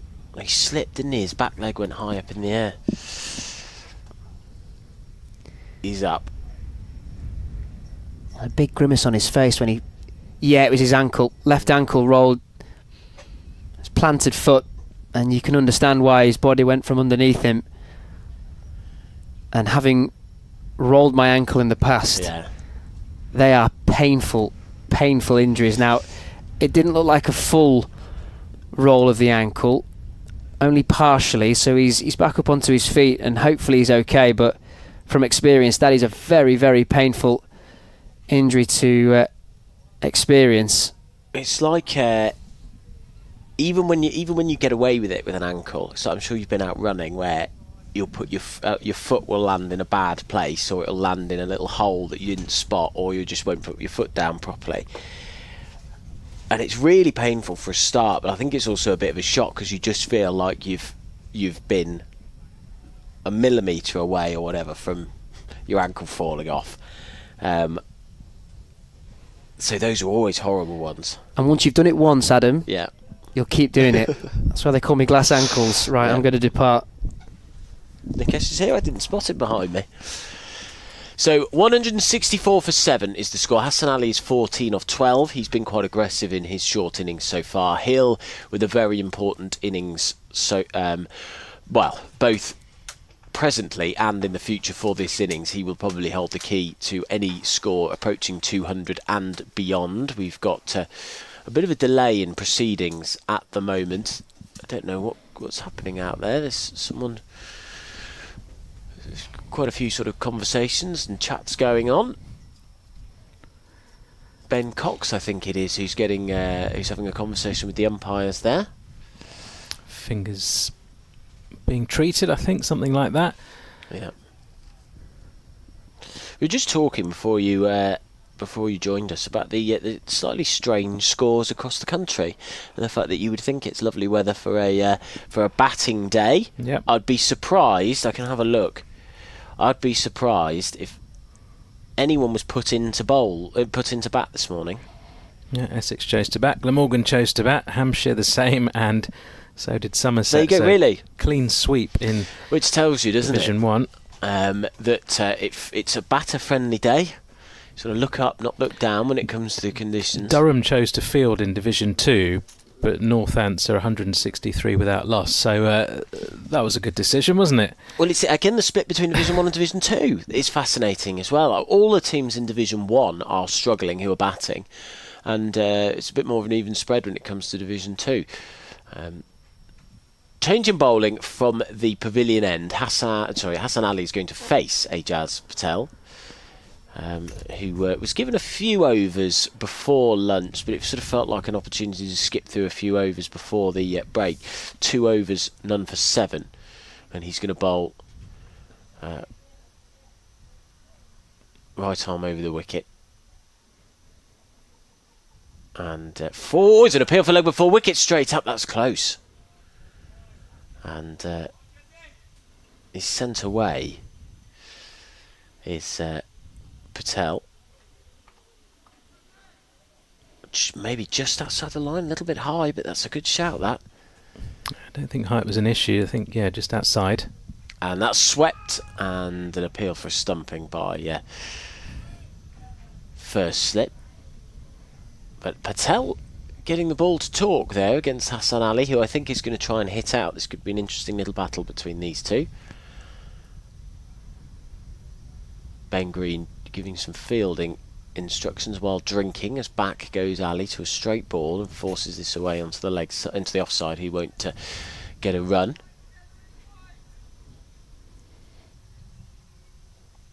Likes to play his shots, Hassan Ali. And I think it's a sensible option for someone like him. The number 9's come in, put Leicestershire on the back foot. I mean, look at the field already as Patel tosses this one up, and that's a slower ball. He's taken a lot off that, tossed it up, and Hassan Ali doesn't fall for the bait. He defends. You've got a long off and long on, deep mid-wicket, deep backward square leg, deep cover to the number 9. And Patel is in. Back goes Ali, doesn't get the single because that goes to the one man in the infield on the leg side, which is a mid-wicket. If I was him, I'd sort of look to farm the strike from here on in, try and get 1s and 2s, keep that field back. As Patel comes in, bowls another straight delivery. Nice revs on that, and that's the end of the over. It's a maiden for Ajaz Patel. 164 for 7 is the score. We've had 50 overs now in the day's play. We've got 46 left. Hill 34, Hassan Ali 18. And this partnership worth 20. Leicestershire will be very happy with their day's play so far. But I suspect, Nikesh, that it's just a coincidence that everybody's struggling. Good bowling probably, but seems very strange. It's a 400 for 4 day. It feels like. That's what it feels like. Yeah, even given the pitch conditions out there. Been very good bowling from Leicestershire, but no demons in the pitch or anything like that. As Josh Davey continues here, and Hill works the ball just wide of mid-on. They get through for a single. It brings Hassan Ali back onto strike. Pakistani fast bowler. He's the only person I've ever interviewed. I did a piece with him, Shaheen Shah Afridi and Azhar Mahmood, who Pakistan legend, is a bowling coach during the 2019 World Cup. 3 of them together, and he's the only person I've ever interviewed who sort of put me on the back foot by saying, "Oh, I really love your eyes," which was a bit of a strange thing to kick off an interview. But Jamie was saying he's a proper character. He is, yeah. His celebrations are very exuberant as well, as Davey comes in, goes down the leg side, and there's going to be runs here. Should be a couple of them at least. Did he get some thigh pad on that? No, signalled as byes. Ball just died really as it got to Cox behind the stumps. A difficult one to take, sort of just bouncing before it got to him down the leg side. Did manage to get some glove on it. Davies' lines haven't been right today. His first spell was very good, but I mean 1 for 57 off 12 overs sort of tells its own story really. In 167, he's bowled 2 straight, and he's trying to create an angle, which is meaning he's going 2 towards the leg side. Here is Davey, and that's on the off stump line. That's more where he wants to be. Hassan Ali defends on the offside. There's no run. Is that the wind? That is. Gale force winds, Wow. It sounds like. Doesn't quite look like that when you're looking at the trees, does it? I didn't know. It sounded like someone was like moving a trolley down there. We're about 3 stories up, which doesn't help. Davey back into Ali. It's almost a Yorker length. Well dug out, and they get through for a quick single. You almost want to just keep it slightly wide of the off stump to somebody like a Hassan Ali. Give him that temptation, get him playing at the ball. Trying to play those wafty drives, as he likes to do, through the offside. Maybe bring those slip fielders into place. He's ripe for a trap, certainly. I'd maybe think about, as they have done, putting 2 men out in the deep on the leg side and going short might be a good idea. And they're moving a man into mid wicket, so for the top edge or the miscued shot. This is Hill back on strike. Will he be tempted? They're very similar fielder. They've got a short mid wicket now for Hill, who just looks to defend, gets an inside edge. He didn't know where that went. Ends up going just down the leg side and is fielded by Cox. There's no run. That certainly looks like the tactic, doesn't it, that they're going to go short with that field. Although we saw that, didn't we, when Alex Green was bowling against Essex. Lots of men out on the pull and the hook. Wasn't really bowling to his field. Can Davey get him to find that trap? He just bowls on a good length on off stump, and it's well defended by Hill. And there's no run. End of the over. Just a couple of runs off the bat, as well as those 2 leg byes. 168 for 7, Yorkshire. Over rate level, so what do you reckon we'll be on course for about a 20 past 25 past 6 finish, something like that? Yeah, you'd think so. But if Patel gets through a few overs quite quickly, Rahan Ahmed bowls 2. Still not seen Ahmed today, but it's not felt like conditions for him, and if you're 168 for 7, your pace bowlers are doing an alright job, so you may not need to introduce your second spinner. Leicestershire creating a pitch for spin today, and Ajaz Patel bowling left arm round the wicket to the right-handed Hassan Ali bowls and just drags his length back a little bit there. He saw Hassan Ali coming, and Ali defends out to cover. Sheridan Gums is there, and here is Patel. Back goes Ali and chops this into the ground, and Gums again fields. 11 wickets at 54 a go before this innings, Patel. It's very difficult. It's very difficult to judge a finger spinner from the first 6 games of the season in April and May.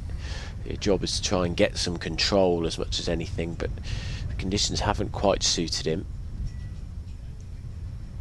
And he waits. Stood behind the umpire. He's moving his mid-wicket squarer, and now comes in, tosses this one up. Ali comes down the ground. It's gone through Ajaz Patel's legs as he tried to stop it, and it's going to raid down the ground for 4. Well, no, it's just a single. They've got long on back in place, and I understand why you were a little bit surprised at that, because he's very, very straight long on, almost sort of right next to the sight screen, almost right behind the bowler, looking for that exact shot, maybe hit up in the air. Patel in, back goes Ali, and that's more of a baseball shot to get a single down the ground. Hill is there. Yes, forgive me, listeners and viewers. We've got a bit of an overhang over the top of the pitch, so I couldn't actually see it, but it was hit so straight and so hard that I presumed that it was going to make it. Patel up to the wicket, bowls, and back goes Hill and punches this out to deep cover. Ali is warming up vociferously on the far side there, but he's been doing, I don't know whether he's just quite an animated personality, but he's been doing it for a little bit. Worth a go, I reckon, now. Bowler tempter to Ali or something like that, as there's a straight ball, full ball from Patel, and Ali gets the quick single, so he moves on to 18. 173 for 7 the score. We've had 52 overs, Hill 37. At the other end, Ali will keep the strike for the next over. Essex nearly bowled out, 178 for 9. Glamorgan, who I think Leicestershire will hope have a late season collapse. That's how they will be able to stay up if Leicestershire start winning games. Somerset 180 for 8, Hampshire 169 for 7. I haven't said, I presume, well, of course, if Northamptonshire 160, how was Ben Stokes bowled? I'll have a look at that while Leicestershire make the bowling change, and it is going to be Rehan Ahmed. None for 26 off 9. There you go. Tidy. Gus Atkinson's got a couple of wickets, I think. A couple of those Glamorgan wickets. 2, yeah. Carlson and Callaway. England aren't doing very well, are they? 72 for 2, New Zealand. Right, here comes Rehan Ahmed for the first time into Hassan Ali, and that's just played away down to long off for a single. Interesting to see how he goes here. Rehan bowled really well, taking a 4-for in Essex's first innings last week. It's interesting, I'll come back to that in a second after this ball, because I've heard that spell referenced. Here he comes, Rehan, and that's been worked away by Hill for a single out to mid-wicket. I've watched a lot of the Test match over the past couple of days, and listened to Test match special, and I've heard that spell 4 for quite a lot was the phrase. It was viewed seemingly as him having conceded a lot of runs. Ahmed in, and that's played away by Ali, but fielded at cover by Gums. No run. Well, it was what, 4 for 420? No, he went for more than that in the but end, it was 40 overs or so. Yeah. And he was the only bowler that found some control and success. Ahmed in, and attempted sweep is missed by Ali, missed by Cox as well, but doesn't cost any runs.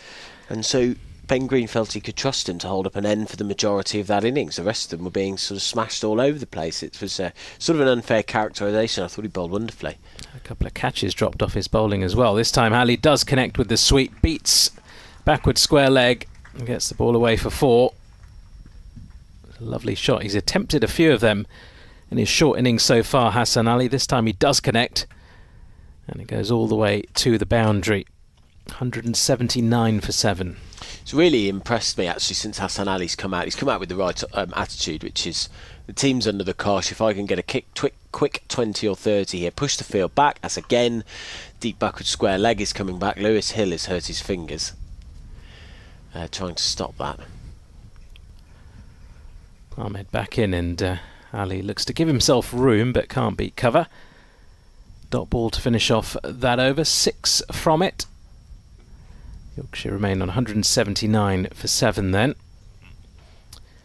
You get the impression, and people obviously working at different times and different places in the country don't all get a chance to necessarily watch every county game that's going on, but you look at a scorecard, you see some figures, you think, well, bowled all right, but a little bit expensive, few runs conceded. Did he really bowl that well? But it doesn't really tell the full story unless you saw that spell from Rehan.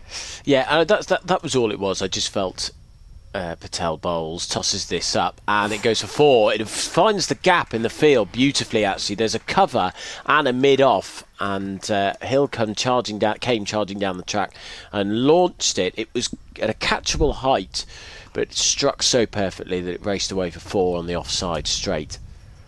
Well played by Hill. He moves on to 42 off 74. Real twirler and twiddler of the bat is Hill. As good. I'll put my teeth in. Good ball from Patel outside the off stump. Hill was trying to launch him again, but he tossed that full outside off stump, which didn't give him many options. 183 for 7. Patel in flatter and quicker this time, and a wicket. He's got him. Getting the outside edge, quicker, flatter delivery from Patel, and he went back to try and cut it away, but was beaten for pace. And a great catch from Cox behind the stumps. Another wicket falls for Yorkshire, and it's a big one. Hill, 42 not out, played very well, but he has to depart. 183 for 8. Almost an action replay of the previous delivery, which he missed, this time getting a thin feather onto it. And really sharp wicket keeping there from Cox behind the sticks. It brings to an end another good innings there for Yorkshire. 42 for Hill from 76 deliveries, but he's on his way back. And now Leicestershire sensing that they might perhaps be able to get Yorkshire out for less than 200, which would be a brilliant effort. So Jack White and Dan Moriarty, the last 2 batters, and it's Moriarty who's coming out next for his first game of the season. It was clever batting, wasn't it? I think he just quickened that ball up that time. And Hill has to go. Got 2 sets of greens, 2 sets of Hills on the field at the moment. I did not see this coming. You would have had to. I think you would have had long odds on Yorkshire batting first, winning the toss, batting first, and being 183 for 8 at 3:30 on day one. We'll take it though. Yeah, absolutely. You can say that's someone from Leicestershire. Can indeed. I doubt those around Yorkshire are feeling exactly the same way. Surprise innings from them. You would have thought they felt buoyed by the way that they came out of. They were at Scarborough last week, weren't they? I think. Don't know for sure. Let me have a check. Put you on the spot there. That was a bit unfair. You're not missing anything at the moment. Everyone's sort of settling in. It was at Scarborough. Yeah. Where they nearly got a brilliant win against Yorkshire, but they haven't quite been able to capitalise on it today. I'd be really interested to know, obviously Jamie will speak to the Yorkshire camp, I'd be really interested to know how they felt the pitch has played today, whether it's had any impact whatsoever, but the greenness of the pitch has slightly dissipated. Patel bowling left arm over the wicket now to the left-handed Moriarty. It sort of looks, I mean, literally baked, the pitch now. It has gone that slightly browner, more tanned colour as Patel bowls left-handed and beats him outside his off-stump with a lovely off-spinner to the left-hander.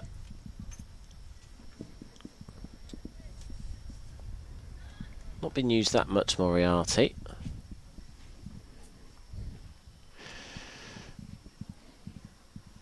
But just text a couple of my mates who play a lot of cricket. Patel in bowls, back goes Moriarty and cuts. It's a thick outside edge, but it's racing away towards the boundary. It will be stopped though. It wasn't hit powerfully or timed well enough for that, and they come back for 2.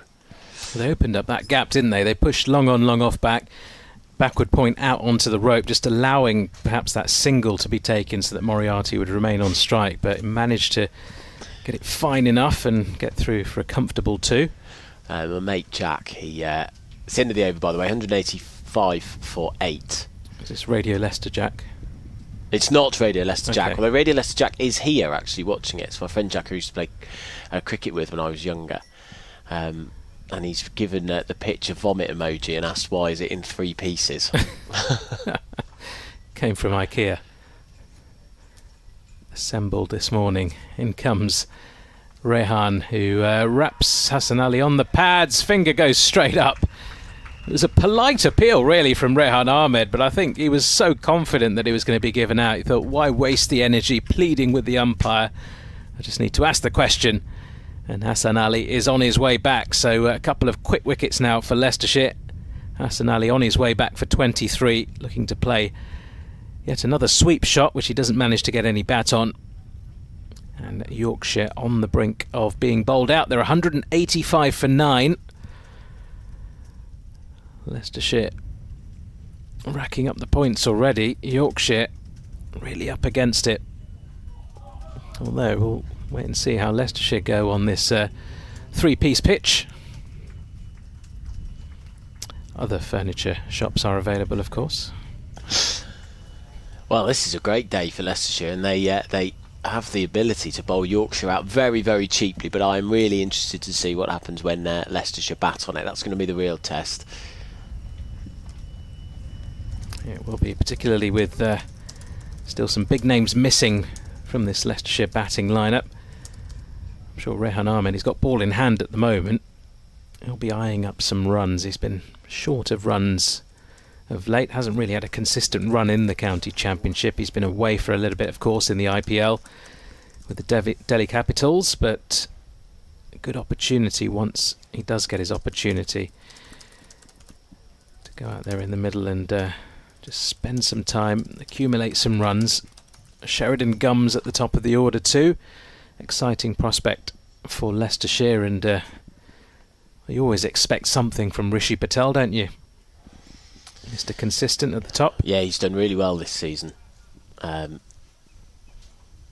He's probably, I mean, you'd say Nick Kelly as well, but he'll be the senior batter in that team. It's quite a young batting lineup. Right, White, number 11 for Yorkshire.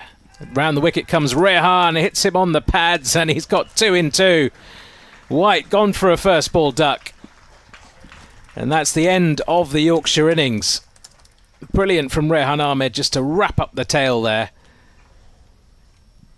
Let's have another look at the replay. Angled in from around the wicket. He's trapped on the crease, hits him on the back leg in front of middle stump.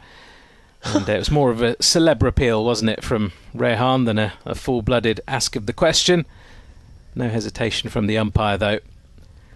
And Leicestershire have managed to skittle out Yorkshire for 185. Rehan Ahmed finishing with figures of 2 for 6 off 1.2 overs. The other wicket takers today, 3 for Ben Green. Mr. Consistent with the ball, 3 for 27. 1 for 58 for Josh Davey, who opened the bowling with him. A little bit inconsistent from him. Alex Green, 2 for 50. And then a wicket each for Joey Evison and Ajaz Patel. So good to see everyone in amongst the wickets for Leicestershire with the ball. Really has been a team effort. They've fielded well, they've bowled well, they've put the ball in the right spot. They've asked enough questions of Yorkshire, and the visitors have failed to come up with the answers on more occasions than not. James Wharton top scoring for the visitors with 56 from 109 balls. George Hill making 42 from 76. A good little contribution from Hassan Ali towards the back end, making 23. And no one else really hit any scores of note. So that is what Leicestershire will look to go past when they get their innings underway in a few minutes' time. 185 all-out Yorkshire. Do join us again in a few minutes for Leicestershire's reply. I'm just thinking, will they go for a quick tea? Will they go for an early tea? Let's see, it's 3:36. There's been no announcement, has there? Surely they will. Officially. Oh no, of course they won't, sorry. Well, will they? That doesn't matter, we'll find out, won't we? Either way, we'll be back when we resume, but I think Leicestershire will be very, very happy with that. They have done, I guess, what was asked of them and what they were struggling with previously, which was to bowl as a pack and bowl as pairs, keep up the pressure. First, a maiden first-class wicket for Alex Green, and then a second for him. Wickets for Patel and Ahmed, which has justified their inclusion for doubling up the spinners. Ben Green, I thought, an absolute monster with the ball in hand with a brilliant early spell. So Leicestershire well on top, and 185 all out. But we shall see how they fare when they bat on it. We will be back very shortly, either on the resumption of innings or whether we're back from tea. We shall find out very shortly.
Hello and welcome back to listeners on BBC Leeds, BBC Leicester and via the Leicestershire stream online. Nick Eshragani and Jamie Rayner getting proceedings back underway as Leicestershire look to reply to Yorkshire's 185 all-out. If you are just joining us, Yorkshire won the toss and chose to bat here on day one. A beautiful, bright, sunny day in Leicester.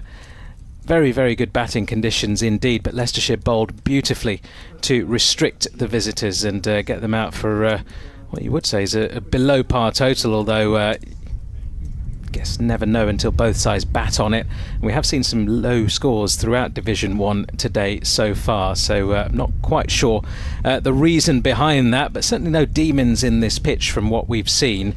From a Leicestershire point of view, Ben Green was the chief wicket taker, 3 for 27. A couple of wickets each for Alex Green and Rehan Ahmed, who cleaned up the tail.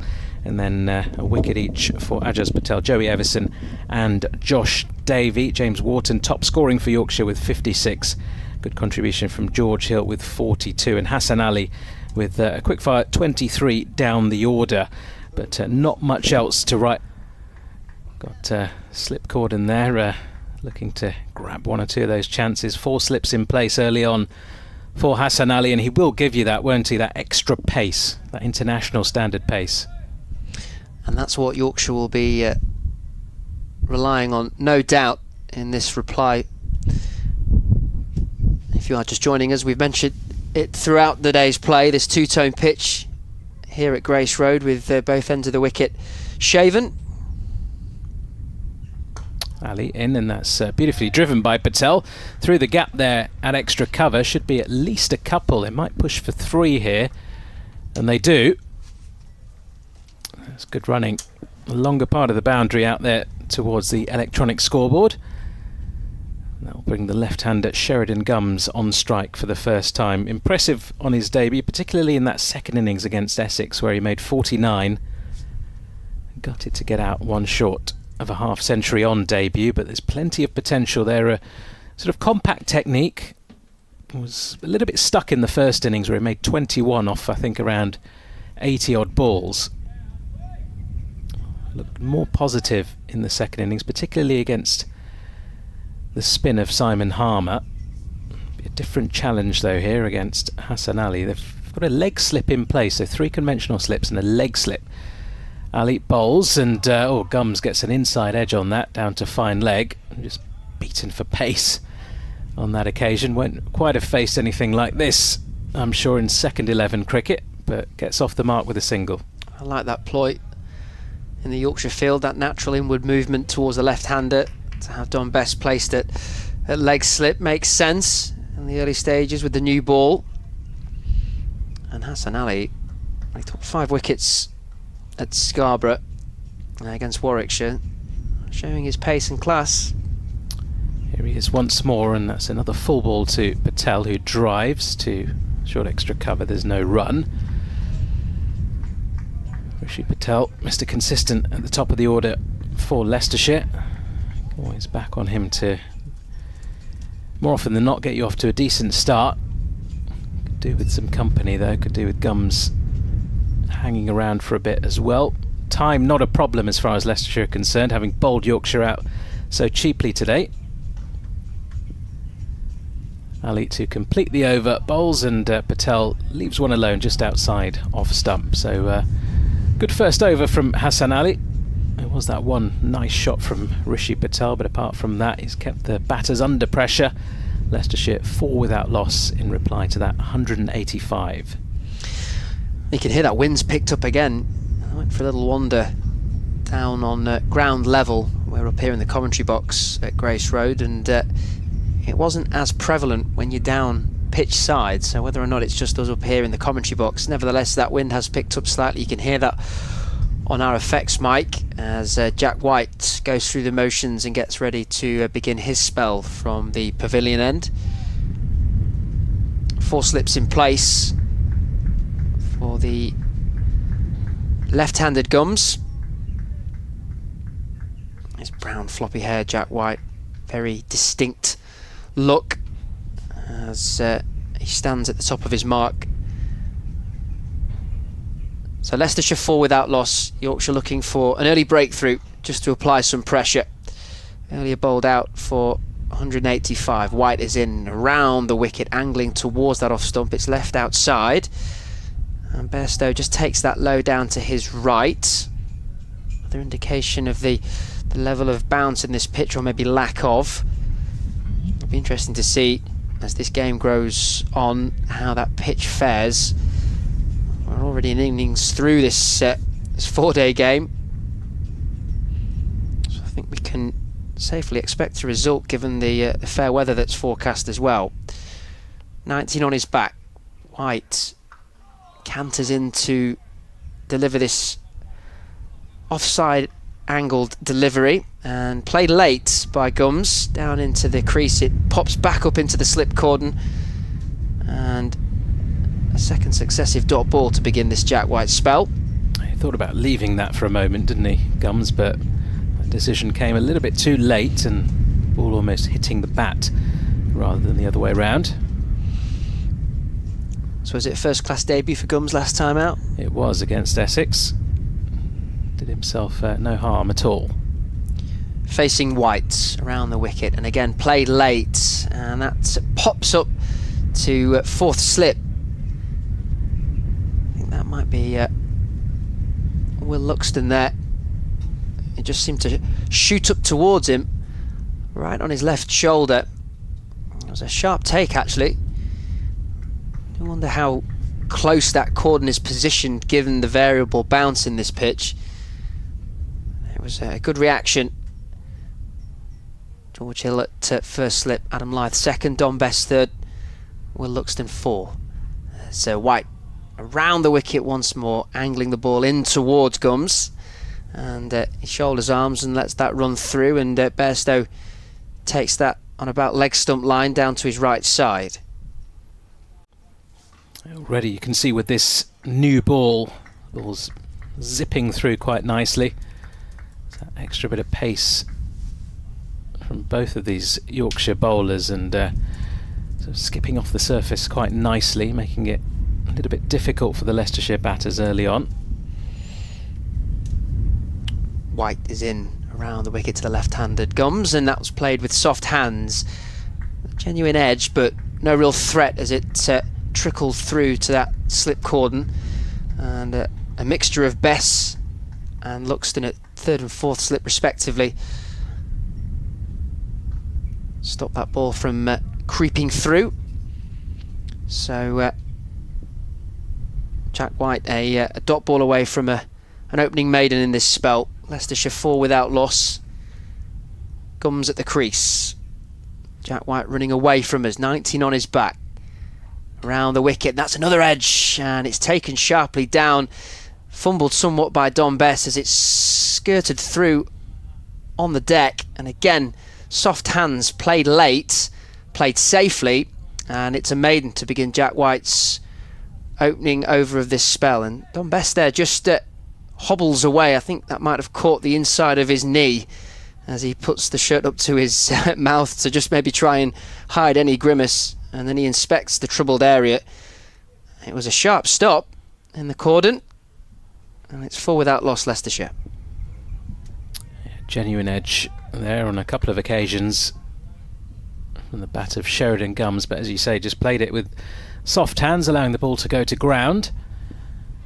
Hassan Ali continues then into Patel, who defends the ball with that decent stride into the offside. Tall man Rishi Patel. Ali persisting with 4 slips here early on. Johnny Bairstow with the gloves on. He's got the sweater on as well, Bairstow. A bit warm for that, isn't it? Braver man than me.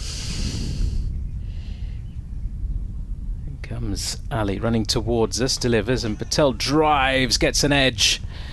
And the ball's going to race away to deep third for 4 runs. He's looking to play that through the covers, Rishi Patel. And he'll take the runs. Leicestershire on to 8 without loss. Back to Bairstow. I mean, it's great to see him still wanting to keep wickets. here in County Cricket. He's done so much throughout his career at international level as well. You'd almost think he's earned the right to say, well, I don't quite fancy keeping throughout the whole of a county championship season, but no, he's there. Looks in pretty good nick as well in terms of his fitness, as Patel just defends that one again off an edge and down to deep third for 4 more.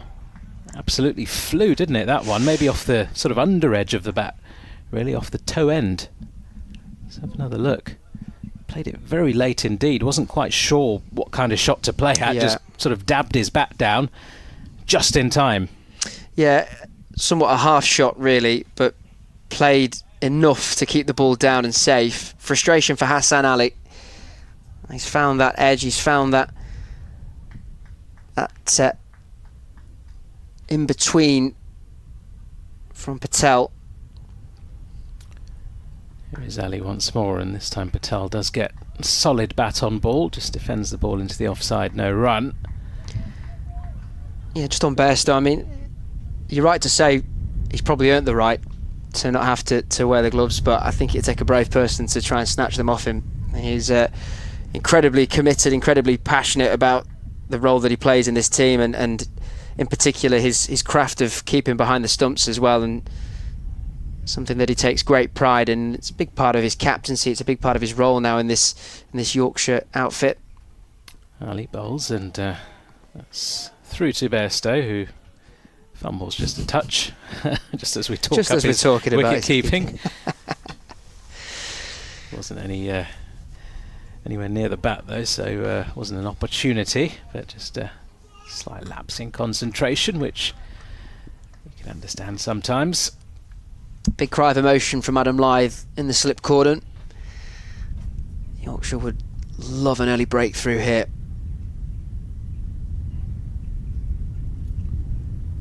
Ali runs in, bowls, hits Patel on the thigh guard. Just troubled for the extra pace once more. End of the over. Couple of boundaries off it, couple of streaky ones for Rishi Patel. Leicestershire on to 12 without loss. Yeah, the streaky nature of those two boundaries, I suspect, will be in some way cause for encouragement from Hassan Ali's perspective, but no doubt frustration as well because of the streaky nature. Nevertheless, showing good pace on this pitch, which will be important for Yorkshire. From a Leicestershire standpoint, how long can they just dig in, survive this early spell with a new ball, frustrate, and then maybe cash in? Jack White looking to change that for Yorkshire from the pavilion end, running away from us around the wicket to the left-handed gums, and the oohs and ahs that you can hear on the effects mic would maybe represent how close that ball was to potentially clipping his off stump. Left alone, and despite that feeling of optimism from the Yorkshire outfield, it's good judgment from Gums, knowing exactly where his stumps are. Taken guard, middle stump. Jack White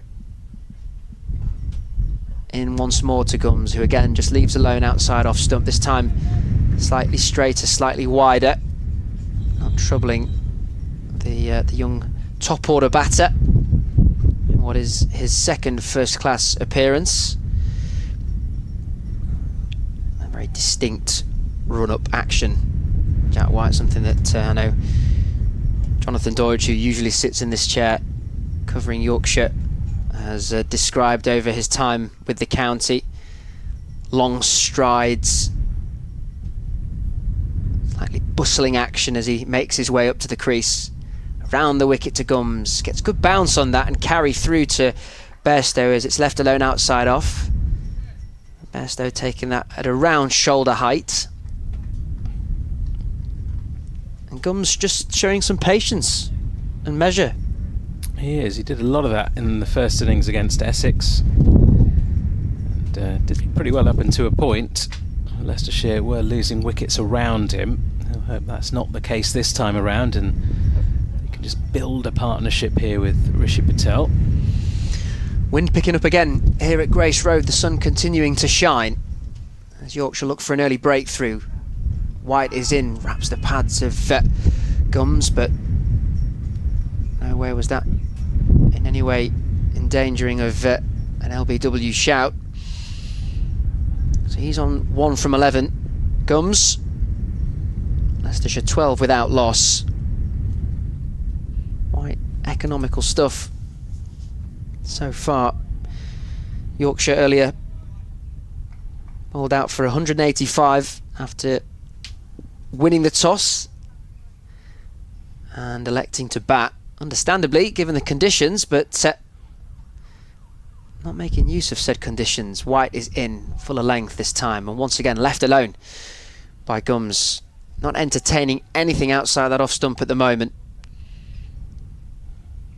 And a sponsorless bat as well. Yep, so early on in his career, hasn't managed to attract any sponsors as of yet. I'm sure that will change at some point in the near future. It's part of his tax, isn't it? Just showcase the bat. Oh yeah. Leave it alone. Stay out there as long as possible. This needs filling, please. White is in once more, running away from us here, full of length, and that one's driven on the up nicely through the covers. Long chase in the deep, and it's well fielded. Whiteman there, just about reaching the ball as he scoops it from underneath him. Re-enters the field of play and keeps that to just 2. So at the end of the 4th over, Leicestershire 15 without loss. It's a really hot day, but I reckon if they sprinted there from the off, they could have probably run 4, couldn't they? There's not many grounds you can do that in world cricket, but massive playing area here. Yes, they're not using all of the playing area, but that was one of the very long parts of the boundary out towards deep extra cover. Still 3 onto the total. Gums retains strike. It was a nice looking shot. It's going to be Hassan Ali then to continue. Still got that leg slip in place as well as the 3 conventional slips. And he comes, bowls, and Gums leaves alone outside off stump. That one just seemed to keep low ever so slightly in comparison to the bounce that White was getting from the opposing end. I must say, even though it is still that two-tone pitch that we were welcomed with upon arrival this morning, that middle segment not looking as green as it once was. Yeah, lots of sun been shining on it throughout the day, so the colour will certainly change as Ali comes in once more. Another leave outside off stump. The sun just going behind one of the very few clouds up above us this afternoon, so a little bit of relief, I guess, for the players out there in the middle. Bairstow with his sweater on probably says, yeah, made the right decision. I went for a little walk, as I said earlier, down pitch side, and I was just greeted with a waft of sun cream smell from those in attendance. You're going to say a waft of your fans from Radio Leeds. I doubt that very much. Comes Ali once more, and Gums flicks the ball out towards fine leg. I think there was some bat involved. We'll wait for the umpire's signal. And it is a run off the bat of Gums. Brings Patel back onto strike.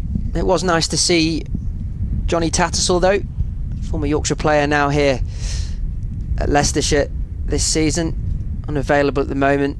That was made clear before the start of play with a hamstring problem, but always good to catch up with Tats, long-time servant of the Yorkshire County Cricket Club, someone very well thought of back in West Yorkshire and further afield. Top bloke. Ali into Patel, who looks to dab and run into the offside, but the ball makes its way to backward point pretty quickly, so there's no chance of a single. 16 for none, Leicestershire.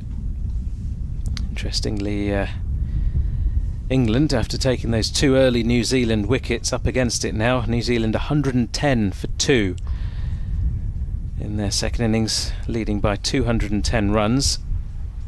Rachin Ravindra 39, Henry Nichols 51. So Ali comes in once more. That's a wild swing and a miss from Rishi Patel. It was a full length delivery, but That bit of away movement, the extra pace on it, meant that he got nowhere near it in the end. Bairstow and that slip cord, and certainly in the game early on we've seen several plays and misses. Teasing delivery. Inviting the drive.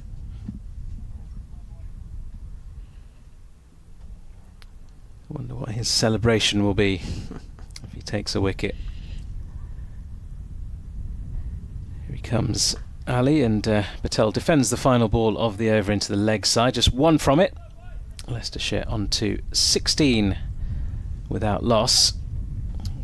Lots been made of England players and curfews and things like that, and some of it sounds a little bit childish, doesn't it? The to and fro between the players and the sort of ECB and the rules that are put in place and things like that. I mean, we used to cover test matches and, you know, together, and we've seen England players out at restaurants and things like that. I remember Johnny Bairstow actually a couple of times seeing him out in Birmingham. We all used to kind of stay where the mailbox is and that sort of shopping centre. There's loads of restaurants by the canal behind the mailbox.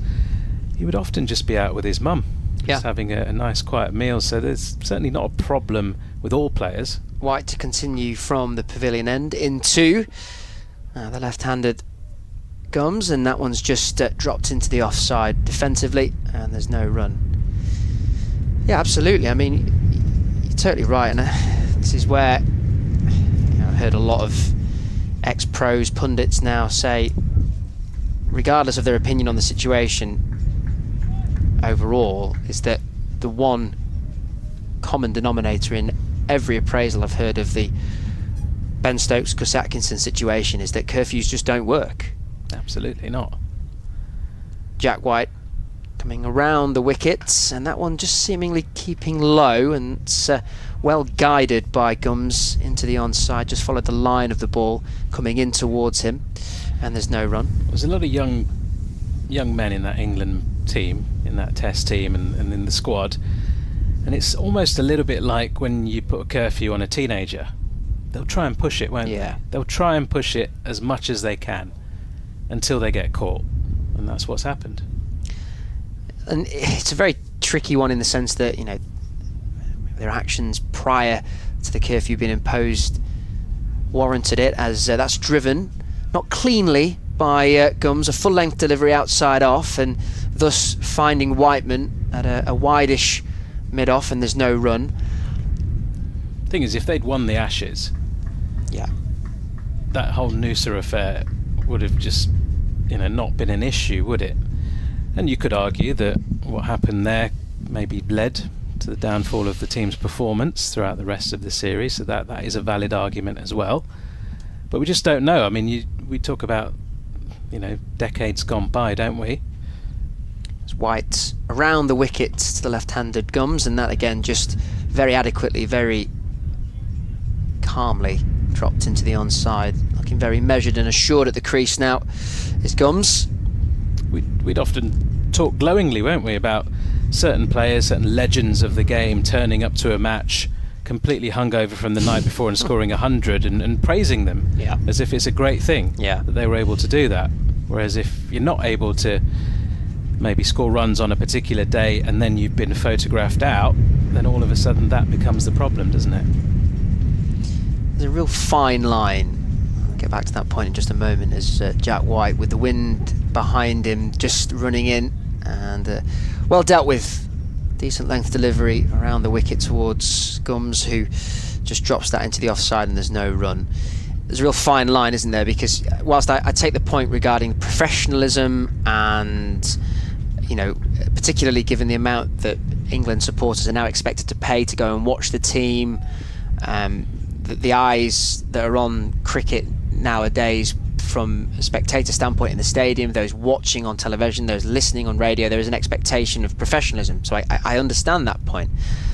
As White running away from us at the pavilion end into Gums, and again very, very assured, just behind the ball, guided into the onside, drops it into mid-wicket. Matthew Revis fields. It's a dot ball to finish the 6th over, Leicestershire 16 without loss. But we don't want to sanitise cricket to the point where we don't have personalities in the game. We don't have that team morale, that team ethic, that unity within England, within whichever team sport it is that's played. You know, the cynics will say, well, the curfew was put in place because of the actions that took place over the winter, of which I understand that, and therefore breaking a curfew that was imposed, you can't do that. So I understand that, but there's got to be a line in which Alistair Cook made a really interesting point recently. As Hassan Ali continues into Patel, who chips this aerially but short of those two fielders on the leg side. No run. Is that one of professional cricket's great charms, and I would agree with him on this point, in contrast to maybe football, is that some of the world's best players of this game are so accessible, and that's part of the game, right? That's part of the magic. That's part of why people follow it, people invest in it, is that you can get a degree of access to these top elite players who can be themselves and show their personality. Ali in once more, and Patel is forward in defence. We certainly can in this country, and in most countries in the world, but you go to South Asia and they can't really step out of their house, which is a little bit different. But then I guess there are two sort of extremes, aren't there? You look at, you know, players nowadays who perhaps go on and play into their late 30s, their early 40s, and looking really fit. Faf du Plessis, Virat Kohli, these types of players who don't go out and drink till all hours. They've got a very strict diet, strict regime, impose their own curfews, as Patel steals a single there by just tapping the ball in front of point. Good running. 17 without loss.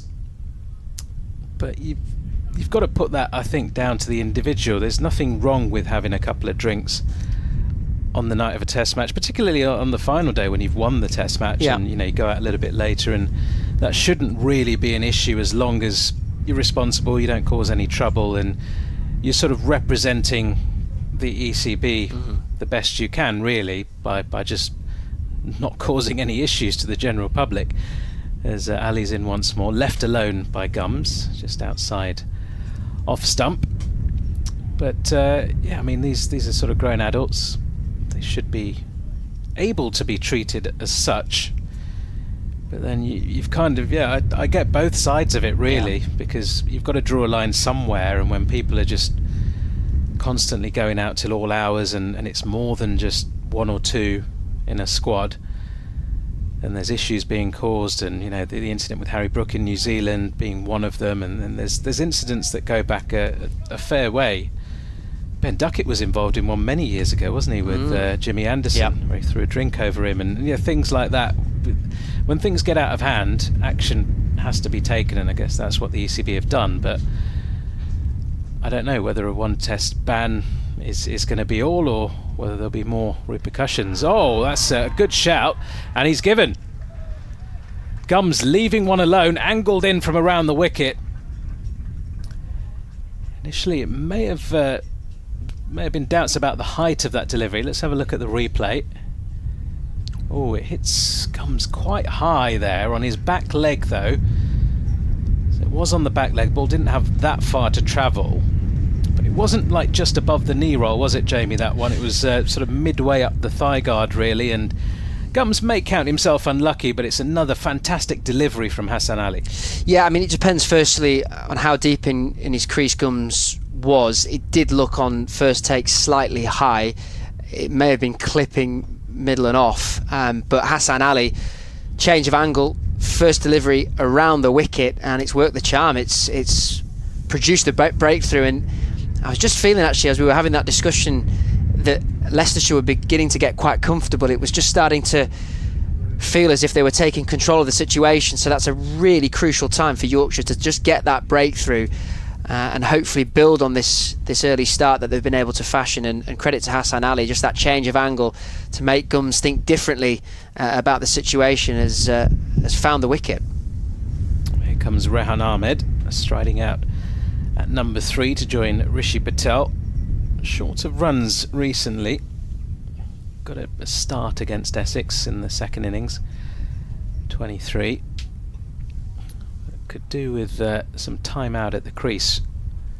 Really good conditions. Difficult opening spell, though, from these two Yorkshire openers, who've kept the ball in good areas. Have asked a lot of questions of both Patel and Gums.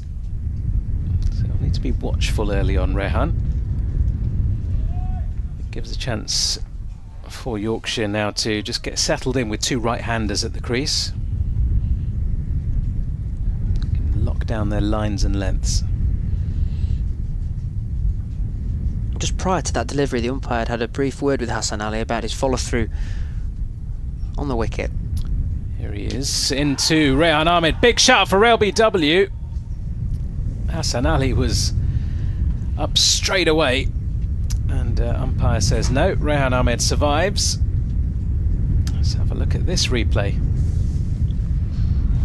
Good delivery to bowl first up.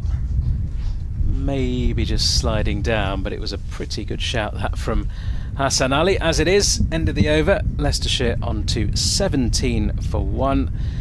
Jamie, I'm going to make way for Adam Whitty. Nikesh, thank you.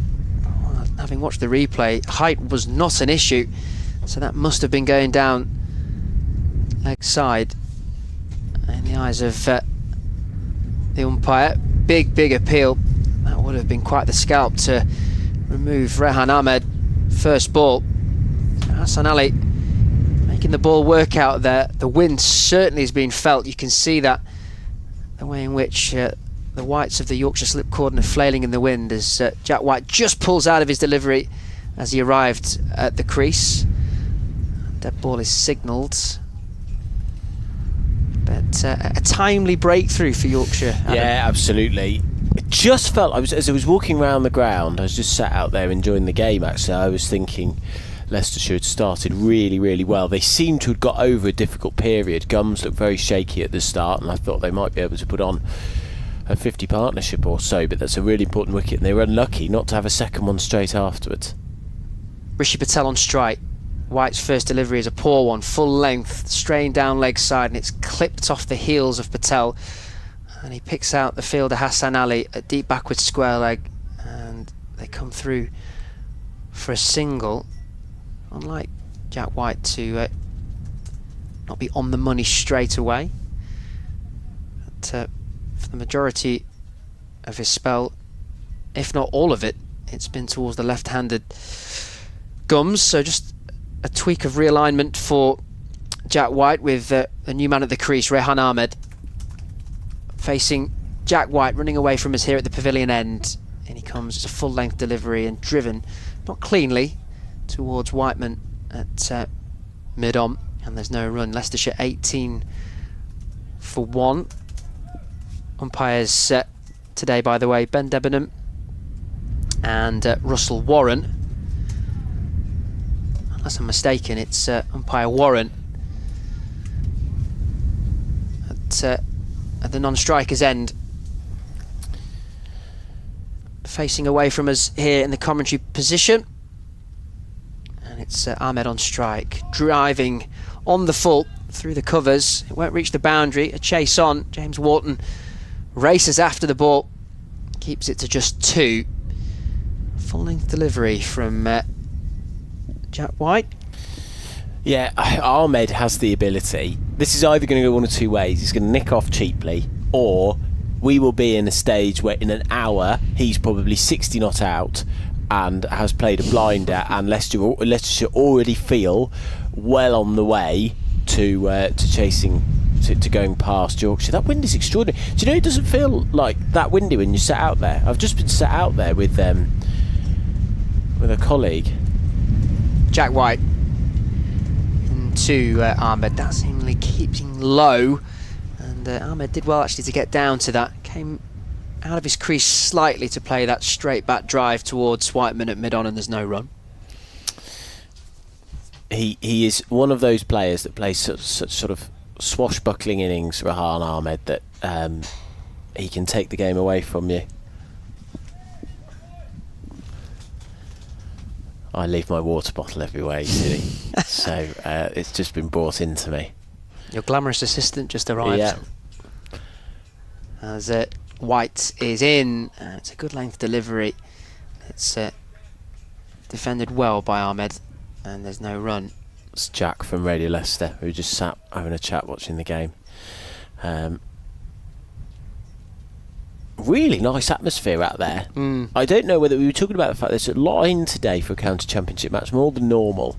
And I don't know whether that's Yorkshire. I suspect that's a lot of Yorkshire folk. A few Yorkies here, yeah. I saw a few Yorkshire shirts. I saw a few Leeds shirts down beneath us.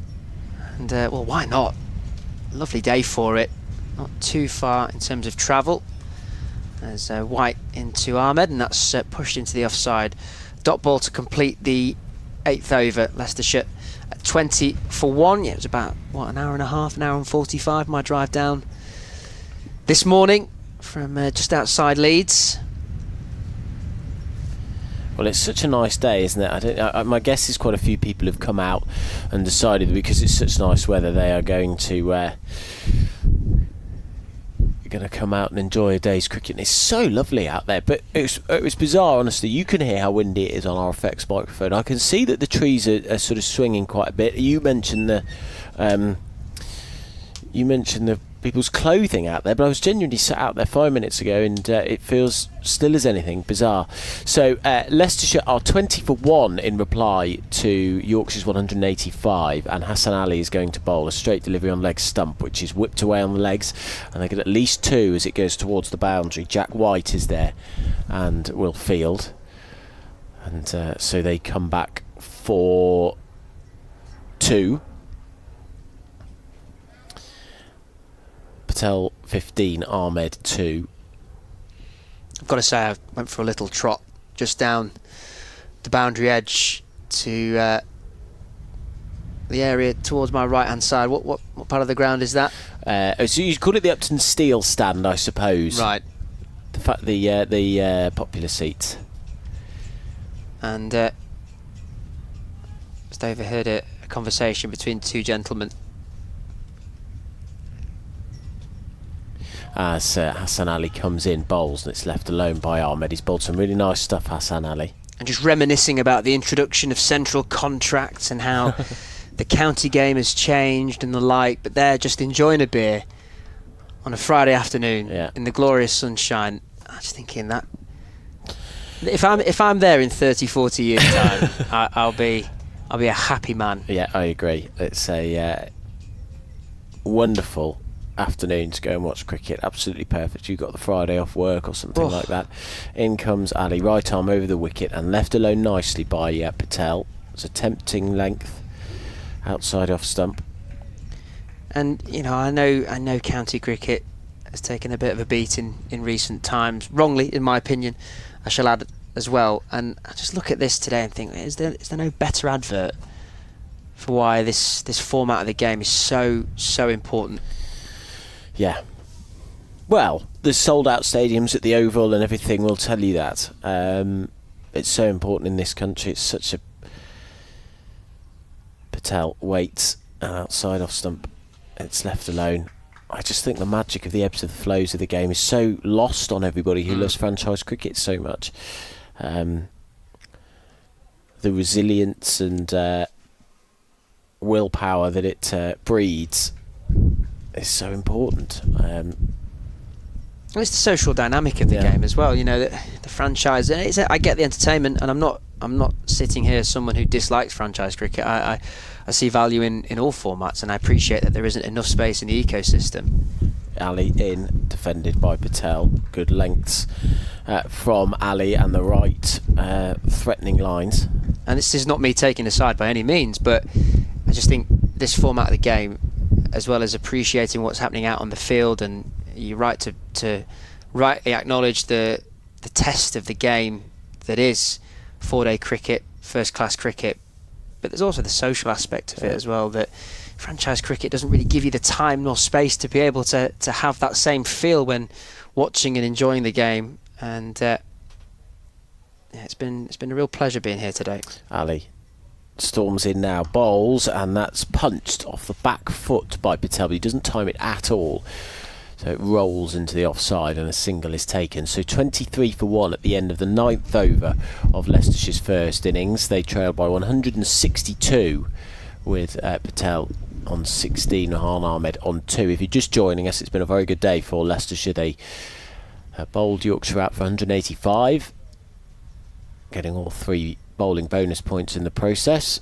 And despite the early loss of Sheridan Gums, they have got off to a decent... They've got... Well, I wouldn't actually... It's probably not a decent start, actually 16 for 1. But there is hope of building a first innings lead at Grace Road.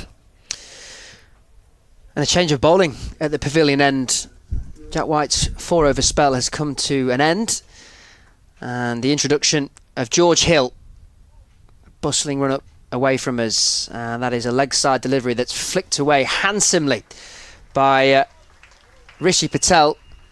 Airborne for a period and has so much so timed the absolute pants off that. That's gone all the way for 6 runs. Yeah, it looks in... Are you ready for me to get him out? I'm going to get him out now. He looks in really good form. Just the way he started his innings, he looked very comfortable. Played a couple of drives in the first over, and I thought he looks in good nick. Played a very good 50 in the last innings he played here at Essex, against Essex. And that was a really well executed shot. Yeah, loose delivery from George Hill to begin this spell. That's a better line, but it's back of a length, and it's cut away this time on the back foot from Rishi Patel. And despite the best efforts of Sam Whiteman in his chase, he can't prevent the boundary. So 4 more runs onto the score, and 10 runs to come from George Hill's first 2 deliveries. First a 6, now a 4. And Leicestershire 33 for 1, Rishi Patel 26 from exactly the same amount of deliveries. Just overcompensating. It's been a little bit wild, those first 2 balls. Hill looking to respond, and that is a much better line and length. Slightly fuller, slightly straighter. And in response, Rishi Patel respectfully defending that into the offside, no run. Interesting action, Hills, isn't it? He leans away. His arms and head move off to the left-hand side before he bowls. You'd think that would mean you'd spray it down the leg side to the right-hander anyway. Relatively high release point. Yeah. Very, very impressive with the ball, not least last year. Over 50 first-class wickets, as that one is dispatched on the full, driven down the ground. 1 bounce, 4 over mid-off. And Rishi Patel is certainly targeting George Hill here. 3 boundaries from the first 4 deliveries of George Hill's first over. And that, quite like his first shot, one of sheer elegance. Yeah, it was a beauty.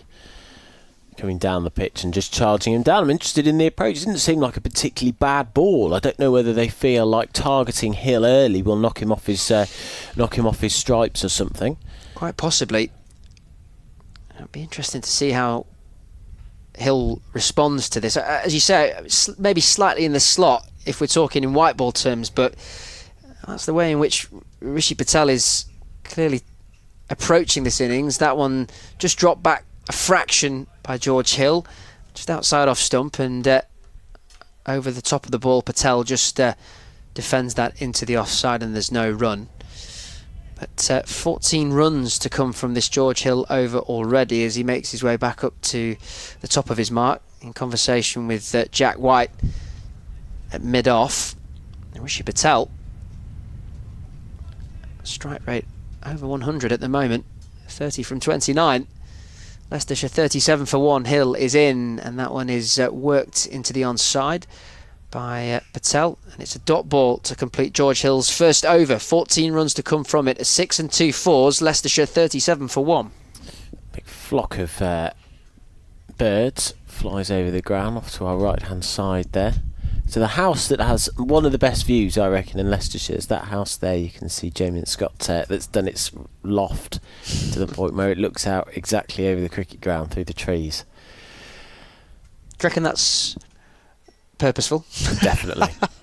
Definitely. That's a good investment. Well, there's 2 houses actually, aren't there, that oh yeah, they've both done have it. adopted that viewing point. And why not? So there's a gap between the trees that would mean that you can see right out onto the pitch. Here is Hassan Ali to bowl. That's driven by Rahan Ahmed, who's at the other end watching the entertainment for the last over. He's 2 not out. And you square onto the pitch there, aren't you? So you'll get a true gauge of how quick Hassan Ali is flying the ball down to the batter.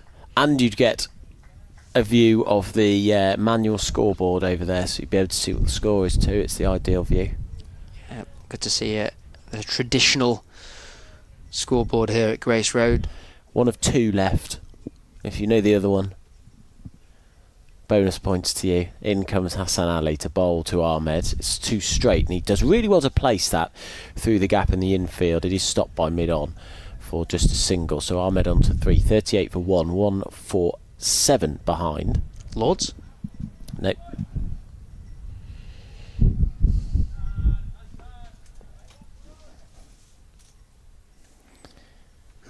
Right part of the world, ish. Oh. Oval? No. Okay.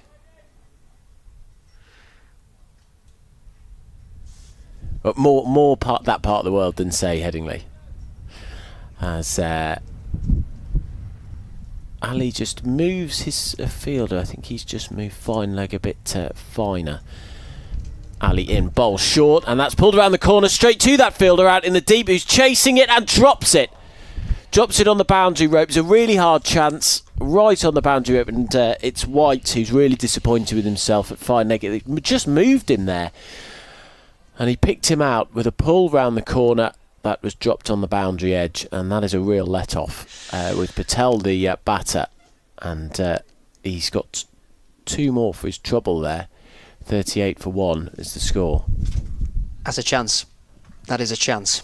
Well positioned, Jack White. He'd made the ground, he was in position, he was ready to take the catch. The only thing I can think of... Ali into Ahmed, bowls. He flashes this through the covers, and there's rubbing salt in the wounds for Ali. He's been crunched for 4. It's just 1 from that previous delivery. Apologies, the scoreboard hadn't caught up, and I saw it was Patel, the batter, so I presume they got 2, but Ahmed was the striker, crunched it away for 4. 43 for 1. Yeah, that really is rubbing salt in the wound, and Hassan Ali will be absolutely furious about that. The only thing I can think of, if I'm being generous, is that the sun is somewhat pointing in that direction. He might have lost it as it made its way down towards fine leg, but that should be taken. In comes Ali, bowls short, and Ahmed was tempted by that. Yeah, I think he was worried about the boundary rope, wasn't he? I think that was what was in his head, White. Just worried about taking steps back in exactly where he was. Probably swirling in the air, but considering it was Patel, that's a big drop.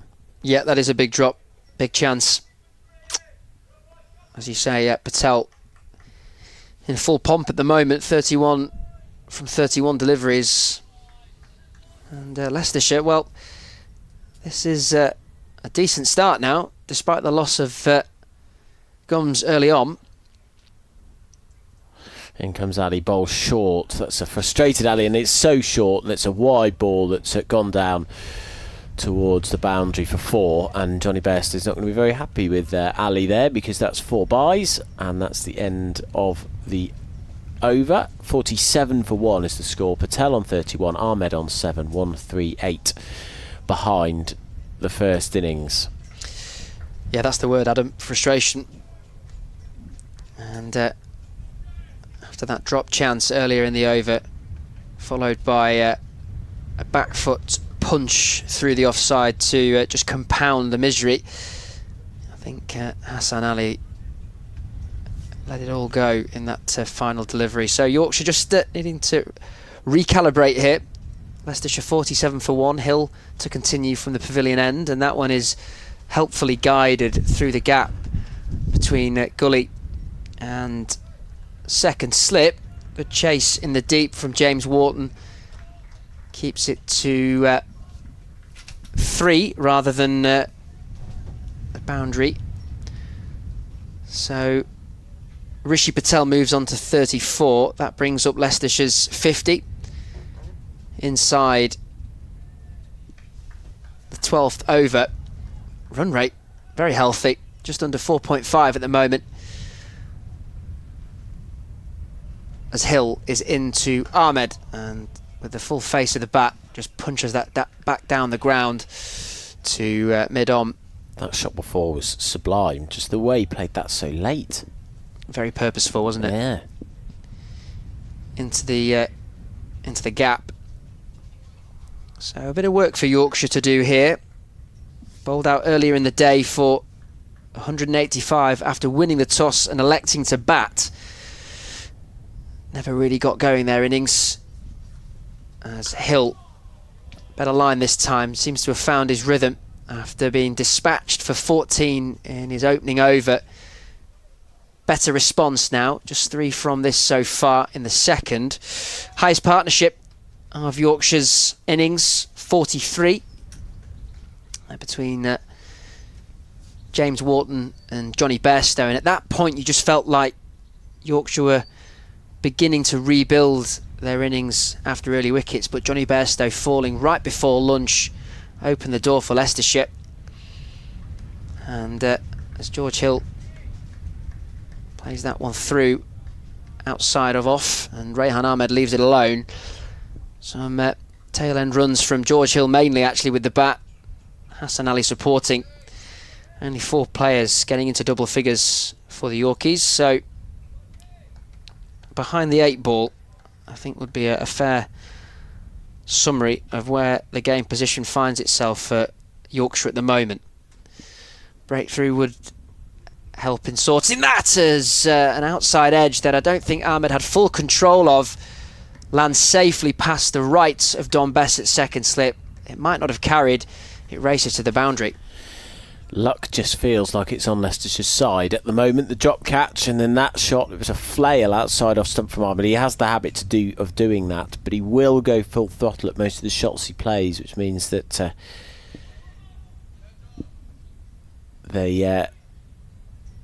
he can get away with them. It was well wide of slip, but it's frustrating for a bowler to get the edge like that. I beg your pardon, it was 5 batters that reached double figures. Whiteman just creeping in with 11. Hill into Ahmed, and straight ball is tucking Ahmed up, and he just works that into the onside, and it's a dot ball to complete George Hill's second over. So Leicestershire going at a decent rate at the moment, 54 for 1 at the end of the 12th.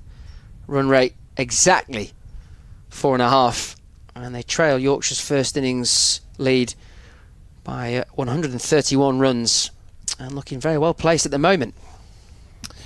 Still gorgeous out there. Feels a lot hotter when you're out in the open at Grace Road. You're listening to BBC Radio Leicester, BBC Radio Leeds, and the Leicestershire stream on YouTube. Are we on Sports Extra? I'm going to have a look if we're on Sports Extra. If we are on Sports Extra 3, thank you very much indeed for joining us. And what is a busy day of sport, we're going to have a change at the Bennett end. Revis is going to bowl his first overs of the day. I think we are on Sports Extra 3 as he bowls his first delivery. That's glanced into the leg side and actually finds the gap perfectly. It's a mid-wicket and fine leg that's quite fine. The ball dribbling to the boundary, but it's stopped on the boundary rope, and White throws the ball in. It wasn't him who did the work to chase the ball down and make a sliding stop. I think it was is that George Hill there who did that? Sliding stop was Will Luxton. Will Luxton, sorry. I gambled when I saw the 8, 68 versus 18.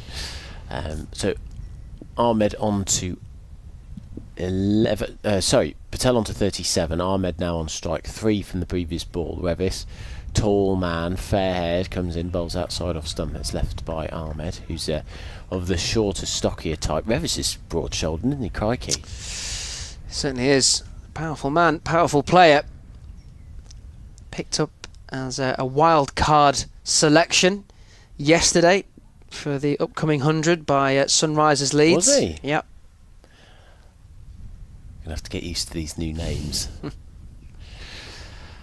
Ahmed, the England international weights, back raised at shoulder height, and he drives at this half-heartedly and doesn't get the desired result from it. Ball that rolls out into the offside square of the wicket, and there is no run. Yeah, good to catch up with Rev a little earlier on today. The back of the comms box, came up to say hello. Now he's his football, Matthew Revis. Big Bradford City supporter. Is he Bradford fan, yeah, is he? He's a big Bradford City supporter. Turns and runs in now. He's up to the wicket, bowls straight and clipped off the hips by Ahmed. The ball bobbles and bounces along the turf and goes to White, who throws in. Taken one-handed by Bairstow. Yeah, he's certainly on the radar of England Lions. Matthew Revis, part of that conversation at the very least. Someone that's admired by Andrew Flintoff. Coached by Flintoff last season in the 100. As Revis storms in past the umpire now, bowls Fuller and nearly gets the nick. He tempted Patel there, and I think he just withdrew the bat at the last moment, Patel, but he was where he wanted to go for that. Dangled the bat outside off stump, and it went through. It's a lovely delivery. It's just a teasing line outside off, just nipped away ever so slightly.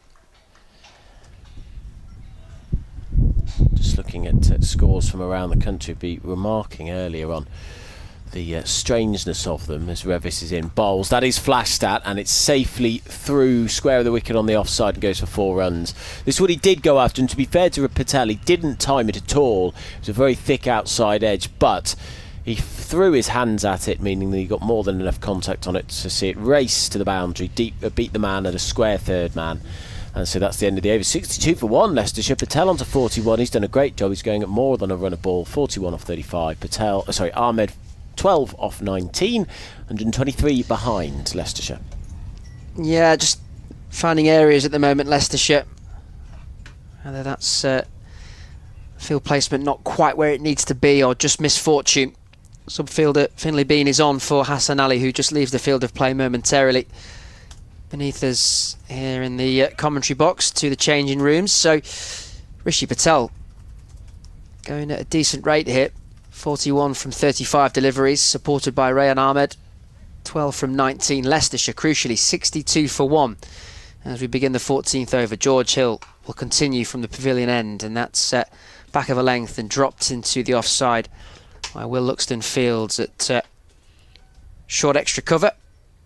And there's no run. I was saying earlier, Patel probably the most senior batsman in the team, really. You look at, I suppose, Ben Cox, but he's coming in at number 7. Hill's very experienced too. And of course, you've got Nick Kelly, who's an international, but Patel is probably the guy that a lot of supporters will be looking to.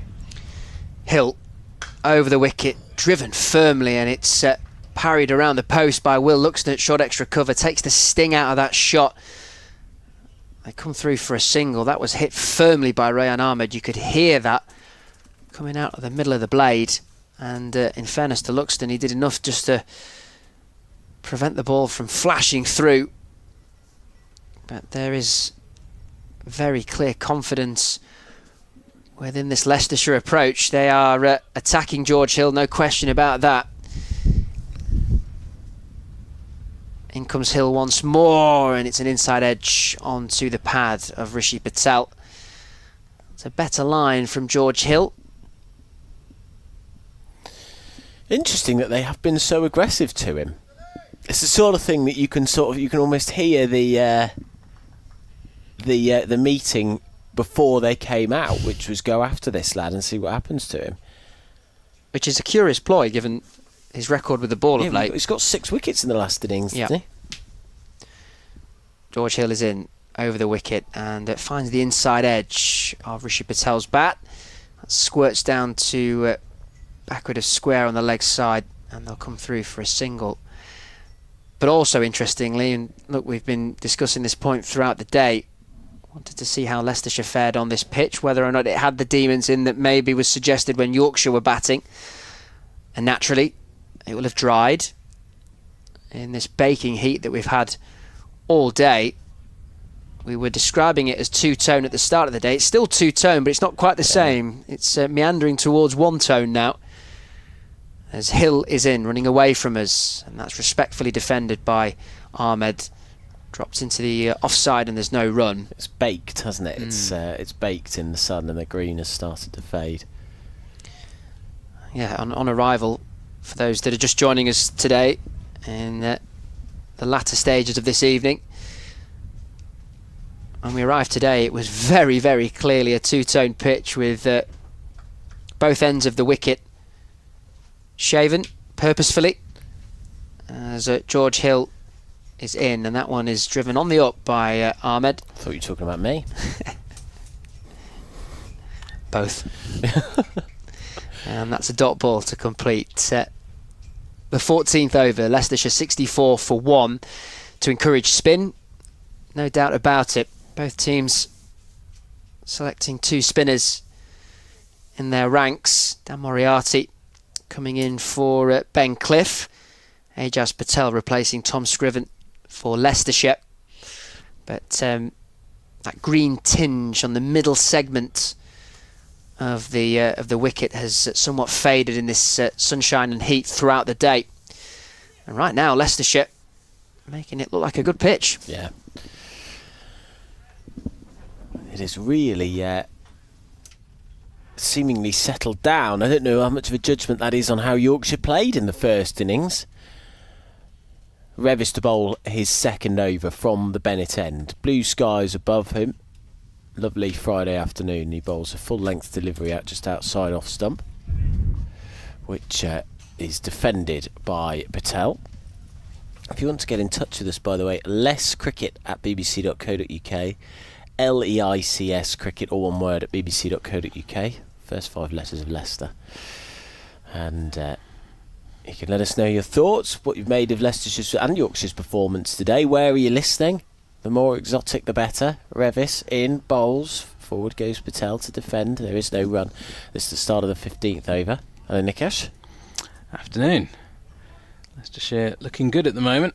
64 for 1.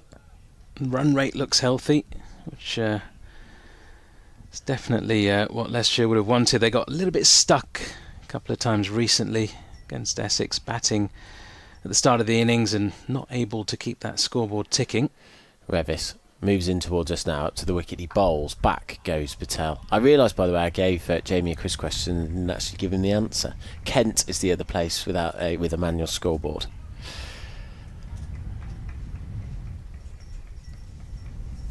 .64 for 1, so 121 the difference.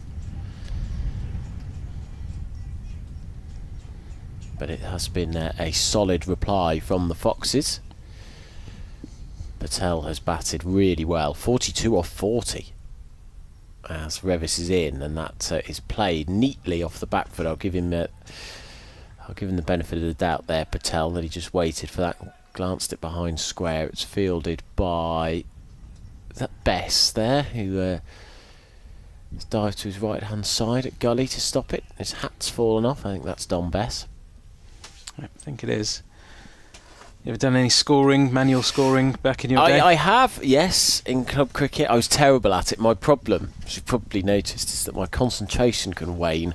Patel waits, and that's whipped off the pads by Patel off a full length out to deep square leg, where a single will be added. So the problem was I'd miss balls and I'd forget what had happened in previous balls. I was absolutely terrible at it. Sometimes you get like one from each team, don't you? Then you can always sort of confer. But if I was doing that, I'd just be asking them questions all the time. I was sadly hopeless at it. That is not a strength of mine. I was better umpire. I enjoy umpiring, but scoring was not my forte. But I have done it plenty. There's a lot to think about scoring as Revis is in outside off stump and Ahmed leaves it alone. So as it's a pretty simple man, that's a bit difficult. End of the over from Revis. There was one run off it. 65 for 1. Patel 43. Ahmed 13. Have you done it? Yeah, loads. When my dad used to play for Syston Town, I was a young lad playing for the youth teams there. But I'd rock up on a Saturday to watch him. Often get sort of roped into scoring, but the captain there of the second 11 at Syston, Barry Rowerig, used to give me £1 or £2 often just to score, and I'd get tea included as well, so it wasn't a bad day. Yeah, wasn't a bad day. I think rates have probably gone up now, haven't they, for kids? I suspect so. And the teas aren't as good anymore. You don't get teas in the Leicestershire League anymore. Disappointing. Very disappointing as Hill continues, and that's past the outside edge of Patel. And, through to the keeper, Bairstow, no run. Well, you don't get him at all. No. Blimey. Disappointing, I've not played in the Leicestershire Premier League for a good few years now, but yeah, there used to be 1 or 2 on the circuit which were outstanding. I think Ibstock Town was a very good one, from what I remember. It's a post-COVID thing. Lots of places didn't do them anymore. The two places that I've played cricket, which is Southern, where I grew up in Warwickshire, and then Quorn, they don't do them anymore. Hill back in once more, and that's down the leg side. Patel gets a thin glance on it, and it's away for 4. It's a poor delivery and got what it deserved in the end. Patel moves on to 47. Leicestershire 69 for 1. What kind of umpire are we then, or are you? Trigger finger? No, actually, incredibly conservative, and that's not cheating. Because, well, you're often doing it for your own team, aren't you? Yeah, which is what I'm wary of. As in the batting team sends out the umpires. Yeah. Is it second 11 cricket you play? Yeah, if I'm lucky. Okay. Third 11 cricket mostly. Well, yeah, when you dropped in Leicestershire Premier League, I was like, oh yeah. Oh yeah. Sorry, I'll answer this after this. Comes Hill once more, and that's a good delivery past the outside edge of Patel once more. Because often in first team cricket, especially in the Premier League, you get professional umpires who turn up on a Saturday, but second and below, it's often the batting side that makes up the numbers, unless you get a volunteer or two from the home club who decide to stand in. No, this is me having batted and got out cheaply, probably, as is often the case.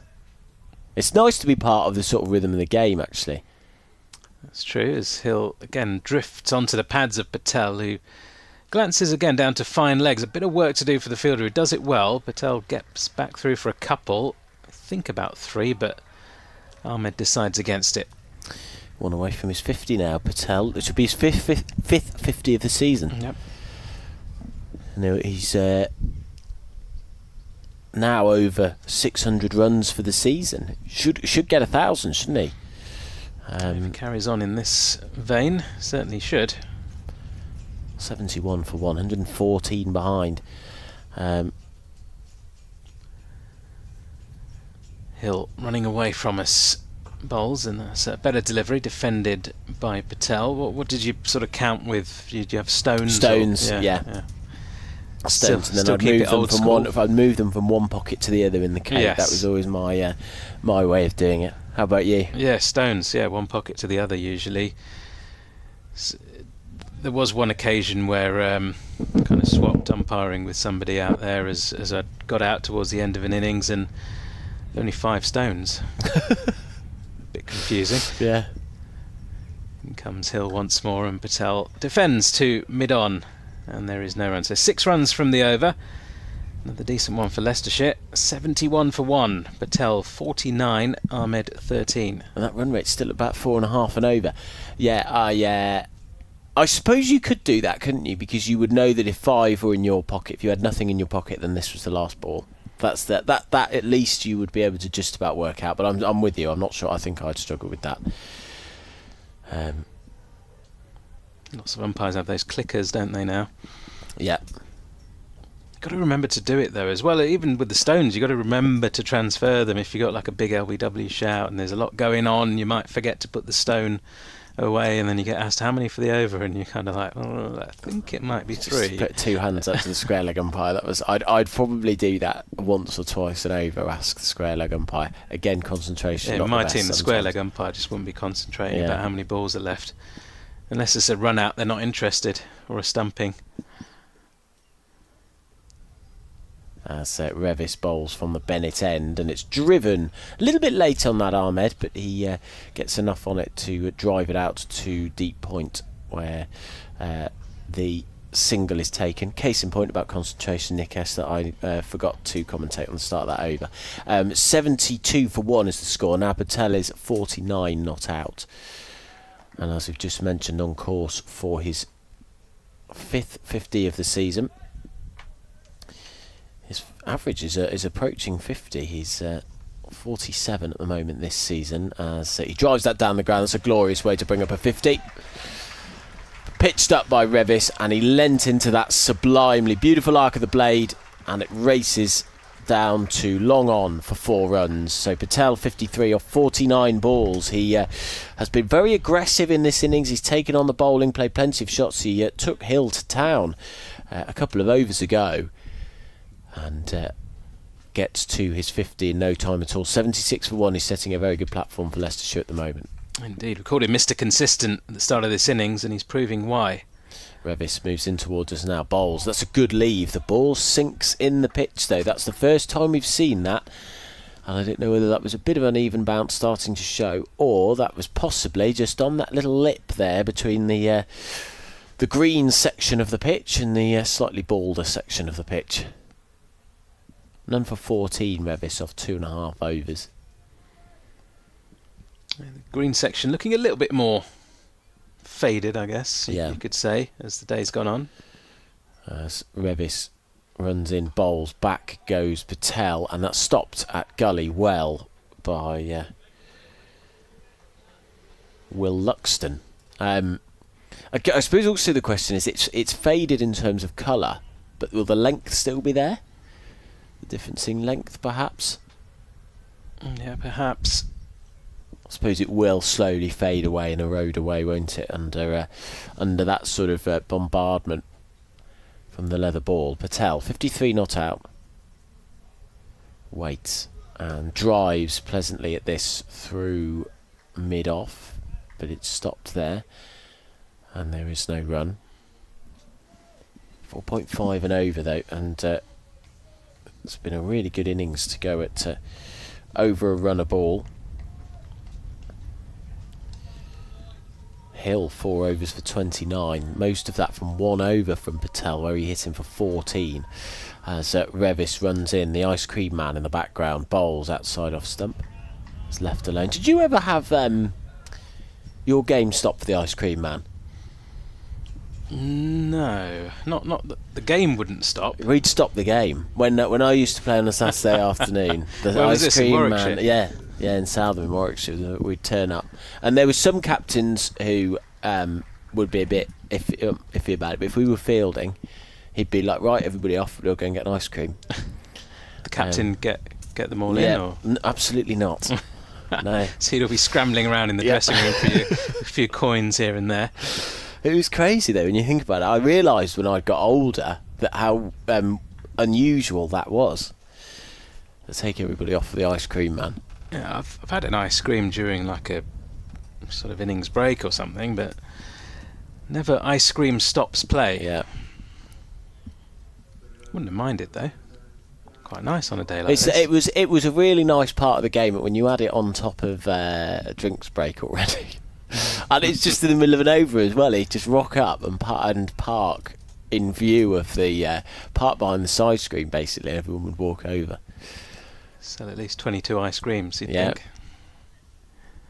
What you think is the batters? Well, obviously it was only when we were fielding, because if we were batting, then we could walk over and do it no problem, couldn't we? But what you'd think if you were the batsman? You're on 49 It'd be a bit gutted if you're you're out there and the game doesn't stop, though. If the rest of your teammates are all getting the ice cream, so you'd want play to stop. I wouldn't mind actually on a hot day. An ice cream break. There's a change in the bowling. It's Moriarty into the attack. Did he? Marking out his run up there, I think. I think Ahmed thought he was going to bowl then. He was ready. Certainly was. So here he comes now. Slow left arm round the wicket. Delivers, and Ahmed slightly cramped but defends into the leg side.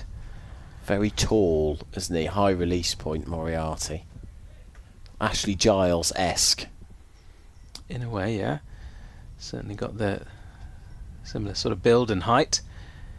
And he comes, and Ahmed down the track and gets this just wide of mid-on and away for 4. Not quite off the middle of the bat, but hit powerfully enough to find the boundary. See, it's interesting this, isn't it, that Ahmed and Patel have decided to go after the bowling. I think Hassan Ali in the Yorkshire innings showed people how to go on this pitch, actually, which was just that little bit more aggressive. He's the only one who did it, and he got a bit of joy out of it. But both Patel and Ahmed have looked to take on the bowling, which has been very successful. How does Moriarty respond? He goes slightly shorter, and Ahmed cuts, but only as far as backward point. It wasn't a full-blooded cut shot, just a guide really. Leicestershire 80 for 1. Still trailing by 105 runs, but 9 wickets still in hand. Moriarty flights another one up, and Ahmed accepts the invitation, and bounces just short of the sight screen, just inside the rope. 1 bounce 4. Brilliant shot by Ahmed. Really clever batting, because he's putting Moriarty on the back foot and Yorkshire too. And they've got such a low total to defend, down to 101 that Leicestershire are trading by now. Certainly likes taking on the spinners, Rehan Ahmed, so this will be a good battle. I've got the slip in place, the ball in theory turning away from the bat. Not sure how much turn we've seen on offer so far. This one's on the pads though, and Ahmed doesn't manage to get it away. Wind picks up once more. It's mad, isn't it? It's really, really loud. I've turned that effects microphone right down and you can still hear it. Moriarty, shirt blowing in the wind, delivers, and Ahmed drives straight to short extra cover. No runs, 6 from the over, 8 from the over rather, 2 boundaries.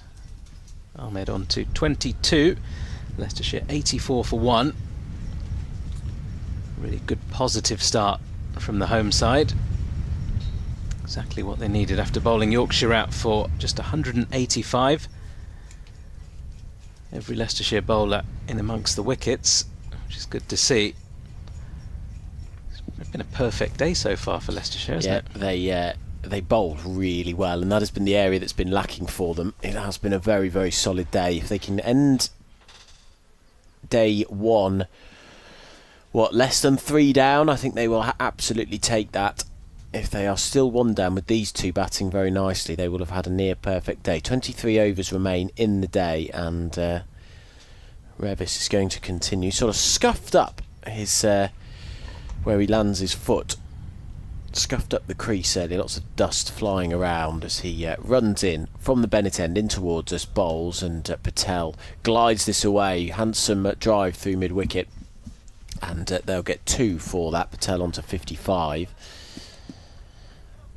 See how other teams have responded in the first division, because almost everybody has been bowled out cheaply. Essex for 184, Nottinghamshire 63 for 2 in reply. Glamorgan sticking in there, 242 for 6 they are, but they were struggling at one point. Somerset bowled out for 208, Warwickshire 41 for 2, and then Sussex 68 for 1. As in comes Revis, and up goes Patel, driving through towards the long on boundary. Sort of chipped that up. That was almost like a sand wedge shot. It was full on a half volley length. It was almost like he just sort of tilted his bat up, timed the pants off it, and it raced away for 4 runs to a wide long on position. Unusual but very well executed shot. 90 for 1, Patel onto 59. Yep, just over the head of that short mid-wicket fielder as well.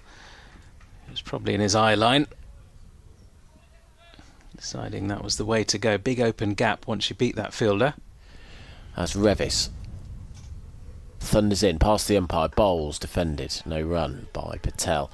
And then finally Sussex 69 for 1 in reply to Hampshire's 191 all out. So Leicestershire, I'd say, have had the best day out of anybody there. But again, bizarre that everybody has struggled. Bar Glamorgan, that was still hanging in there. But again, they were 79 for 6. So Cook and Crane have batted really well. Here is Revis in. Bowls. Oh, that nearly takes the edge. Patel dangled his bat out, and it nearly took a feather, but nothing doing. 95 runs, by the way. Leicestershire under 100 runs behind Yorkshire's first innings total.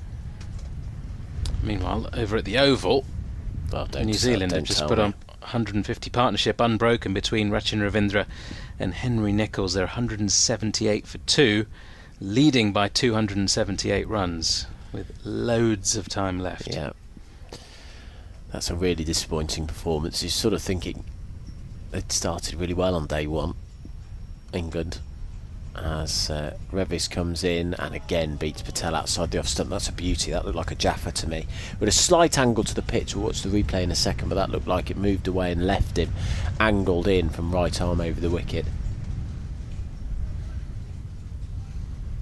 It's a good competition actually between bat and ball. Patel went from the first 2 balls, but Revis has responded really nicely. Crowd huddled around the shady spots inside Grace Road. That's protected by the indoor school at the back of the ground, and then there's a few sort of canopies around the ground that plenty of people are hidden under. Revis juts his elbows out, bowls and left by Patel, but another teasing line and length, and that was a really good over, really entertaining cricket from both there.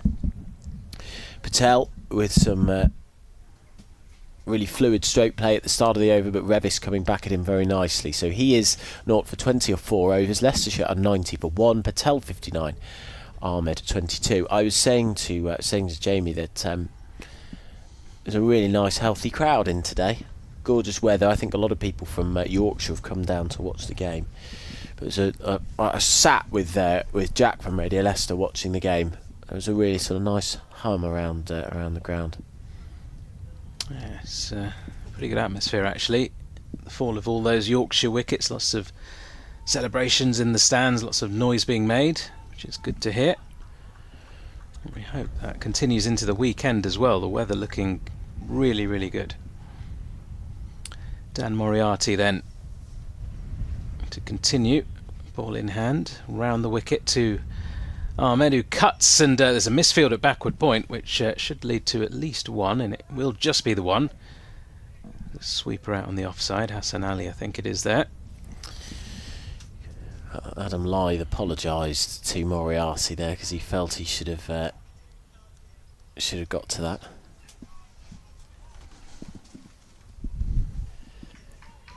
Going to be watching the World Cup tonight?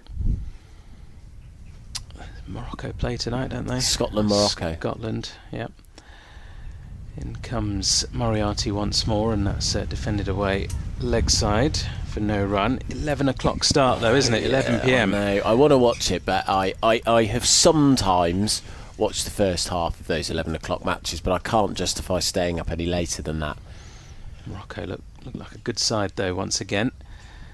Moriarty in, and Patel drives gently to mid-on, and there is no run. I did stay up for the entire Brazil-Morocco game. Did you? Always loved watching Brazil. So I did that, but Brazil play at 1 a.m. and I'm due here tomorrow, so I don't think I'll be staying up till 3ish to watch that. Moriarty slightly shorter, and a bit of a slog sweep from Patel, a controlled slog sweep along the ground. 1:30 apparently. 1:30 is it? I thought it was 1. So yeah, even worse. Oh yeah, that's even worse. Sorry, I got confused by you saying 3 p.m, but you said 1. As in, probably finish right. around finish at 3:30 a.m. now, won't it? With given the hydration breaks and that kind of thing. Moriarty in, and Ahmed down the track. Well, don't run for that. That's out of the ground. It's into the pub car park behind us. That is emphatic from Rehan Ahmed. Leicestershire on to 98 for 1, and that is huge. What a shot. Came steaming down the track and launched that. And there's people at our level here at the commentary box, which was 3 stories high, and it went over their head. I watched them sort of see it sail back over their head, and the nuclear codes have re-emerged. I love the briefcase of the spare balls, which looks like it's got some dangerous secrets in it. This one not quite as impressive though. It is. You're right. Yeah. It's a little sort of soft one, isn't fabric, it? It's not a hard case. Those hard cases. I think maybe the umpires sent for the correct one. There we go. There's the proper stuff. Don Bess opening up, yeah, and you're right. That has probably gone into the car park behind us. Extraordinary shot. They've really gone after Moriarty, haven't they? Well, Ahmed has, and they've raced to 98 for 1. Those balls in the box will often have the number of overs that they've been used for written on them, so the umpires will take a little look at that. They'll also look at the condition of them, because sometimes you've played with the ball for 20 overs and it might have got a lot of tap. Other times batters might not have scored many runs. It might be quite hard and new, so they've got to find something as similar as possible to the one that Ahmed has just dispatched into the pub car park. Meanwhile, he's having a chat with Johnny Bairstow. Bairstow perhaps saying, well, you should be over at the Oval, mate. What so you doing should here? you, Johnny. So should you. Do you think so? Do you think that's the conversation? I don't know if But Ahmed would have I said bet it that wouldn't back. surprise me if it isn't something along those lines. I doubt it's going to be what you do for dinner tonight, Ran. You never know. You never know. They've played together. Might be good friends. Right, Moriarty with this replacement ball in his hand delivers, and Ahmed just defends back down the track. And that's the end of the over. 8 from it again. He's gone 2 overs, none for 16. Ahmed's taken a liking to Moriarty. Leicestershire 98 for 1. Always amazes me when you smash one out the ground and then the keeper comes up, a couple of fielders come up while there's a delay. They have a little look at your bat, don't they? Yeah. Say, oh, that sounded good. That What do you can't got have there? been a good shot. You must have been cheating by buying an incredible bat. Well, maybe not that, but Yeah, no, I know what you mean. That cannot have been your timing and ball judgment. That must be that you have bought a bat made of titanium or something. certainly won't be buying many bats for the rest of his life around Ahmed. No, he won't. You're right. No, he won't. Have you seen in various franchise leagues now, they bring out the bat gauge to make sure it's a legal bat? I wonder if that happens in the Championship. Maybe in the dressing rooms beforehand, because I'm sure we had an incident, didn't we, last year at some point? Can't remember where. I'm sure the umpires do random checks in the dressing rooms before matches. Patel waits as Revis continues and whips this away through mid-wicket. It's well stopped by the man there. I'm just trying to see. He's lying on the floor, so I can't see it. It is Hill. Stopped that well, diving to his left. Yeah, the depth of bats and the growth of that, even since I was a kid 15, 16 years ago, is insane. Revis bowls. Oh, and it's dropped! Edged by Patel, and it's snuck through first slip's fingers, and it's racing away towards the boundary. Has that gone for 4 in the end? Wow, what a let-off. And a second let-off for Patel. That's the second time he's been dropped. And the second time it was a very takeable catch. And he races to 64. The 100 up for Leicestershire. And another chance goes begging for Yorkshire. Well, he's just got himself in an absolute mess there, hasn't he? And Ahmed helps himself to 4 runs as well, just to rub some salt into the wound. In fact, it's Patel. Patel who was dropped. As Revis is in, bowls down the leg side. And not a good over for Revis so far. That would have been a massive wicket. It would have felt like it sort of came from nowhere as well. It was a really good opportunity for Yorkshire. And that's the second catch that they've dropped, and the second one that you would think was takeable. It was Jack White on the boundary rope down in front of us at fine leg, who dropped a bit of a dolly. As Revis comes in. Past the umpire now, he bowls, and that's defended by Patel, and it moves out to the offside, where it's sort of halfway between backward point and gully, you'd say, where Bess is fielding. And there is no run. 20 overs remain in the day after this. So we're going past 6 o'clock. We're going towards 7 o'clock, won't we? 20 overs left in the day, sort of 14, 15 overs an hour. In comes Revis, and Patel leaves that alone. 1 ball left in the 21st over of this innings. The run rate up at around 5, with Patel on 64, Ahmed on 29. Both of these two have been dropped, so you're looking to make it count now. Conditions look good out there. 2 gilt-edged opportunities for Yorkshire. They haven't taken them. They've huffed and puffed so far in this bowling innings as Patel defends, and it's fielded by cover, and that is the end of the over. I see Yorkshire, it's easy in hindsight to say, isn't it, but clearly a sort of more aggressive approach is better on this pitch, taking on the bowling. Yorkshire just felt a bit stuck in their batting innings, and Leicestershire decided to sort of break free from the shackles themselves.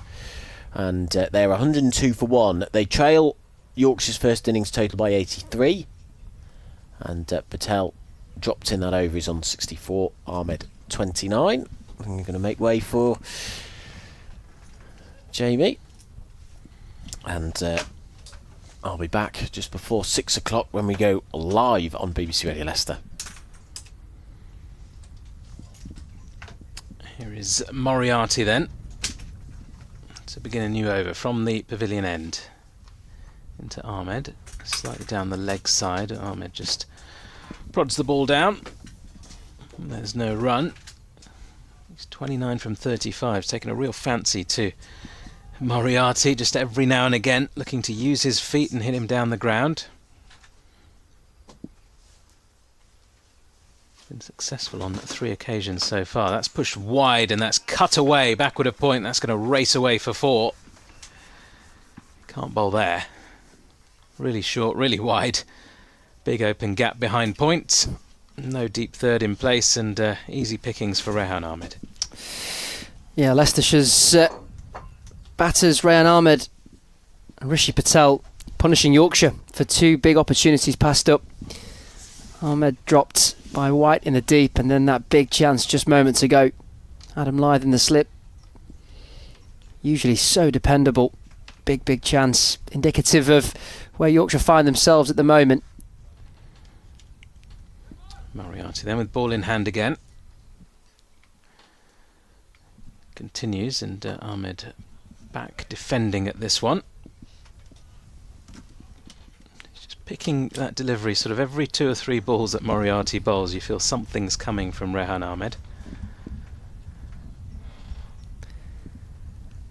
Quickly moved on to 33.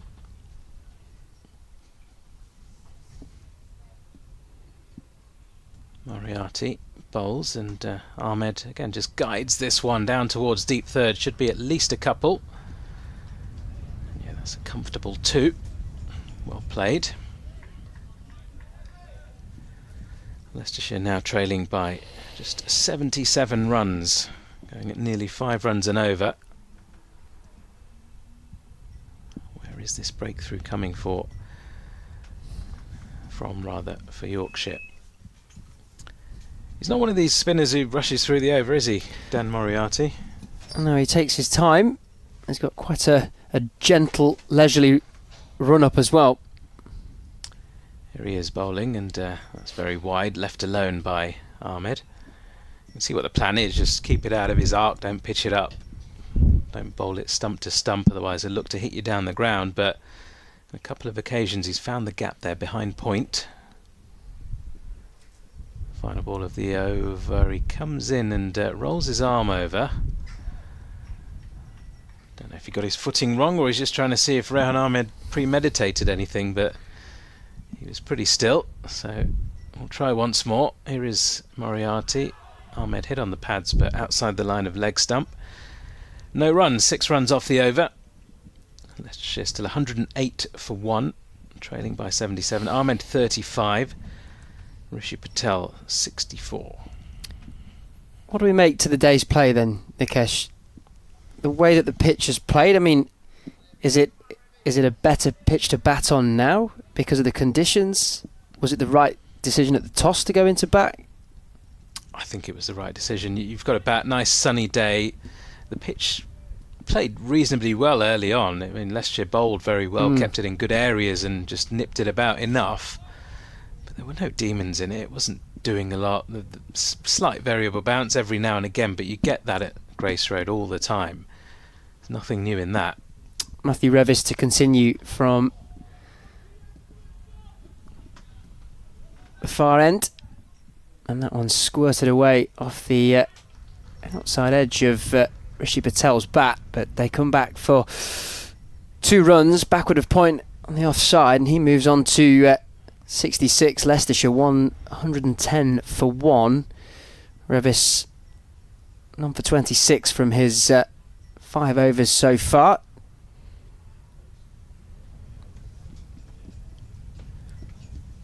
As just think Leicestershire have made this look very, very easy so far. And credit to Patel and Ahmed in this partnership now worth 93.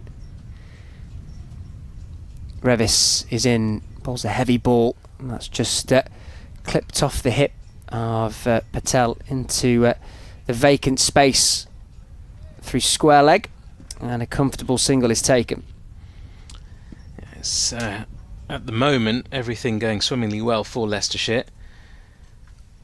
Pretty much the perfect day so far, but it only takes 2 or 3 quick wickets here to fall, and Yorkshire back in the game. That will be the hope, no question of that. One slip in place, Revis from the Bennett end, and that one is pushed into the offside by Rayan Ahmed. It was an almighty 6. I was just making my way around the ground in front of the Uptonsteel stand, I'm told. And I lost sight of it, but it flew up towards you guys, right? It did. It went over the roof into the pub car park behind us. So the replacement ball currently being used. Nice little souvenir for somebody back there if they can find it. Breaking play at the moment. Seems to be an issue with, I think it's Rayan Ahmed's bat. Adam Lyth is just inspecting it at the moment. Whether he's going to need a replacement. He probably has called for the replacement. And cricketers now, they'll have what? 3, 4, Or more than that. 5? Probably 5 or 6 at least, yeah. And you can always just get your manufacturer, your sponsor, to deliver you a few more as and when required. Well, here come 4 now for Rayan Ahmed to choose They'll all from. be pretty much the same as well, like Yeah. the same spec, the same feel.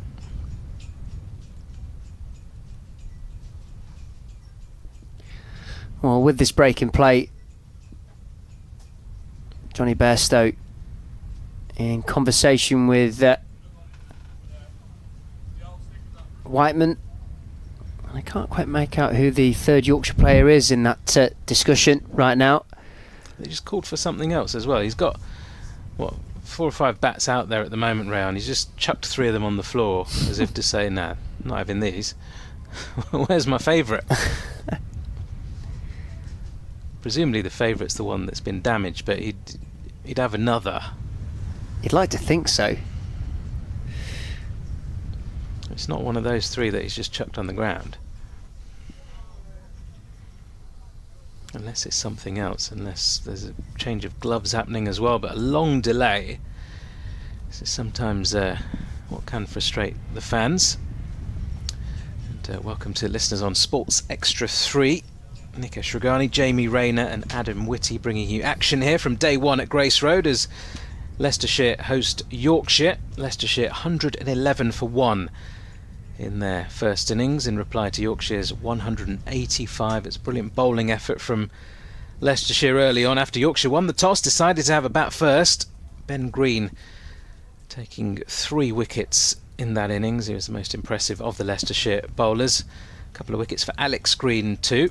A couple for Rayan Ahmed, who cleaned up the tail, 2 for 6 from 1.2 overs, and then a wicket each for Josh Davey, Joey Everson and Ajaz Patel. James Wharton top scoring for Yorkshire with 56, George Hill 42, Hassan Ali 23 quick runs at the end. And in reply, Leicestershire have got Rishi Patel currently out there on 67, Rayan Ahmed 35.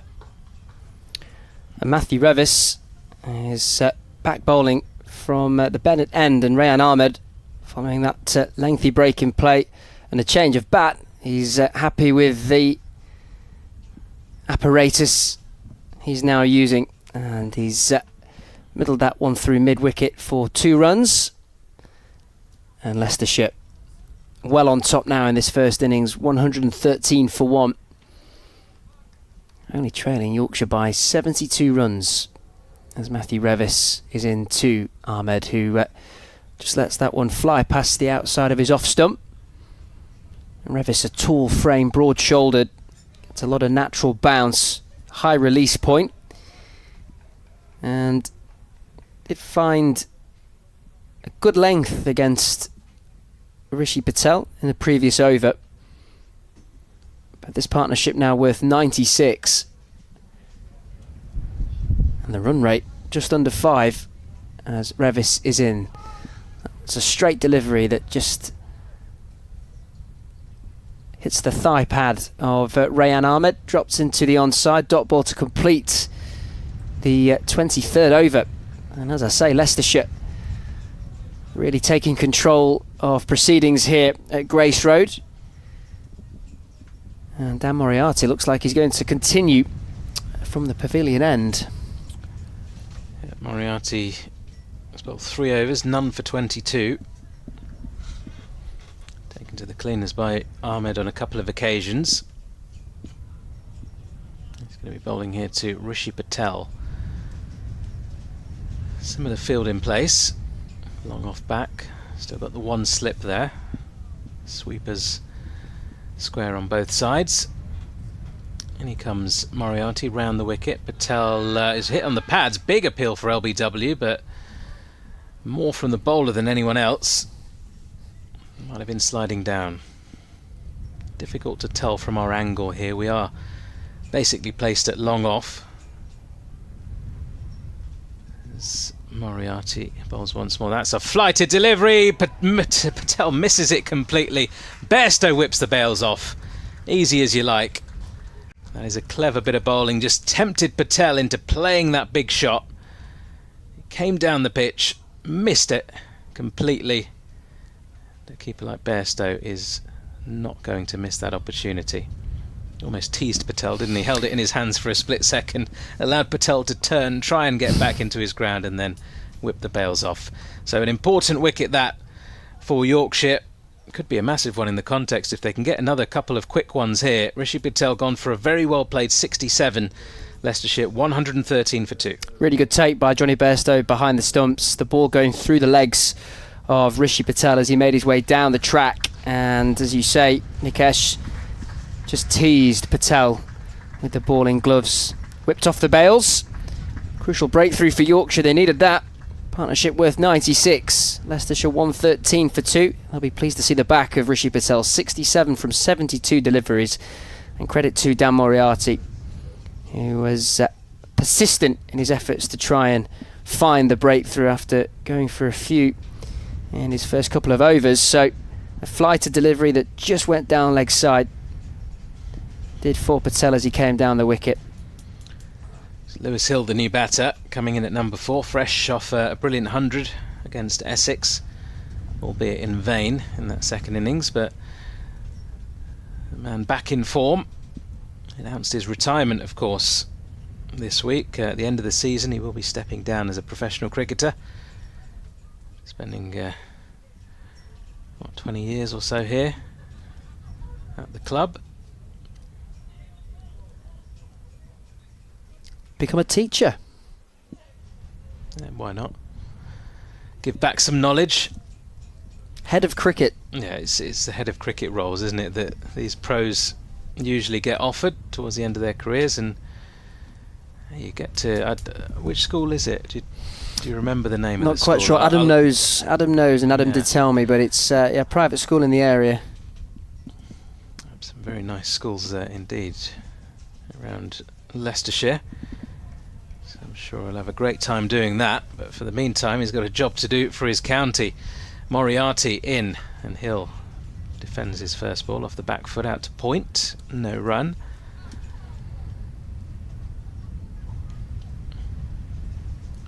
A few of our commentary colleagues on the BBC have sort of dipped in and out of those coaching roles and things like that, either at sort of private schools or academies up and down the country. Moriarty down the leg side, and Hill misses out with an attempted sweep.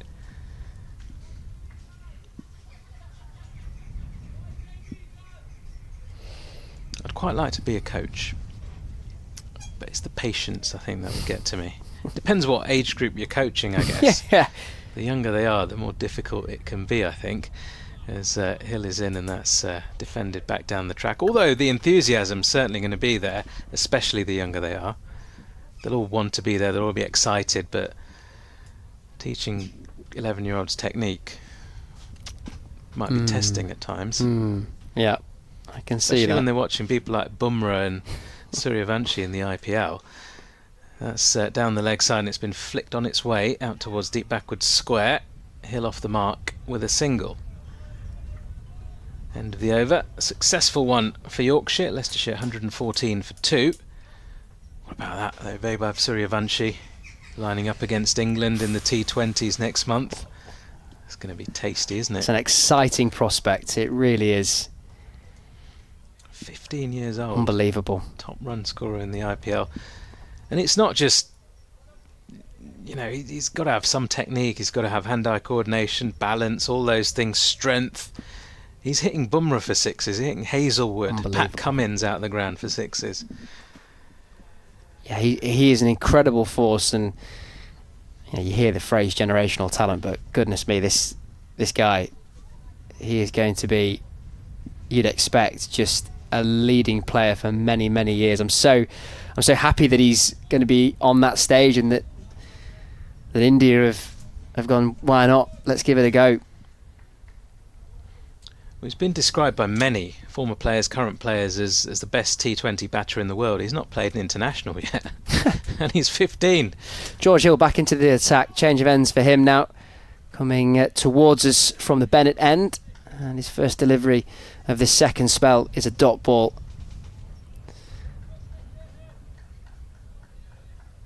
On for 29. George Hill, from his first 4 overs, 14 of which came in his first 6 deliveries. In fact, his first ball was dispatched over mid-wicket for 6 runs. An elegant shot by Rishi Patel. But maybe the change of ends will do the trick for the usually economical and effective George Hill. Second ball is a dot ball, defensively pushed back by the new man at the crease, his namesake, Lewis Hill.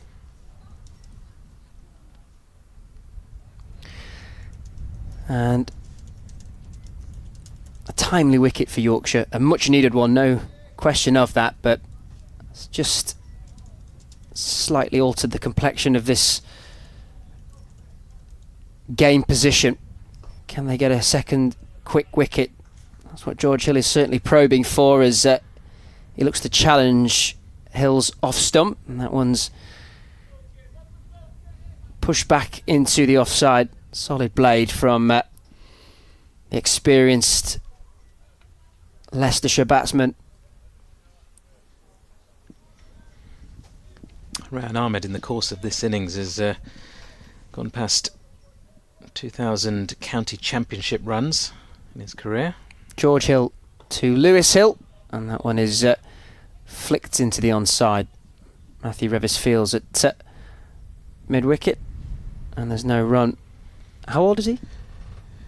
Good question. 22, 23, I believe. Let's have a quick check. No, 21 still. He's just about to turn 22 later this year in August. So still a very young man. 2,190 first-class runs, but 2,000 of them in championship cricket. Brilliant start to his career as George Hill looking to use that pitch. He's got Lewis Hill on the front foot driving. Wasn't in control of that shot as it squirted towards James Wharton at point. He had the slip cordon interested for a moment. It's another dot ball. That run rate just starting to creep down, albeit still a shade under 4.6, but at one point it was over 5 for Leicestershire. 12 wickets to fall on the opening day's play here at Grace Road. George Hill into Lewis Hill, and he nearly chops on. The ball bounces over the stumps and through to Johnny Bairstow. Lewis Hill watches that ball safely pass by, and at the end of the over, Leicestershire 114 for 2, maiden over. He's been a bit of a slow, scratchy starter in recent times, Lewis Hill, even when he scored that 100 last week. You can see that here as well, not playing with a great deal of confidence. He's been out there for 10 balls. But, he'll fancy himself as long as he can stick around for another 15 or 20 balls, get himself settled, used to the conditions, used to the pitch. There are runs to be had. Leicestershire only trailing by 71 runs now. They've They've still got 8 wickets in hand. Rehan Ahmed, well set, 37 from 44. He'll want to make this count though, especially after being dropped earlier on in the innings. Here comes Moriarty, and that one keeps low, but hits Ahmed on the pads, well outside leg stump. A breakthrough for England at the Oval. Jacob Bethel getting the wicket of Ravindra. New Zealand 199 for 3. Nichols well placed, 98 not out. In comes Moriarty again, and that's played to square leg by Ahmed. No run.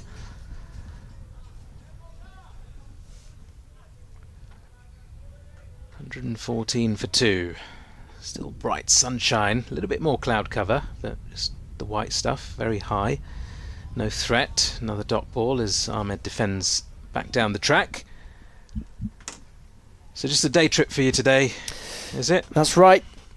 The main man, Mr. Doidge, will be back in his rightful spot for days 2, 3. I suspect we won't get to 4. You never know, as Moriarty's in, and Ahmed almost plays this onto his stumps. How has that not rolled back onto middle and off? Everybody's just leaving the ball in place, just seeing if the wind can assist. Surprised Ahmed didn't kick it away afterwards, but anyway. It just nestled between middle and off, and I reckon it's just cradled the stumps, but not enough power to knock the bails off.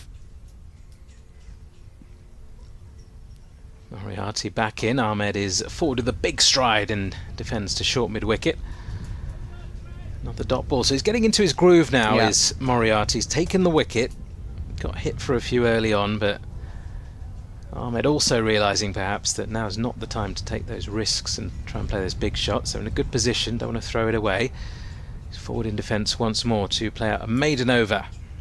Leicestershire still 114 for 2, trailing by 71 runs. Yeah, totally right. Dan Moriarty now, after a few streaky overs to start his spell, now is into his groove, as you say, Nikesh, and seems to have found that consistency, that rhythm, and certainly probing with Rehan Ahmed, and very nearly finding his wicket. A little bit more torque on that ball as it made its way towards the stumps, and that might have dislodged the bail.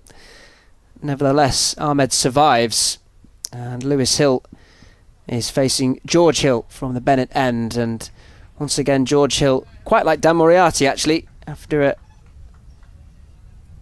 a costly start, has with a change of ends just found his groove slightly, and it's another dot ball, and following the dismissal of Rishi Patel, Yorkshire just getting a grip hold of the situation, but they certainly need wickets to back up this pressure now.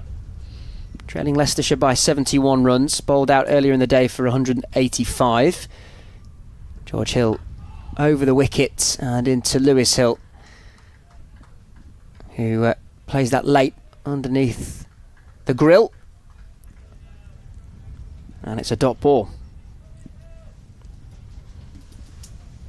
Good little period here for Yorkshire, just applying that pressure. See it time and time again, don't we? When teams can dry up the runs, it can often lead to a wicket or two. A couple of extra risks might be taken by the batters. Striding in now is George Hill to Lewis Hill, slightly wider, slightly shorter, left alone by Lewis Hill as that flies through to Johnny Bairstow behind the stumps. What about you, Nikesh? You back here? Yep, back here tomorrow. Looking forward to a scorching hot day once again. Even warmer as the weekend goes on, I hear. Got a weekend off then, have you? Well, are you playing? The call came through and I'm playing. Come through? Excellent. Yeah, I'm in. As George Hill comes in to bowl towards Lewis Hill, who wafts at that outside off.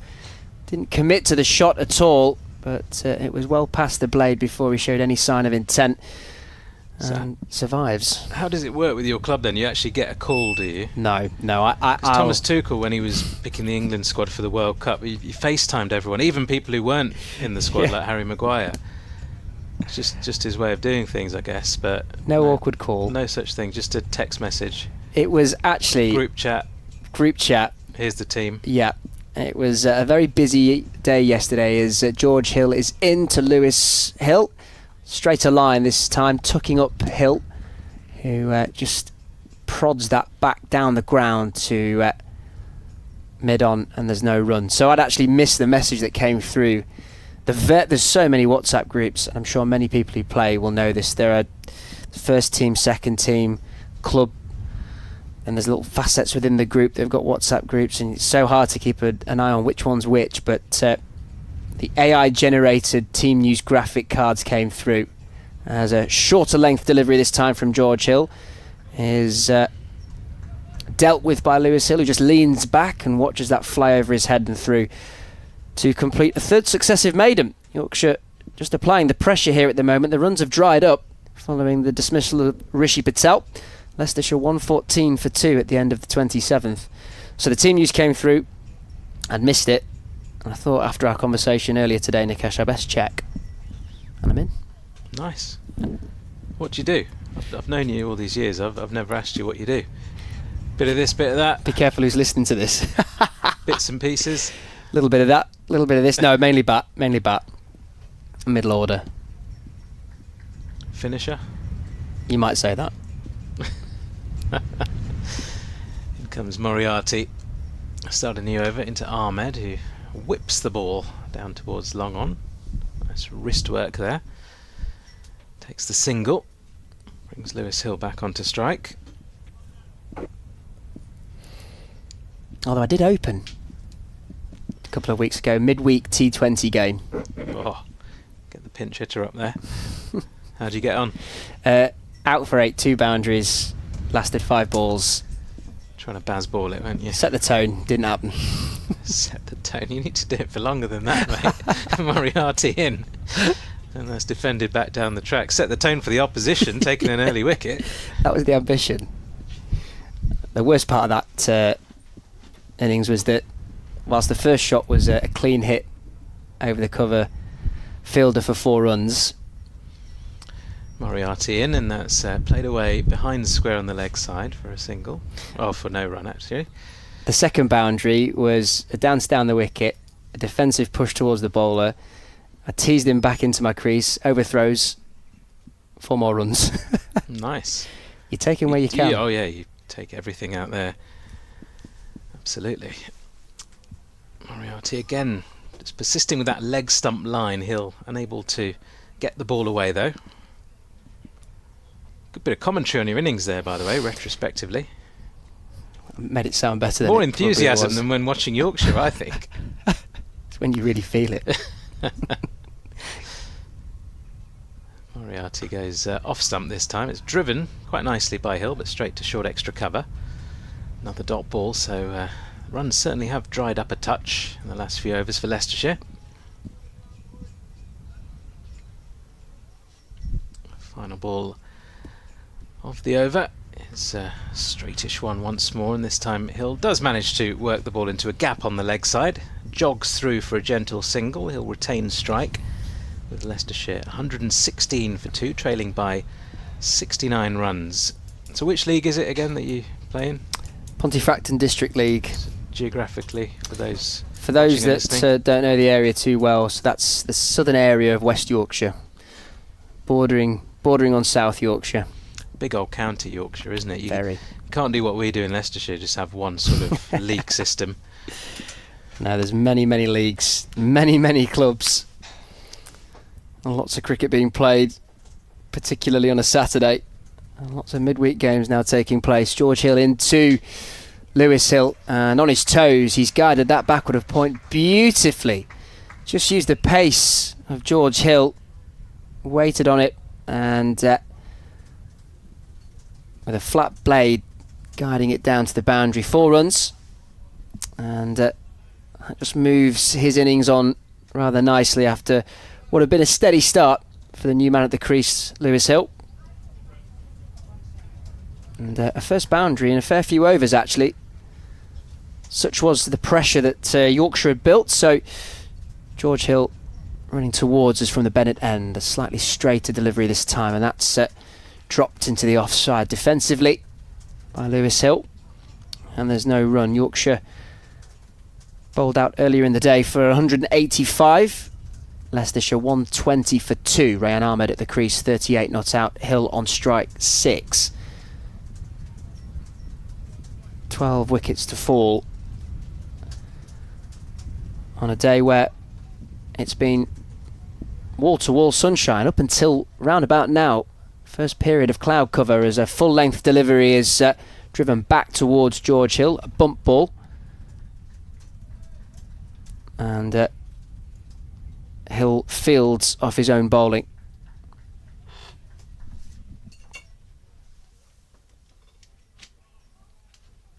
As we say goodbye to Nikesh Regani.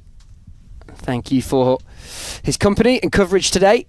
Good to see Nikesh.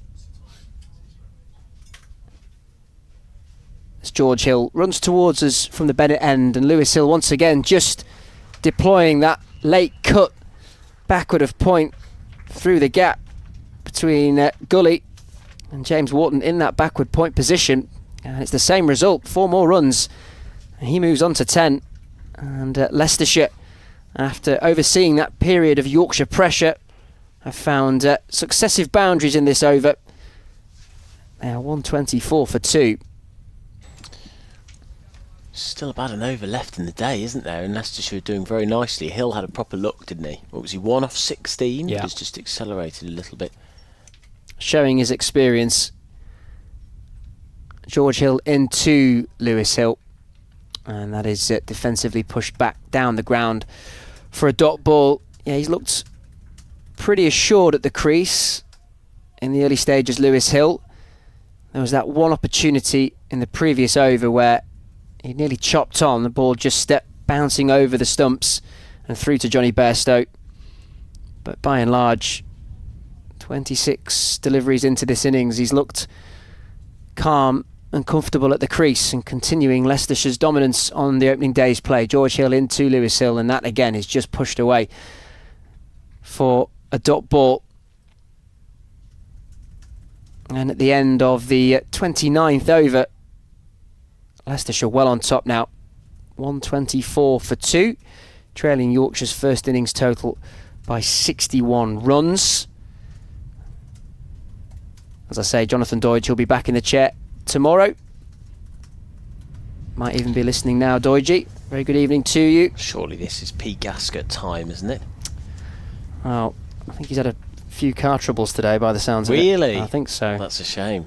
So I think he's been dipping in and out of the action as and when he can. So, Well, you wouldn't have enjoyed it, I'm not sure, particularly today. It's been a difficult watch for Yorkshire. I think if I was a Yorkshire fan, I'd be really disappointed. They have they clearly got this pitch wrong. yeah, it's an interesting point, that, isn't it? There's a question I put to Nikesh earlier, really. Conditions weather-wise. Moriarty to start a new over, and back goes Ahmed, who moves to 39 with a single to square leg. 125 for 2. You can understand the decision to bat first, but actually, what are we thinking now? It's a poor judgment of the pitch? No, I think they were too stuck. I think they batted too slowly, too conservatively. I was saying to Nikesh that the one innings that really stood out to me in the Yorkshire in Yorkshire's batting performance was Hassan Ali, who came in and took on the bowling and actually did relatively well out of it. Moriarty moves away from us from the pavilion end, bowls, and Hill defends, no run. And it's like Ahmed and Patel in particular had a look at that and learned from it and learned what might be best on this pitch and have really profited from it. Whereas I sort of feel like Yorkshire just never really got a grasp of it. Here is Moriarty to bowl. Oh, and he's bowled him. Full delivery on leg stump, and I think that bounced off his pads and just went straight through. So a third wicket falls to Leicestershire. They need to be careful that their innings doesn't collapse before the end of day 2. But Lewis Hill has gone for 10 of 28 deliveries And yeah, off the pads and then straight onto the wickets. And Hill sunk his head, leant onto his bat, and has to depart. 125 for 3, the score. Hill goes for 10. Yeah, Dan Moriarty continuing to work the charm at the pavilion end, and that persistence is now paying off. Second wicket, and Yorkshire showing a bit of fight in this Leicestershire first innings, and quick wickets might just start to balance the state of play. Still a long way from that. Leicestershire, without question, on top, but Yorkshire will be encouraged by what they've been able to deliver in the last few overs. So, a new man at the crease. Nick Kelly, a very dependable head to be coming out at number 5 towards the end of the day when you want to push on towards a 60-run deficit in the first innings. Damon's just going to go next door and do an update for BBC Leeds. You're listening to BBC Radio Leicester, BBC Leeds, and then the Leicestershire stream on YouTube too. The score 125 for 3 Leicestershire in response to Yorkshire's first innings total of 125. It's been a wonderful day's cricket, really warm, sunny all day, every ball of the day going through. We've got 11 overs left, and in a second we will be joining BBC Radio Leicester's live weekend preview programme as we go through that the rest of the day.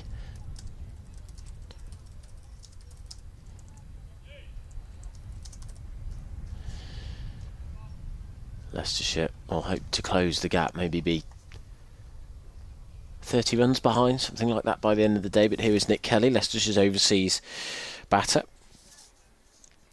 Did well last week, got 78 in a low total, 187 in Leicestershire's first innings, and he got 78 of them. Read the pitch very nicely. As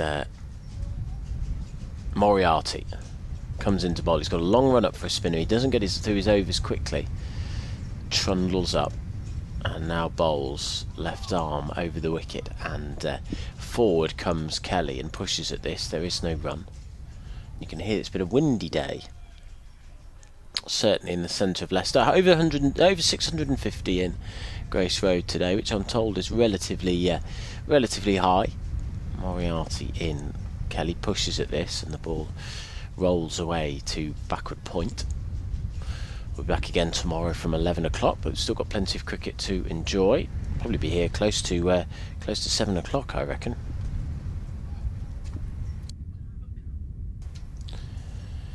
Moriarty, 21 on his back, is going to go round the wicket to the left. No, he's not. He's coming over the wicket. He's going to and fro here. We've got a backward point, cover, mid-off, mid-on, mid-wicket that's quite close to the pitch. Backward square leg, deep mid-wicket, and in fact, there's an extra cover coming in as that's driven by Kelly, and there is no run to extra cover. And we're going to join Radio Leicester in just a second. So, end of the over, 125 for 3. Rahan Ahmed is 39 not out. Kelly yet to get off the mark, and Leicestershire trail by 60 at the moment in response to 185. It's going to be George Hill to continue from the Bennett end, moving in towards us for the 31st over of this innings. And here does come Hill, and that's defended by Rahan Ahmed, 39 not out, full delivery, and pushes it out to extra cover. Just about to join Radio Leicester. Thank you very much, Jack. Welcome to Grace Road. It is a gloriously sunny afternoon in the centre of Leicester for what has probably been Leicestershire's best day of the season. They bowled Yorkshire out for 185. Bowling really well as a unit. It's been an issue for them all season, but they hunted as a pack today and bowled one of English cricket's biggest sides out on the cheap, as Hill comes in, bowls to Rahan Ahmed, who just plays that out to cover. And then they have started very boldly too in response to that 187. 185, I should say. Rishi Patel getting a 50. But being stumped a few overs ago.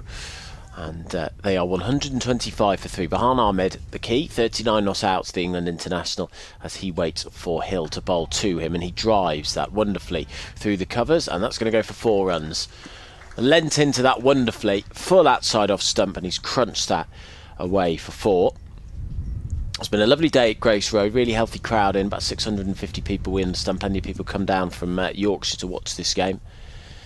And Ahmed showcasing some beautiful stroke play there as he moves to 43.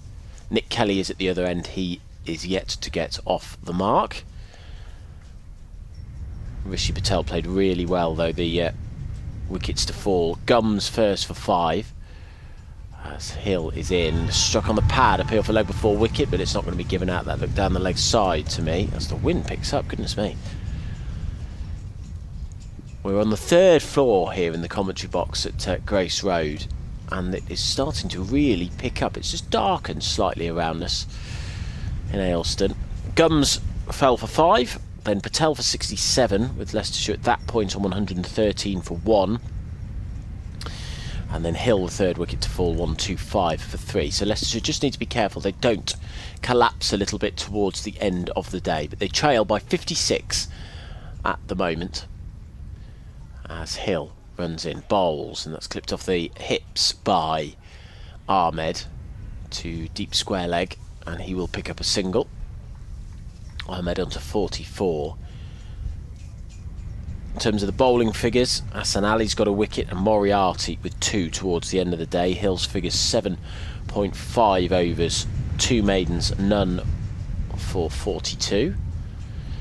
Just a bit of a change around in the field while they wait for the left-handed Nick Kelly to take guard. I was telling listeners on the streams that he got 78 last time in the first innings for Leicestershire against Essex. And a reminder, by the way, the context of this game: Leicestershire have lost their last 4 in the county championship. They are bottom of the table, having come back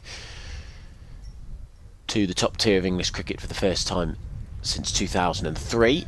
They've only drawn 2 games and have lost 5. Yorkshire, much better record. They're in 7th, though, as Hill comes in to bowl to Kelly. That spits up off the surface. He goes back and defends it nicely. Soft hands out into the offside. That's the end of the over.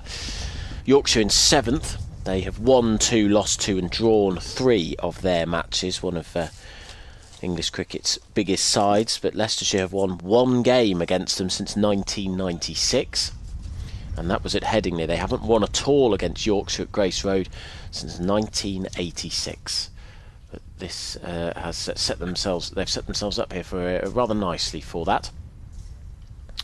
Other highlights today for Leicestershire: Alex Green getting his maiden first-class wicket and then getting a second for the 19-year-old. How will Rahan Ahmed play here? Excluded from the England team and the England setup. And for the latest Test match, and he's possibly showing them what they're missing here. Moriarty to bowl his 8th over from the pavilion end closest to us. He goes back and plays that nicely, pushing it off the back foot to deep cover point. It's been a wonderful day, all told. There's a bit of white cloud in the air now. It's sort of blowing across from right to left, but for most of the day there hasn't been a cloud in the sky. It's been really lovely. And Moriarty, tall spinner, high release point, fair-haired and broad-shouldered, moves past the umpire. Back goes Kelly and crunches this to cover. There is no run. Fielded by Revis there. Kelly, the New Zealand overseas international. Their overseas batter waits as down the pitch she comes to Moriarty, and he's lofted that wonderfully for 4. Down the ground, 1 bounce and crunch into the side screen down below us. What a way to get off the mark. Come down the track and hammer Moriarty back down the pitch. Yorkshire arguably a little bit too conservative in the way that they batted. Leicestershire have been far more aggressive and confident in their stroke play, and so find themselves 5 for 3. Now trailing just by 50. It's been such a good day for them. We've got less than 10 overs left in the day now. Moriarty 2 for 31 off his 7 overs. As he comes in, left arm over the wicket and bowls a lovely delivery that spins back off the surface and moves back in. We should also explain, if you're just joining us on the streams or indeed on BBC Radio Leicester, there's a lot of discussion today about the pitch. Leicestershire have only they've cut the grass more on the ends of the pitch, and the middle has much longer, greener grass on it, which I've never seen before. Moriarty comes in, bowls, forward comes Kelly and defends. Very unusual. It's got a lot of comments online, which I'll talk about in just a second. Final ball of the 32nd over of this innings. We'll have 9 overs left after this. As Moriarty comes in, and back goes Kelly and pushes at that, but it's fielded by cover. It's a nice shot that doesn't get a reward. That is the end of the over. There's it's a bright green car. I thought it was a motorbike flying past us, but it's a bright green car. End of the over, 135 for 3. They trail by 50. I was chatting with some people in the press box just a little bit earlier in the break there. Hello, Jamie, by the way. Hello. And apparently one of the comments on social media about the pitch is that the cricketing equivalent of a mullet? Shave the sides and then That's very good. Keep the top. That's very good. Which I enjoyed. Yes, I do like much. that. Ahmed 45, Kelly 4. Leicestershire's day so far, but if you're a Yorkshire fan, Jamie, you'll be thinking there is an opportunity to get a few quick wickets here and leave it a lot closer than you might have thought. Yeah, I think there's still a chance here, and I'm sure that's what the feeling would be out on the field for Johnny Bairstow and his side. If they can get a couple of quick wickets before the close of play, that just balances things out, and going into day 2, they'll be feeling a little better about themselves and the state of play in the game position. And that door has certainly been left ajar now by Leicestershire. Jack White into Rayan Ahmed, who is at 45 from 50, now 9 deliveries after facing that first Jack White ball. It's a dot ball as he defensively pushes that away. And the prize wicket, no doubt, will be that of Rayan Ahmed, who's looked an end, and that one is driven by Ahmed on the up towards Matthew Revis at mid-on. Long shadows now cast across the outfield from the floodlights. That'll be right to left as we see it here in our northern position of the ground. Been a lovely day. It's not stopped shining that sun above, and that's short, wide and dispatched 4 runs. Don't bowl there to someone like Rayan Ahmed in the form that he's in and what he's shown so far in this innings. That is meat and drink for a player of his quality. And despite the best efforts of the man at deep backward point, it races to the boundary edge and he moves on to 49. Perfect ball for a cut. Outside off stump. There, just move your back leg out to it and crunch it away. Wonderful shot, but poor ball, really. Bit of a freebie. Yeah, and again, it's not like Jack White as he bustles in, running towards us. Long brown locks flailing behind as he fields off his own bowling. Tumbling stop as Ahmed drives back down towards him. And there's no run. Going to be staying up for the World Cup tonight? 1:30 for Brazil against Haiti, and then Turkey against Paraguay at 4 a.m. No, is the honest answer.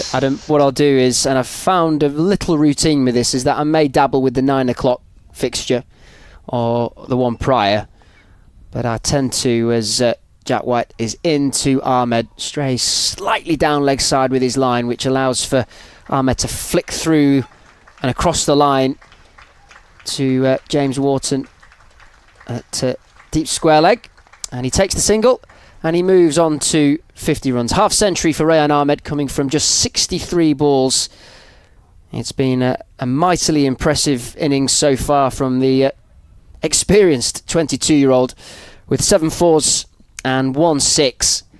And it was an almighty blow at that as well. Ending up in the pub car park behind us in the commentary position. And that moves Leicestershire onto 140 for 3. White around the wicket to the left-handed Kelly. And that's pushed out towards Matthew Revis at mid-off. And that will complete Jack White's 5th over. On for 11 so far, 2 maidens. And after 33 overs, Leicestershire 140 for 3. Great innings from Ahmed. What was it, 62 balls in the end, wasn't it, I think? Yeah. 7 fours and a 6. That 6 was mighty. Don't see many bigger 6s than that at Grace Road. It's a big ground, but it, as you were saying, went into the pub car park above our heads. 140 for 3. 8 overs left in the day. 45 Leicestershire trail by. You are listening, as I'll come to that in a second, actually, as Moriarty begins a new over from the pavilion end, moving away from us. If you're just joining us on BBC Radio Leicester, listening to live county championship cricket between Leicestershire and Yorkshire. It's day 1 at Grace Road. Or you're joining us on Sports Extra 3, I think. What about on 5 different places? As Moriarty comes in, bowls, and forward comes Ahmed. No run, just a 4. I was counting Radio Leicester and Radio Leeds as 1, but they're not, because it's a stream on the website, on the BBC Sport website. We're on the stream on Leicestershire's YouTube. We're on the BBC Sport stream. Radio Leicester, Sports Extra. Moriarty comes in, forward comes Ahmed and pushes at this. It goes out into the leg side. And we should say, shouldn't we, Adam, that you can ask your smart speaker to play commentary of Leicestershire versus Yorkshire, Yeah. but you must specify which day's play you want. Is that what you need? Really? Moriarty comes in, back goes Ahmed, just as dragged his length back, and out it goes to mid wicket for a single. You have to say. So this is what you do. Presumably, you go, Alexa, please play day 1 of Leicestershire against Yorkshire on BBC Sounds. Is that a pointed effort from you to try and spark everybody's smart speakers into life? Okay. Yeah. Moriarty in. Down the pitch comes Kelly, smacks him down the ground. He's going to get at least 4. In fact, he's going to get a massive 6. Over the side screen, right in front of us. And he got right to the pitch of the ball, Kelly. And he's had 2 scoring shots, has the New Zealander. One was a 4 down the ground, 1 bounce. The second, a huge 6 down the ground. 147 for 3. Kelly on to 10. Leicestershire now just trail by 38. Yeah, that cleared the sight screen. And then some. I reckon that's reached the Yorkshire balcony beneath us, actually. It's an almighty hit from Kelly. Just alleviates a bit of pressure. Frees the arms. Moriarty bowling left arm round the wicket to Kelly, who's a left-hander, so he's trying to get that angle across him as he plays down the ground for a first single of the day. Yeah, so if you say whichever smart speaker you own, play Leicestershire versus Yorkshire, it's likely that you won't find the commentary. You must specify which day's play, otherwise you won't get the commentary. And don't be asking for day 1 when it's day 2, because that will really confuse it. Yeah. You'll probably get a rerun somehow, won't you? End of the over. 148 for 3. It's a 37-run deficit for Leicestershire over the first innings. They should be able to get that down early morning tomorrow. But they could end up, I was sort of saying a few overs ago that 30 would be a good place to be. But at the end of the day, but they've still got 7 overs left. In theory, they could have cut the deficit fully. Jack White will look to try and impact that as Kelly pushes that one through the covers, and he splits the gap between Don Bess and Hassan Ali. Long chase for Don Bess, who manages to haul the ball in from reaching the boundary rope, and they'll come back for a steady second. That moves Kelly on to 13 from 13 deliveries. It brings the 150 up for Leicestershire as well. And this is a good response from the home side. after the loss of those 2 wickets. Steadying the ship now is Kelly alongside Ahmed. Doesn't hit that one cleanly. Inside edge. Squirts out towards James Wharton at mid-on. And there's no run. Without question, Leicestershire's day. Particularly given they were put into field by Yorkshire at the start of the day. I was saying while you were out doing your update on Radio Leeds, I think it's their best day of the season. I can understand that. Around the wicket is White from the Bennett end. Slightly back of a length. Tucks up Kelly, who right elbow high in the air, just drops that into the onside. Left-hander. And there's no run.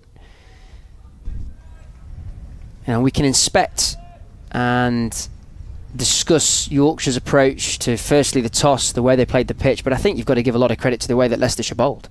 Yep. In truth. And yeah, I think led stoically really by their captain Ben Green. Brilliant effort with the ball as White is in to Kelly, wraps him on the pads, big appeal. It looked like it was going down leg, and the umpire signals leg byes as the 2 batters cross, and it's 4 runs onto the score. So an appeal in vain for Yorkshire, and 4 more onto the scorecard for Leicestershire. Got to say, it didn't look out for the position that we are. We're almost at third man in retrospect to the pitch, so be interesting to see a replay of that as White bounces in with his run up, and it's a straighter delivery that's pushed out towards Matthew Revis at mid-off, and it's a dot ball. Well, Jack White was interested, the slip cordon were interested. It's a big appeal, wasn't it? I couldn't work out whether it was out of desperation really rather than confidence. They liked it. But sadly for Yorkshire, not to be. Partnership worth 29 between Kelly and Rayan Ahmed. Kelly enjoying the lion's share of the strike with 2 slips in place. White around the wicket, back of a length, punched beautifully on the back foot. That's 4 runs. Fantastic back foot shot there from Kelly, who's shown real attacking intent since arriving at the crease. Picked his gap through the offside, placed it wonderfully. He moves on to 17 at the end of the 35th over. Leicestershire now 158 for 3 and trail Yorkshire's first innings total by just 27 runs. They've gone really quickly. 4.5 the run rate. So with 6 overs left, they probably will have caught up by the end of the day if they carry on like this. Dom Bess is going to bowl his first over of the day. Both teams going for 2 spinners today because of the conditions, because of the mullet. Because of the mullet pitch. Yeah. Shaving at both sides. Shaving at both sides, long on top. That's the one.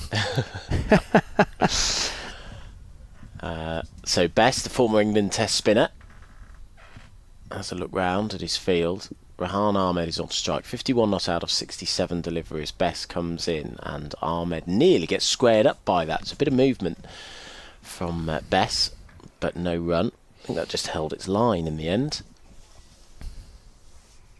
Leicestershire will come into day 2 feeling very confident about things. As long as they don't lose a wicket at the end of the day, Ahmed in, goes back and plays straight down the ground. They'll get a single as mid-off has to race through to get it. Just hit Bess's thumb on the way through. But they've got 2 internationals at the crease. Ahmed, the youngest man to play all 3 formats for England, and Nick Kelly, who's played 1 day. Am I right in saying white ball formats? Sorry, am I right in saying that Rayan Ahmed's brother plays for Nottinghamshire? He does, Farhan, yeah. They played against each other last summer. Yeah. Farhan had the better of it that day. He's a very good player, Farhan. He's a finger spinner. Bess tosses this up, and that's whacked down the ground by Kelly. That's a wonderful shot. And it's gone away for 4 runs through extra cover. Kelly's been really aggressive today. It's not been his normal style. He's more small C conservative, watchful. But he's really thrown his hands at the bad ball, which again I think must have been a discussion they've had, which is to really go for the bad balls and take it to the spinners. He's looked every bit of an international player so far in this innings. As Bess comes in, tosses this up, and he goes for the same again, does Kelly, and that's going to run away to the boundary rope. That's wonderfully stopped on the boundary. What a fabulous stop that is. Diving down to the right-hand side by James Wharton. That was going at some lick, and he dived on the boundary rope to stop it going for 4. I thought that was a boundary all day long. And he gets 2, does Kelly. 23 off 20. The deficit now just 20.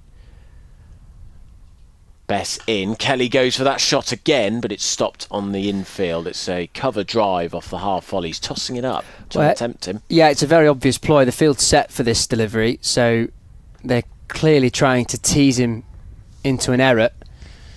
Bess moves past the umpire, moving away from us. This one's slightly back of a length, and Kelly prods at this and plays it to backward point. No run. Yeah, Adam Lyth in a catching position at short extra cover and backed up about 5 yards behind him to his right with Sam Whiteman as well. So clearly Johnny Bairstow, Don Bess with the plan to offer it there to Kelly, but as he's shown, finding the middle of the bat beautifully and picking his gaps as well, and but for some brilliant Wharton fielding on the boundary rope, could have had more runs there, Nick Kelly. Nevertheless, 23 from 22, run rate not an issue at all. Going at just shy of 4.6 and over Leicestershire. They're 165 for 3. This partnership now worth 40. Rayan Ahmed 52 from 69. Crucially, just 20 runs shy Leicestershire of building a first innings lead.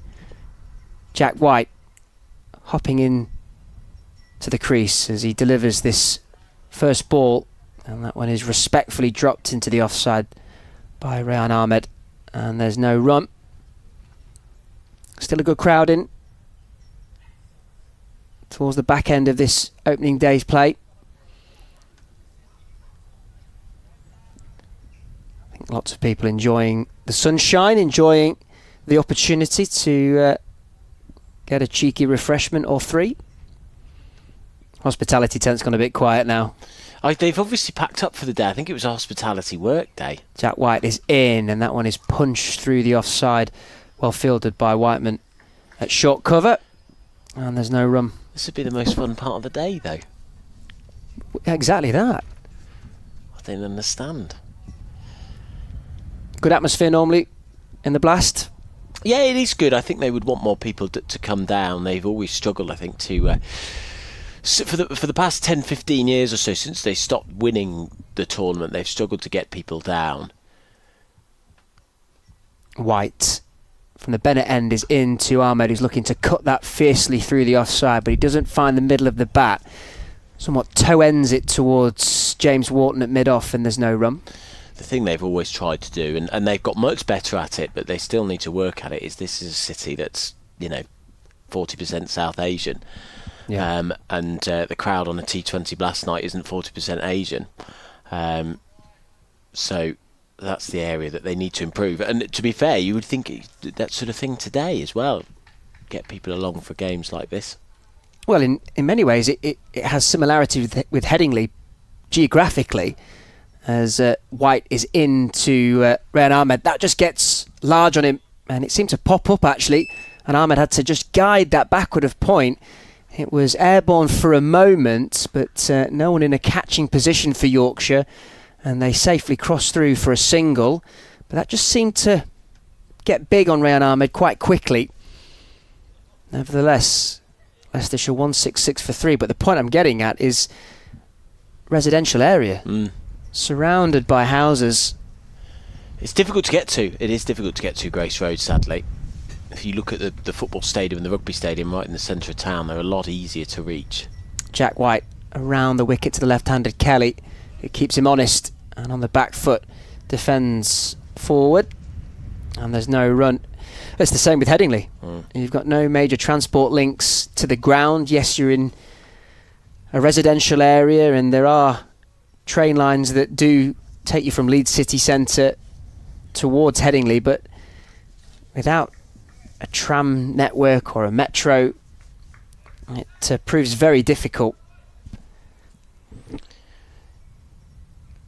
As Jack White, in this glorious sunshine at Grace Road, bowls a full-length delivery that Kelly reads, digs out and punches back towards Matthew Revis at mid-off. And at the end of that over, Leicestershire 166 for 3. Kelly not out 23. Rayan Ahmed not out 53. This partnership worth 41. 19 the deficit now. Yeah, it's one of those bizarre places. It's a bit like Gloucestershire if you've been there, where you turn up and you're like, oh, yeah, I'm at a professional sporting venue, and you just turn a corner. You just turn the corner off Duncan Road up there, and suddenly you're at a professional sporting venue right in the middle of nowhere. Well, we're sort of right in the middle of everywhere, actually, as Bess is going to bowl a new over, but he's pulled out of his run-up, actually, to move his backward point squarer. Rahan Ahmed is 53 not out. We've got 4 overs left in the day as the clock just turns past 6:30. He's tempted by that one, is Ahmed. That's tossed up on a half-volley length, but he's sensible and plays it back to the bowler.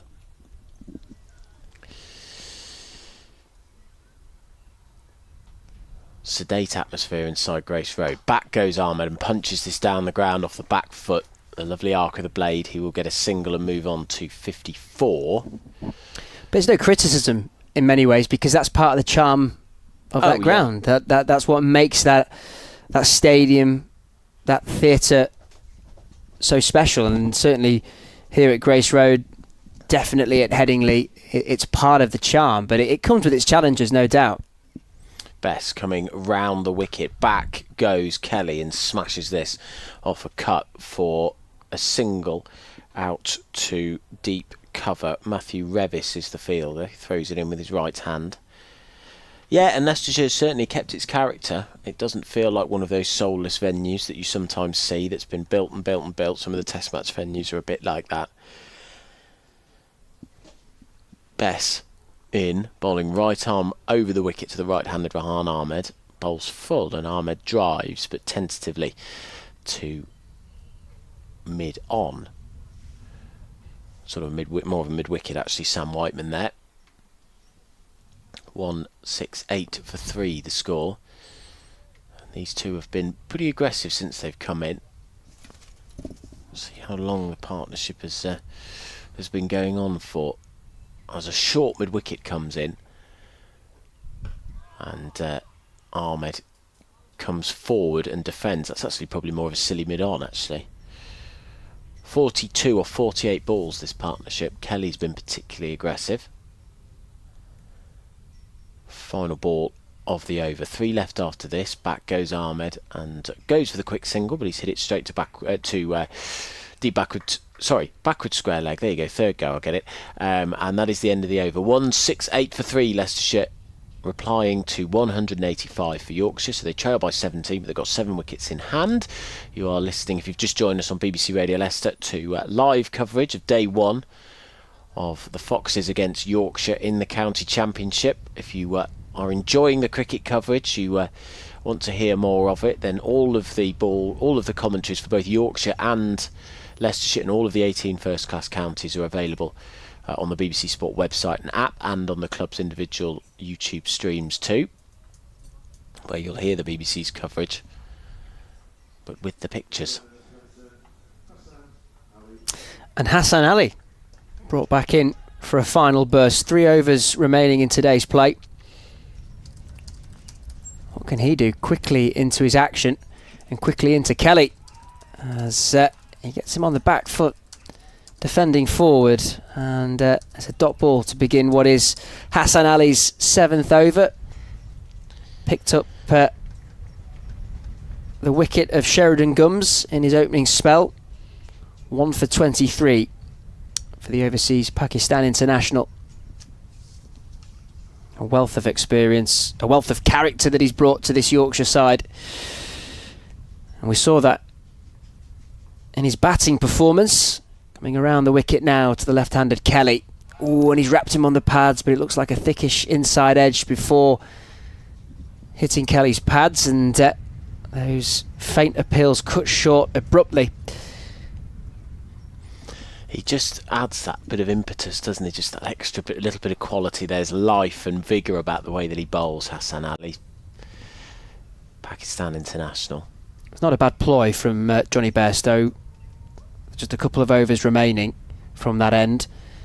Give him a quick burst just to see if he can find Yorkshire a fourth wicket. Leicestershire 168 for 3. Ali into the left-handed Kelly, who's driving confidently towards James Wharton at mid-off, and there's no run. I've liked the look of Kelly so far. He's very, very competent, assured, balanced at the crease. We've seen some shots, and we've also seen some very resolute defensive play as well. His dad was watching last time. If you're watching, forgive me, I've forgotten your name.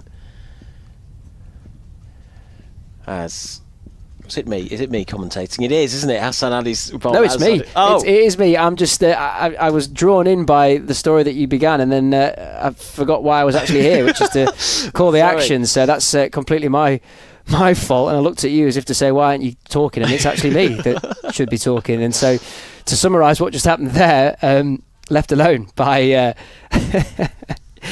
Nick Kelly outside off stump, and Johnny Bairstow actually had to take quite a high grab, head height, as Ali is in.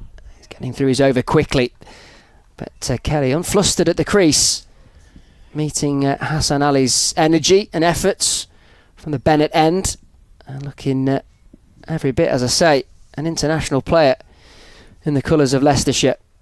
Hassan Ali just wanting a bit of a field change, as he just tells Adam Lyth to maybe take a step to his left, but Adam Lyth goes back to second slip, and instead Don Best comes out of short cover and plonks himself at fourth slip. Hassan Ali around the wicket then to Kelly, and that is very competently defended by Kelly, and there's no run at the end of the 39th over. Leicestershire 168 for 3, just 2 overs remaining in the day's play. So that'll take us probably to about 10 to 7 tonight. It was a long day, but a very entertaining day, very good day for Leicestershire, who will feel well on top, certainly if they don't lose another wicket. I thought they might catch up with Yorkshire tonight. They won't now. They've decided they've sort of shut up shop for the night, haven't they? Nick Kelly's dad listens, yes. So Nick Kelly's dad, forgive me, I've forgotten your name, but if you message us, Less Cricket, Leics Cricket, all one word, at bbc.co.uk. Lovely to hear from you. Don Best comes in, bowls, back goes Rahan Ahmed, and drives this back to him. There's no run. Back at 11 o'clock tomorrow, as Bess tosses this one up, trying to tempt Ahmed into a stroke, but he's not being tempted by it. He drives it at mid-wicket. There is no run. Bess 2 on his back. 14 tests for England, last in 2021. Tosses this up. Ahmed does go for that, and it's a good job he does. He perfectly executes that. Drive through extra cover for 4 runs. It was on the half volley. He did really well, Ahmed, to just get his feet out the way, move out the way of the ball, and drive it perfectly through the gap in the infield. 172 for 3. Ahmed on to 58. An inside-out shot, wasn't it? Very clever execution. The angle of the ball coming around the wicket to the right-hander to open up the space to dispatch that through the gap on the offside. Bess's response is to bowl a similar ball, and Ahmed plays a similar shot, but this time he picks out cover, who's quite close in, probably only about 15 feet from the cut strip. 1.2 overs left in the day. Who will Yorkshire send out for an interview, do you think? Quite possibly James Wharton, I think. Oh yes, of course, he got his 50 best bowls. Rehan Ahmed drives, and it's fielded off his own bowling by Bess. Of course, he got the 50, didn't he, in Yorkshire's innings. I think it's Alex Green I'm speaking to after he got his maiden first-class wicket today. Well, that'll be a nice chat. At his 4th attempt. I'm told he'll be desperate to talk about it.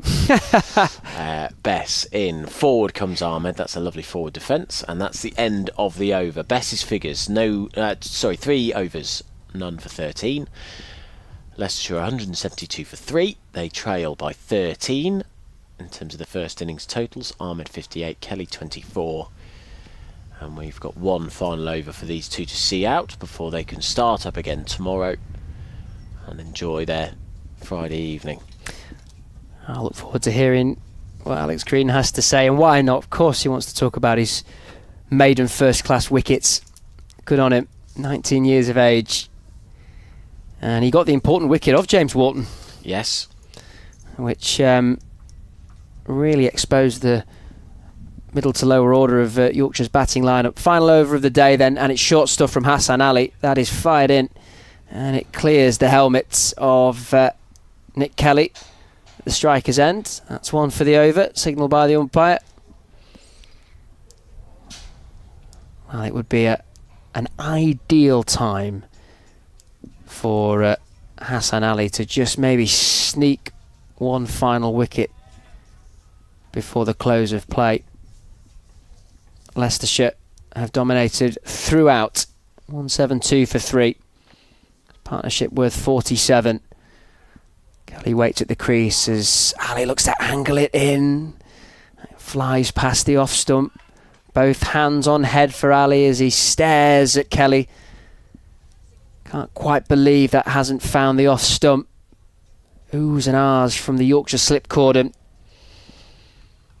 Good judgment from the New Zealand international. 24 from 33 deliveries. 2 probing balls from Hassan Ali. He bustles in once more. Full length delivery. Clipped into the leg side, and it's well fielded by Whiteman, who comes round from a wide-ish mid-wicket. And there's no run.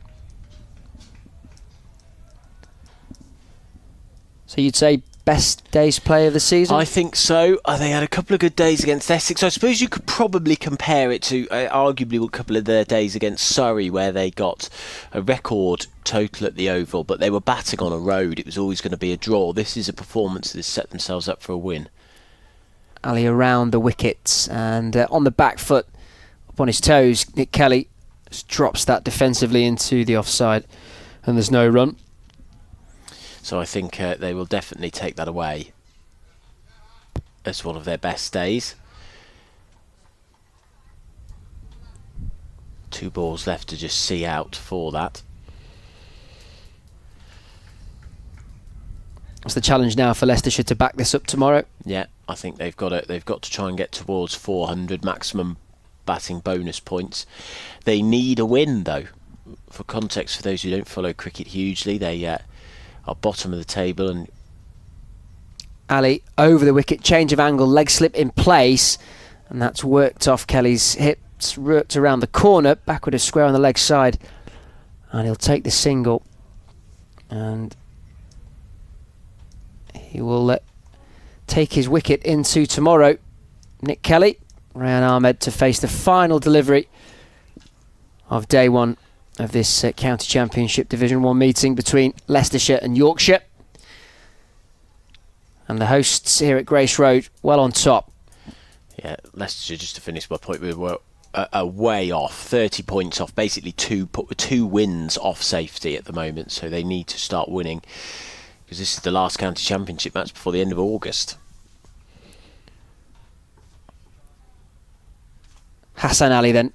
Final delivery of the day, and it's cut away by Rehan Ahmed beautifully through the covers, and that's a fitting way to end what has been a brilliant day's play for Leicestershire as a whole. 4 runs, he moves on to 62. Leicestershire, well, they are looking in a very strong position They close the day on 177 for 3. They trail Yorkshire by just 8 runs in this first innings. That after being put into ball by Yorkshire. Johnny Bairstow winning the toss, electing to bat, understandably given the forecast, given the batter-friendly conditions, but this indifferent pitch, this two-tone pitch, which has been a discussion point in itself, Yorkshire falling to some pretty sharp bowling from Leicestershire, it must be said, but reduced to 185 all out. James Wharton top scoring for the White Rose. Some much needed runs for him this season in first class cricket.